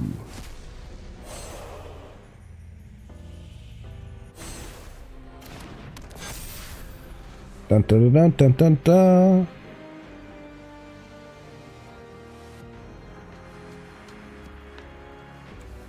Yeah, this guy, whenever he attacks, I create X 1/1 colorless soldier tokens, where X is the number of soldiers that I already control. Also, during my turn, my opponent cannot cast spells or activated ability of artifacts, creatures, or enchantments. So he could only activate his stuff on his turn, not mine. Which does, like, stop a lot of BS. So that's a really good thing. But the main part that I put him in here for is the X soldier tokens, because that compounds on itself. And let's see, I have 2 soldier tokens there. That's a knight. Those are mites. So I got 2 now. Ooh, that was close. I'm glad I got +1/+1 on all of them. But yeah, that'll double up my soldier tokens every time I attack with him.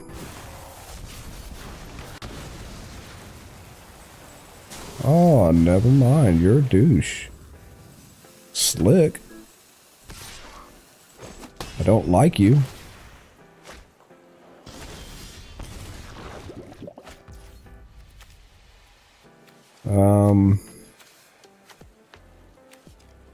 That's a soldier, so we'll put him out there. We'll get that bad boy out there. And give this to him.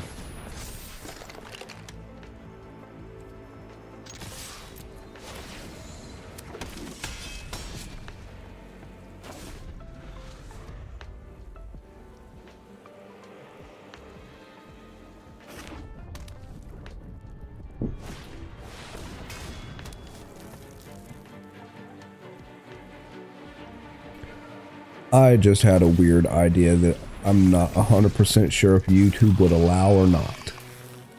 I don't see why they wouldn't, but I also don't see a lot of people doing it over here on YouTube.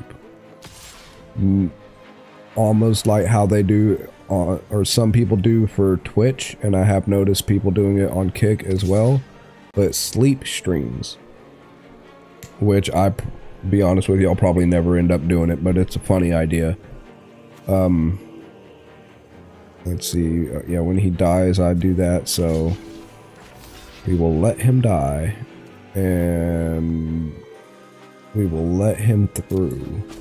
But yeah, do a sleep stream to where I just leave all my stream stuff up and running and then go pass out. I mean, if people did stay watching, it would help with watch hours like tremendously, but I don't see how people, you know, enjoy watching other people sleep like that. Yeah, we'll put him out. I got some soldiers out there. What's his secondary? Exile them and then put a 1/1 on each soldier. Oh, exile them from the graveyard. Okay.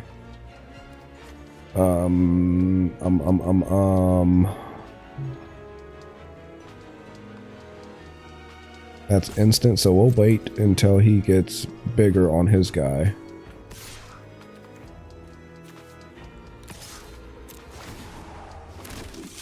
But yeah, I've noticed quite a few people doing it over on Twitch, and even a handful doing sleep streams over on Kick.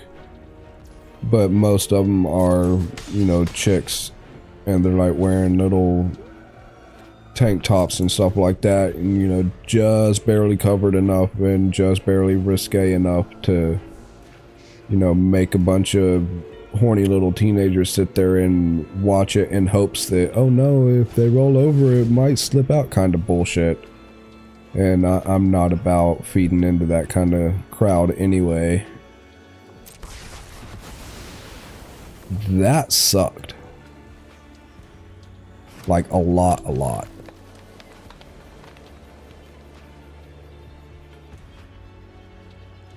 I mean, but to be fair, I don't fit the body type to be able to do that, so it wouldn't work out in my favor. Call it jealousy or whatever you want, but I know my limits, and that's one of them.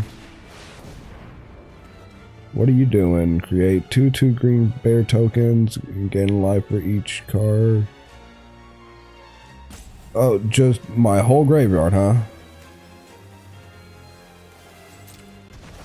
Well, that was mean.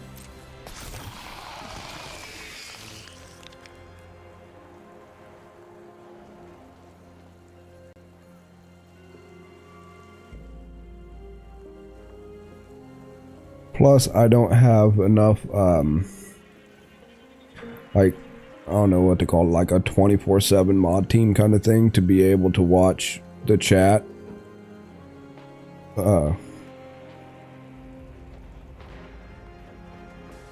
Yeah, just to see if anybody shows up. I'm pretty sure some people would. Now, whether or not they would stay for any extended amount of time is kind of eh. That'd be one of those things where you would have to do it almost as like a torture session in a way. Like set it up so you have super loud alerts, or set it up so if, you know, channel points are spent or donations are spent or whatever, that like it turns your lights on and a bunch of noise like kind of flashbangs you in a way. You know, stuff like that, which that's a lot easier to set up on somewhere like Twitch that has channel points to mess with. So, I mean, it would be doable over here. It would just, you would need a little bit more setup on it. Hold on, does he? No, he doesn't, so we'll do it this way.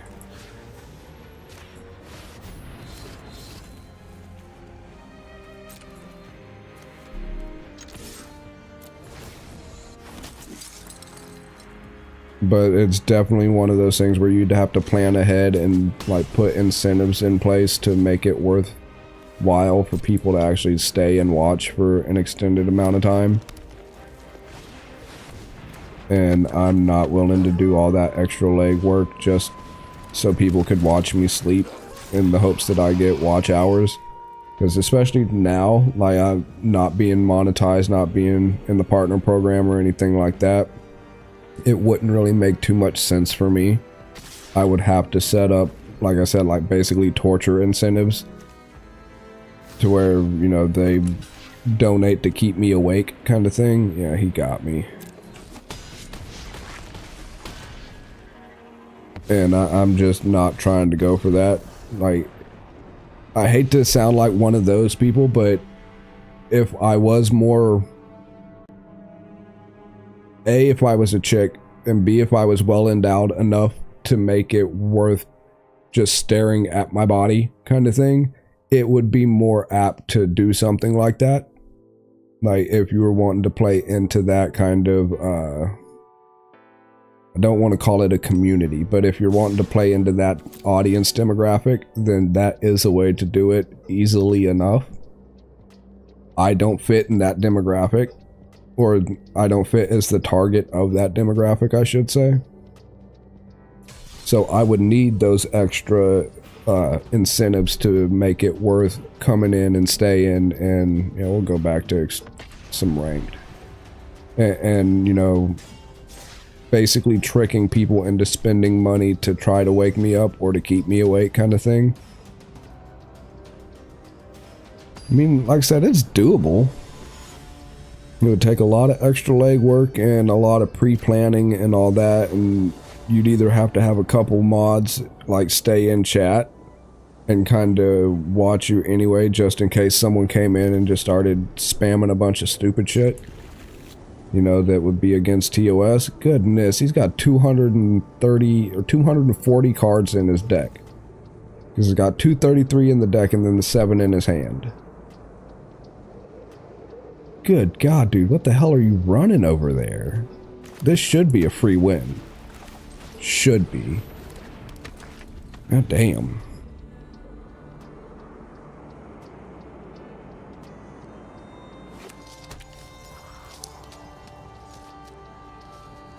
Now, if I had the setup, I'd probably try something stupid like that. Or like, to be honest, just try to fake it. You know, just put a still picture, like a still image up somewhere and of whatever, and be like, yep, I'm sleeping, so watch this image until I come back, kind of shit. But I don't know, doing something like that, to me it feels wrong, but that's just because I'm not the target audience for something like that. When I see that kind of stuff from other content creators, I'm like, that's the dumbest, cheapest, easiest way to try to go about what you're trying to go about. And the fact that people actually make money on that, it surprises the hell out of me. I don't want to say that I don't want to stoop that low, but that's what it feels like, is I don't want to drop my standards low enough to do that. You know what I mean? I don't care how hard up for money I am. It's like, no, I'll pass on that. Like, if I don't want to watch it, then I'm probably not going to do it. I know I don't make the most exciting or riveting content already, but at least I'm awake and half-ass participating. You know, at least you could, you know, drop in chat and, you know, say a couple words at me and I'll respond. You know, it's a lot better than just looking at a sleeping body. It's like a lot of those other streamers that they'll play games like this, or, you know, whatever their game of choice is, and then they'll just never bother looking at chat. You know, they'll just basically turn chat off altogether and just be like, oh, well, I'm here for the game, I just got a camera on me, so I'm a streamer now. You know, that type of person, not a fan at all. So I'm gonna do everything I can to not be that. I'd rather have a shitty looking stream that's struggle bussing the whole way through it, but I can still participate and interact with people, you know, versus that. It's like, hell, nothing against a lot of like GTA RP streamers and creators out there, because there are more than a handful of them that do it right, you know, where they actually interact and, you know, do the content creation surrounding it. But unfortunately, there are just as many people out there that they think that just because they're playing the game, that that is enough by itself to count as being worthy content. You know what I mean? And it, to some, it might be. To me, not really. What's this?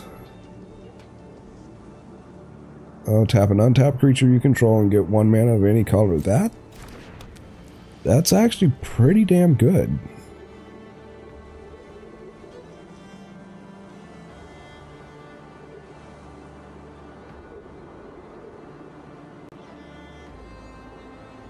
Like, heck, there's this one dude over on Kick that I watch. Oh, that he does GTA RP and all that.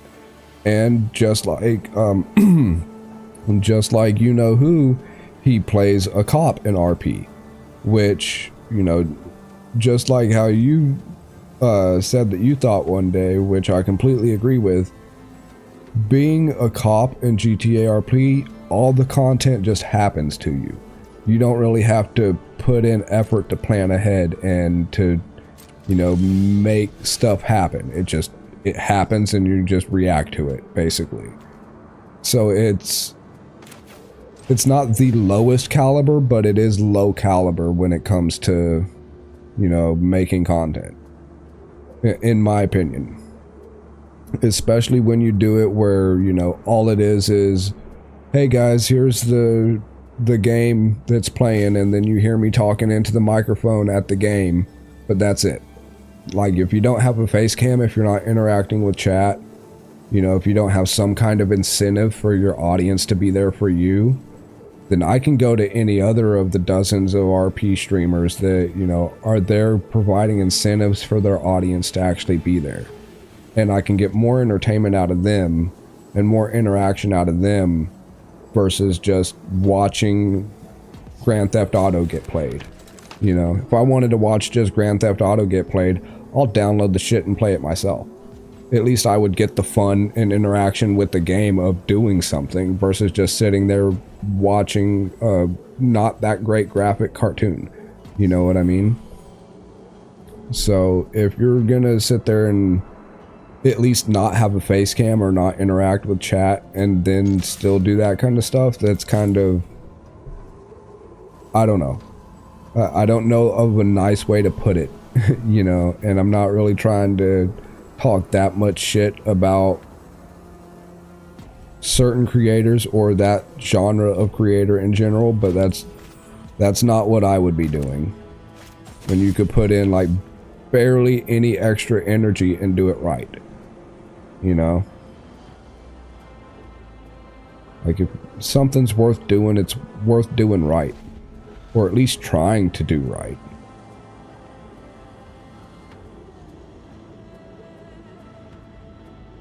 I mean, you can't do like the absolute bare minimum or less than and then expect to like YouTube or Twitch or Kick to go out of their way and be like, oh, well, we want you to be a partner. We want to pay you hundreds of thousands of monies just because we saw a video game get played with your username on it. Like, that does not happen. It's never happened. It's never going to happen. So sitting there doing only that, expecting that type of just luck to pay out, you know, you're playing a dead card game at that point. There's no point in, you know, continuing to try it down that path because it's not going to happen. I mean, hell, I don't expect to be like the most famous YouTuber getting all the monies. I'm not expecting to be, you know, the Jacksepticeye or Markiplier or Mr. Beast of gaming. Like, by no means. I know better than that. But I'm at least willing to put in some kind of effort to be something, you know, versus, oh, well, here, like, you go ahead and, here, I'll actually make a perfect example. Alright, here you go, guys. This is going to be my entire stream from now on. I might interact with you. I'm going to turn chat off now for the next 4 hours, and y'all just get to watch me play this. Or you get to watch the animations of the game, not even me play it. I could have just given the game over to my kid and she could be playing it right now. Y'all don't know. You know what I mean? Like, doing that as content is one of the dumbest things you could do, in my opinion, as a creator. You know, because that's showing your audience that you don't give a fuck enough about their time to make it worthwhile to even show up properly. You know, that's like you have a McDonald's job and you just think that you can make hamburgers by calling in and be like, all right, guys, go ahead and make that burger for me. All right, thanks. You're not going to get paid for that shit. So why would you expect the same treatment as a, you know, an entertainer? Because you are, as a streamer, you are in the entertainment industry. It's not just a play games, make money. No, you're there to entertain. You're just using games to do it. And there's a lot of people out there that don't seem to get that kink in the system. They think just because there's a go live button on some games that automatically means that they're doing all the things. Or that they're like owed or entitled to be, you know, a somebody or be something in the world of content creation. Like, I don't expect to get paid like an actor's salary just because I've turned a camera on. You know, I know better than that. I mean, that doesn't stop me from hoping. I mean, everyone can have a dream. I wish somebody would come by and be like, oh, well, we like your face. Here's all the monies, you know? But I also know that I have to put in the effort to get there. You know, it's not just going to happen because I want it to happen. I got to put in the work. We'll keep those.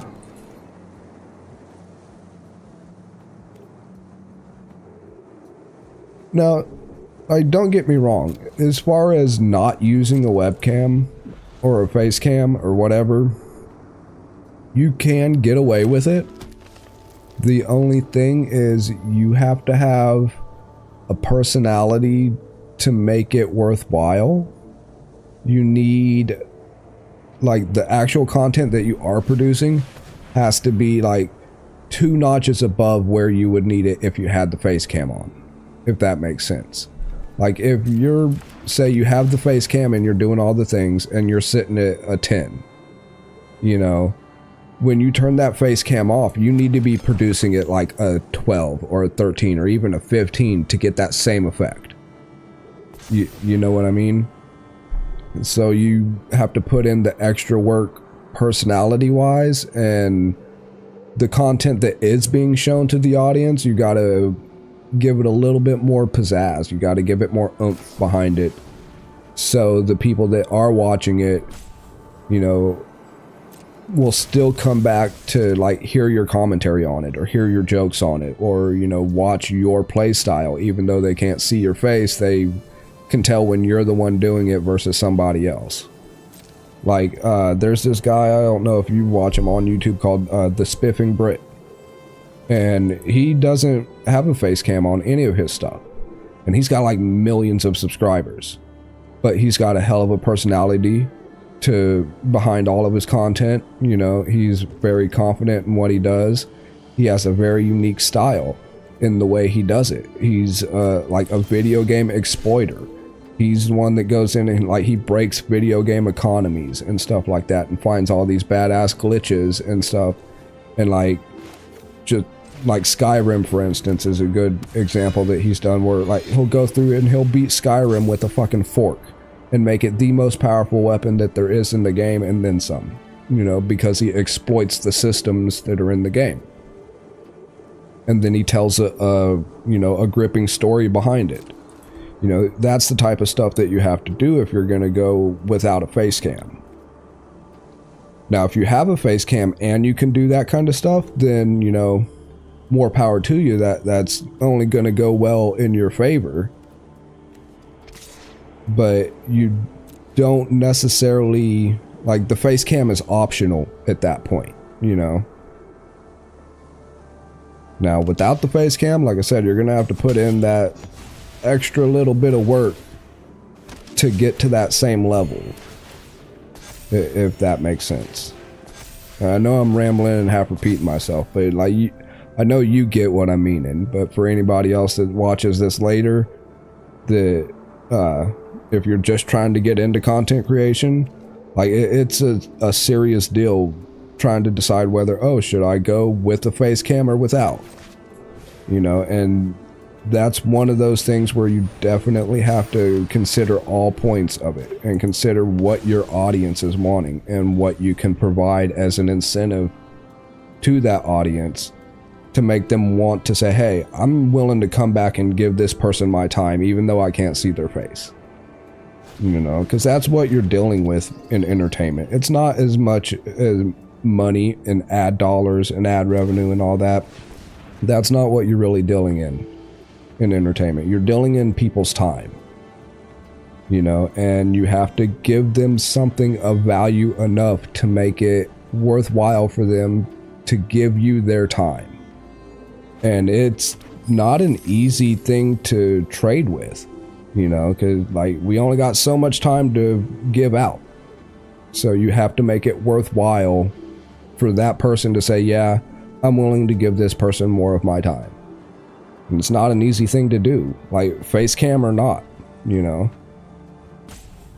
That it doesn't matter what kind of bells and whistles and stuff that you got set up around you, you know, like all of this stuff, like it looks okay-ish. It's far from the prettiest, you know. It's taken work to get here, but you know, if I'm just sitting here and I'm just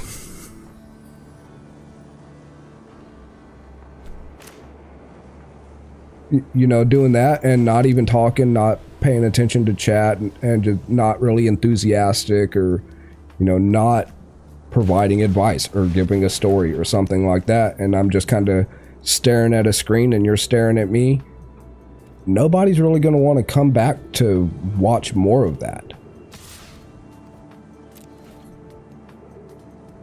So that's where you got to come up with plans and come up with, you know, how to put it, come up with some kind of value proposition. Like, I will give you value X if you give me your time.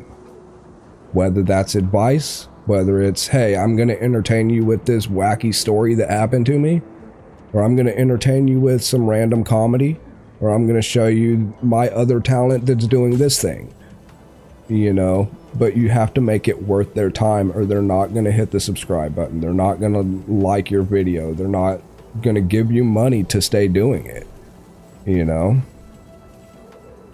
And there unfortunately are more than a handful of creators out there that don't think like that. They think that just because they hit the go live button that they're entitled to not only your time but your money. And that just because they're live on a platform, whether it be YouTube, Kick, Twitch, whatever, just because they're live and you can see their face, that, you know, you owe them something. And that's completely ass backwards.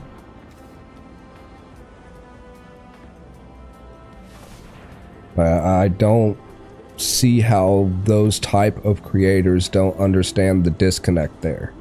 You know, they got it so backwards. Like, it's not your audience owes you anything. Like, you owe your audience a reason to be there. If you give them a good enough reason to be there, they will come back, and then they will, you know, want to be there enough that they will want to pay for it. And that's how you get paid. You know, it's a little easier on YouTube because of the way they work with their AdSense and stuff like that. But on every other live streaming platform, you know, it's up to your audience to decide to pay you.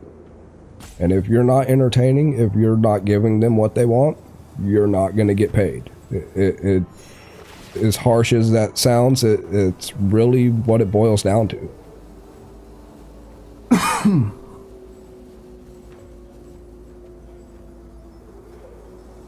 And content creation isn't for everybody.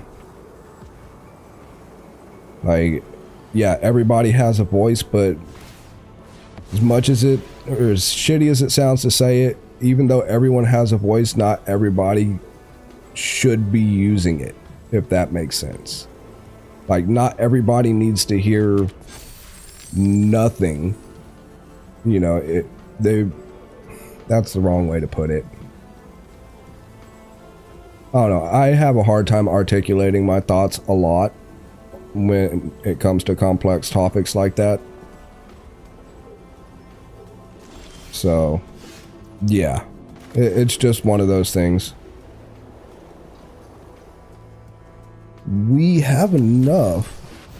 We might be able to... Yeah, next turn we'll drop this hoplite and he's not going to be happy. I'm going to not even attack him yet. Make him think that he's got something going. But I could almost guarantee you I'm going to drop that hoplite and he's going to quit out. Because I'm going to drop the hoplite and it's going to shit out a whole bunch of angels. Like, let's see, 22 angels. and I'm gonna get 5 life for each of those angels, and then each of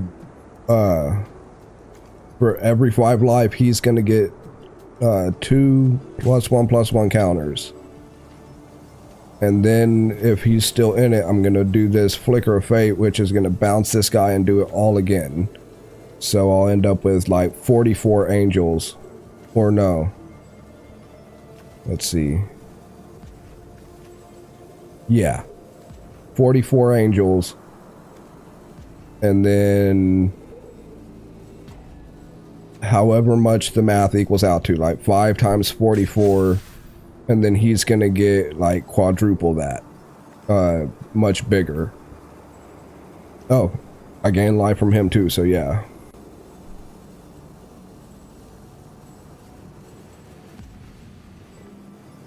Yeah, I completely agree with you there. I think that's exactly what he thinks it is, you know, all you have to do is hit the go live button, and you know, as long as you exist in the space, then the community will find you, and like if you build it, they will come kind of thing.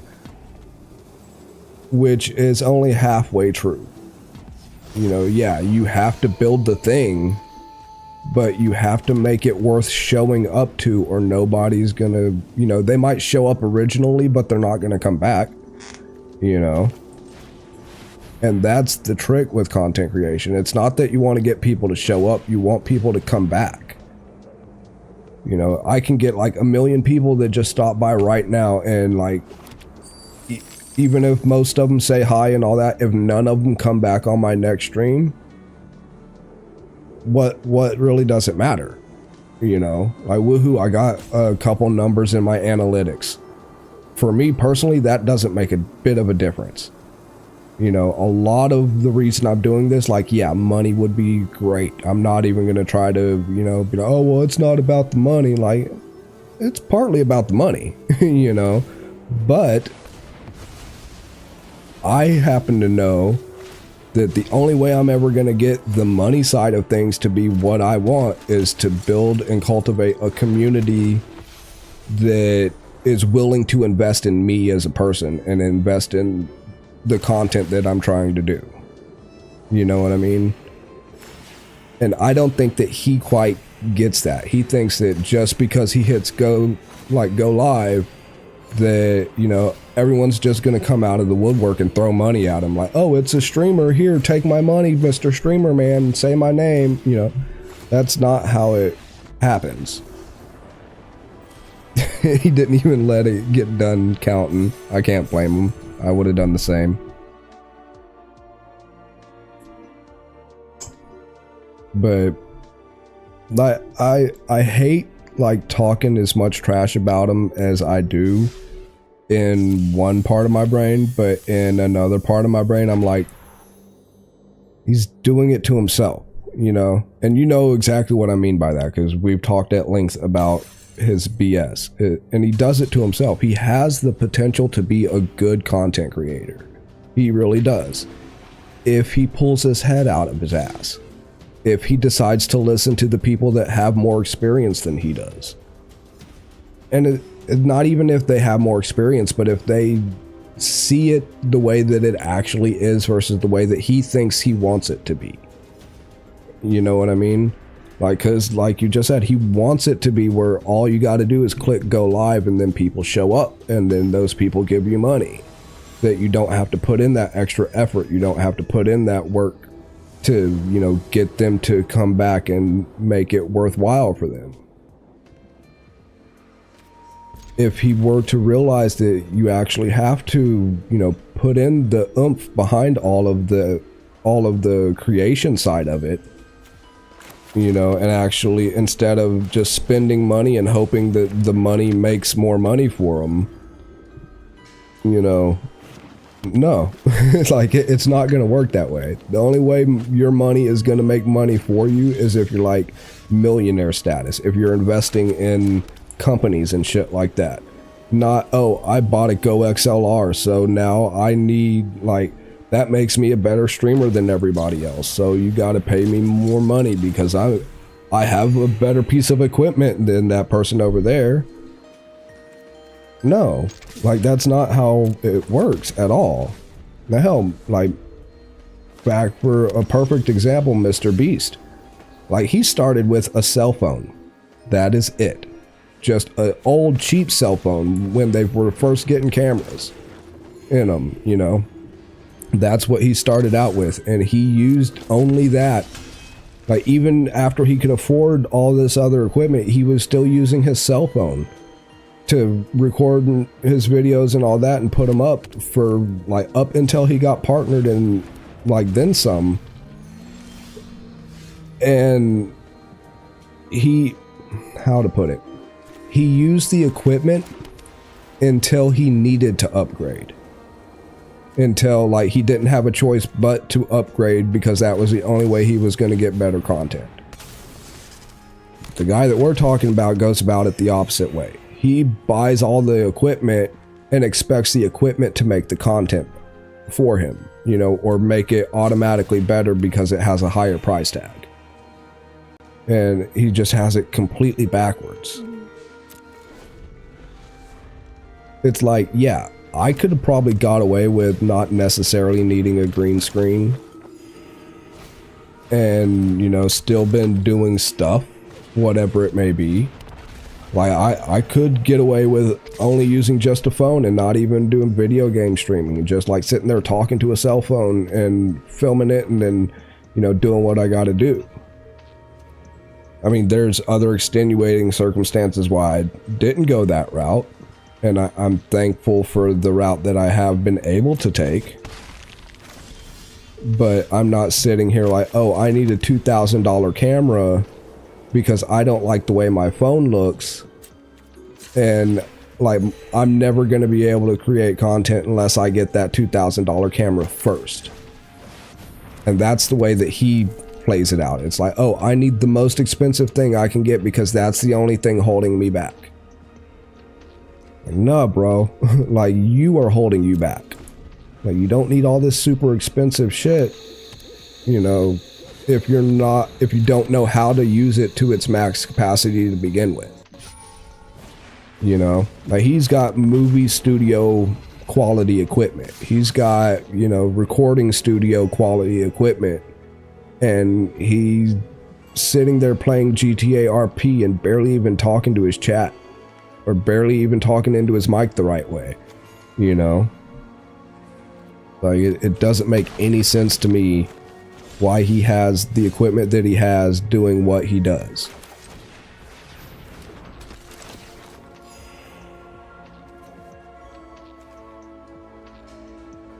Yeah, we'll use this.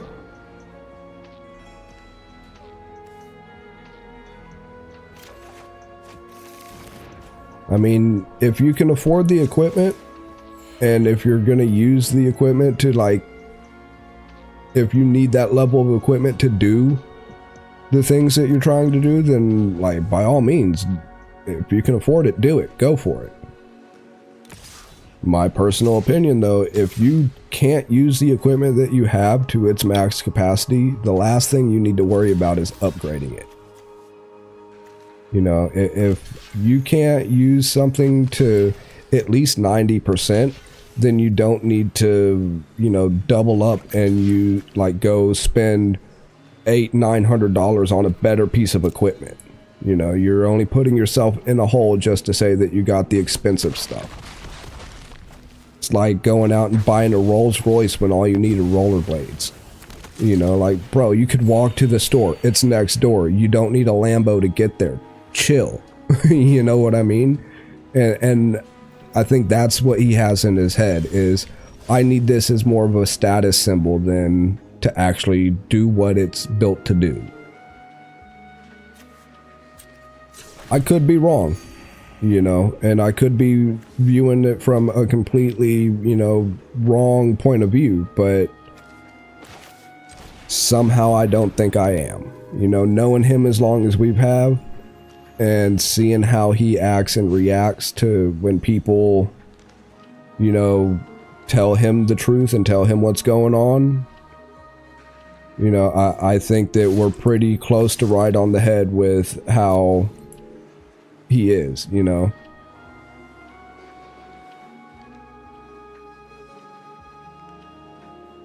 Yeah, a perfect example. He just bought that like $2,000 plus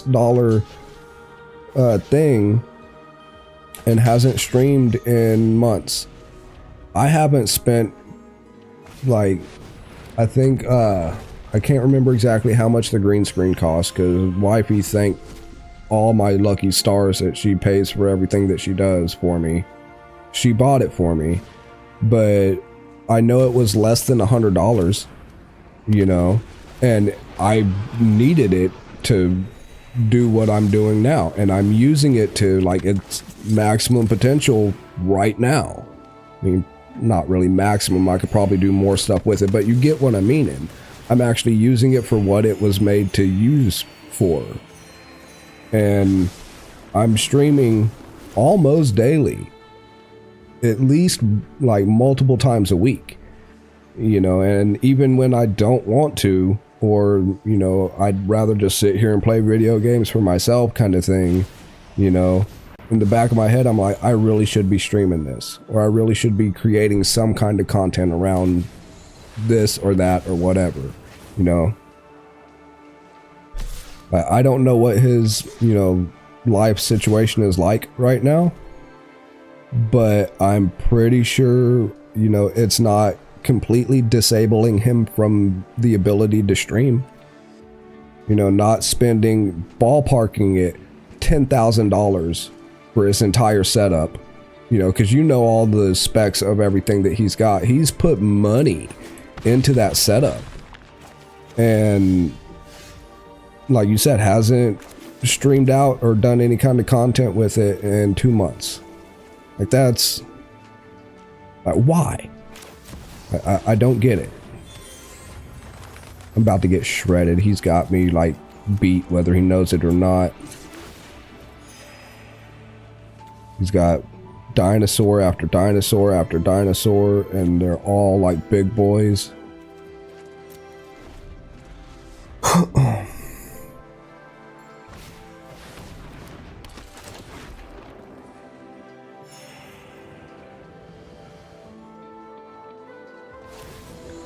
I don't know. Like I said, I don't like talking shit behind people's back, but it's not that I'm talking shit directly about him. It's that type of, or that personality type, and the things that he does covers such a wide group of people that do exactly the same thing and think that that's the way to do it, you know? I'm not even paying attention to this game at this point. Like, I've already lost.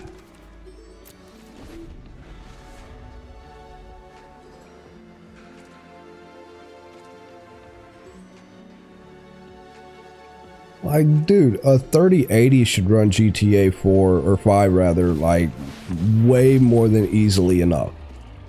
Like, I'd be willing to bet a 3080 would run GTA 6 well enough. Like, a 4090 is overkill on just about everything other than, like, movie production, as far as I know, or if you're building these games. Like, yeah, if you're coding and building a game like GTA 6 or something like that, yeah, it would be nice to have that extra oomph behind your graphics, but it's still not needed. You know, not when all you're doing is playing the games. Like, granted, I don't know all of the extra stuff that he might be doing on the side. You know, I'm not in his head or in his house full time. But from what I'm just going to let them through. But from what he produces and actually pushes out, you know, like, what he has is way overkill. Like, if I had half of that, you know, numbers wise. Oh, wow, it switched over. Okay, but if I had half of that, like, power, you know, I can't even describe the stuff that I'd be trying to do with it. Like, animation, like 3D animation, getting into Blender, like, make music, you know, like, there's a billion and one different things that you could do with a setup like that and actually be doing something worthwhile. But he isn't. or at least he isn't, you know, putting it out to the world that he is. So knowing him, there's a very good chance that he just isn't. Like I said, content creation isn't for everybody, and I think he's stuck in a pipe dream side of it where he thinks that it's for him when it's really not. You know, he wants it to be for him so bad that he buys all the things thinking that's what's going to make it happen, not realizing the only thing that's going to make it happen is him and his willingness to put in the work, you know. But to each their own, you know. All I could say is I know a mistake when I see one, and he makes more than a handful. But let's see if this makes OBS shit the bed. A little bit. Not that bad.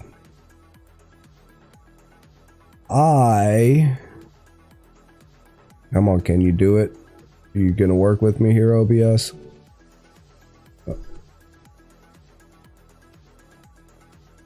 I don't know why it continues to be that far behind on my monitor, but there is a way to do raids and all that on YouTube. They're called like live redirects, but I don't know if they're what do you call it, like a partner only thing or not, because for some reason I don't have the option anywhere on my stuff to be able to. I might want to check one of my alternate accounts to see if it's on one of those or not. If it is, then I'll like post in the community tab at some point saying that I figured it out. But at least for my Smug Potato Gaming account, I don't have the option to do a live redirect or a raid or anything, which kind of sucks because they do help with growth and, you know, networking and all that kind of shit.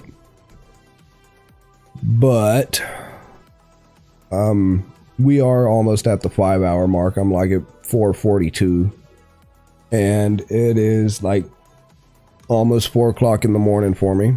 So I am gonna go ahead and call it here and probably browse YouTube myself for a little bit and, you know, zone out and probably pass out, because that sounds like a good thing to do. That being said, I appreciate you stopping by. Appreciate in the future all the likes, subscribers, all that other good stuff. If you have any comments or you want to join the conversation of me rambling and, you know, repeating myself a billion times, please leave a comment. Let me know what you think. Tell me if you agree or disagree. Tell me I'm stupid. All of the above. I would definitely love to hear from you. Let's see, anything else? Tomorrow I'm gonna try to stream. I don't know when. It's probably going to be another late night, early morning stream. I don't know what we are going to stream. Maybe Fortnite, maybe something else on the Xbox, I don't know. Maybe some Magic. We'll see how the computer wants to play and how she reacts to me doing the things. Let's see, anything else? Nothing that I can think of off the top of my head. So, we will go ahead and call it there. Love, peace, and hair grease. I'll catch you on the next one.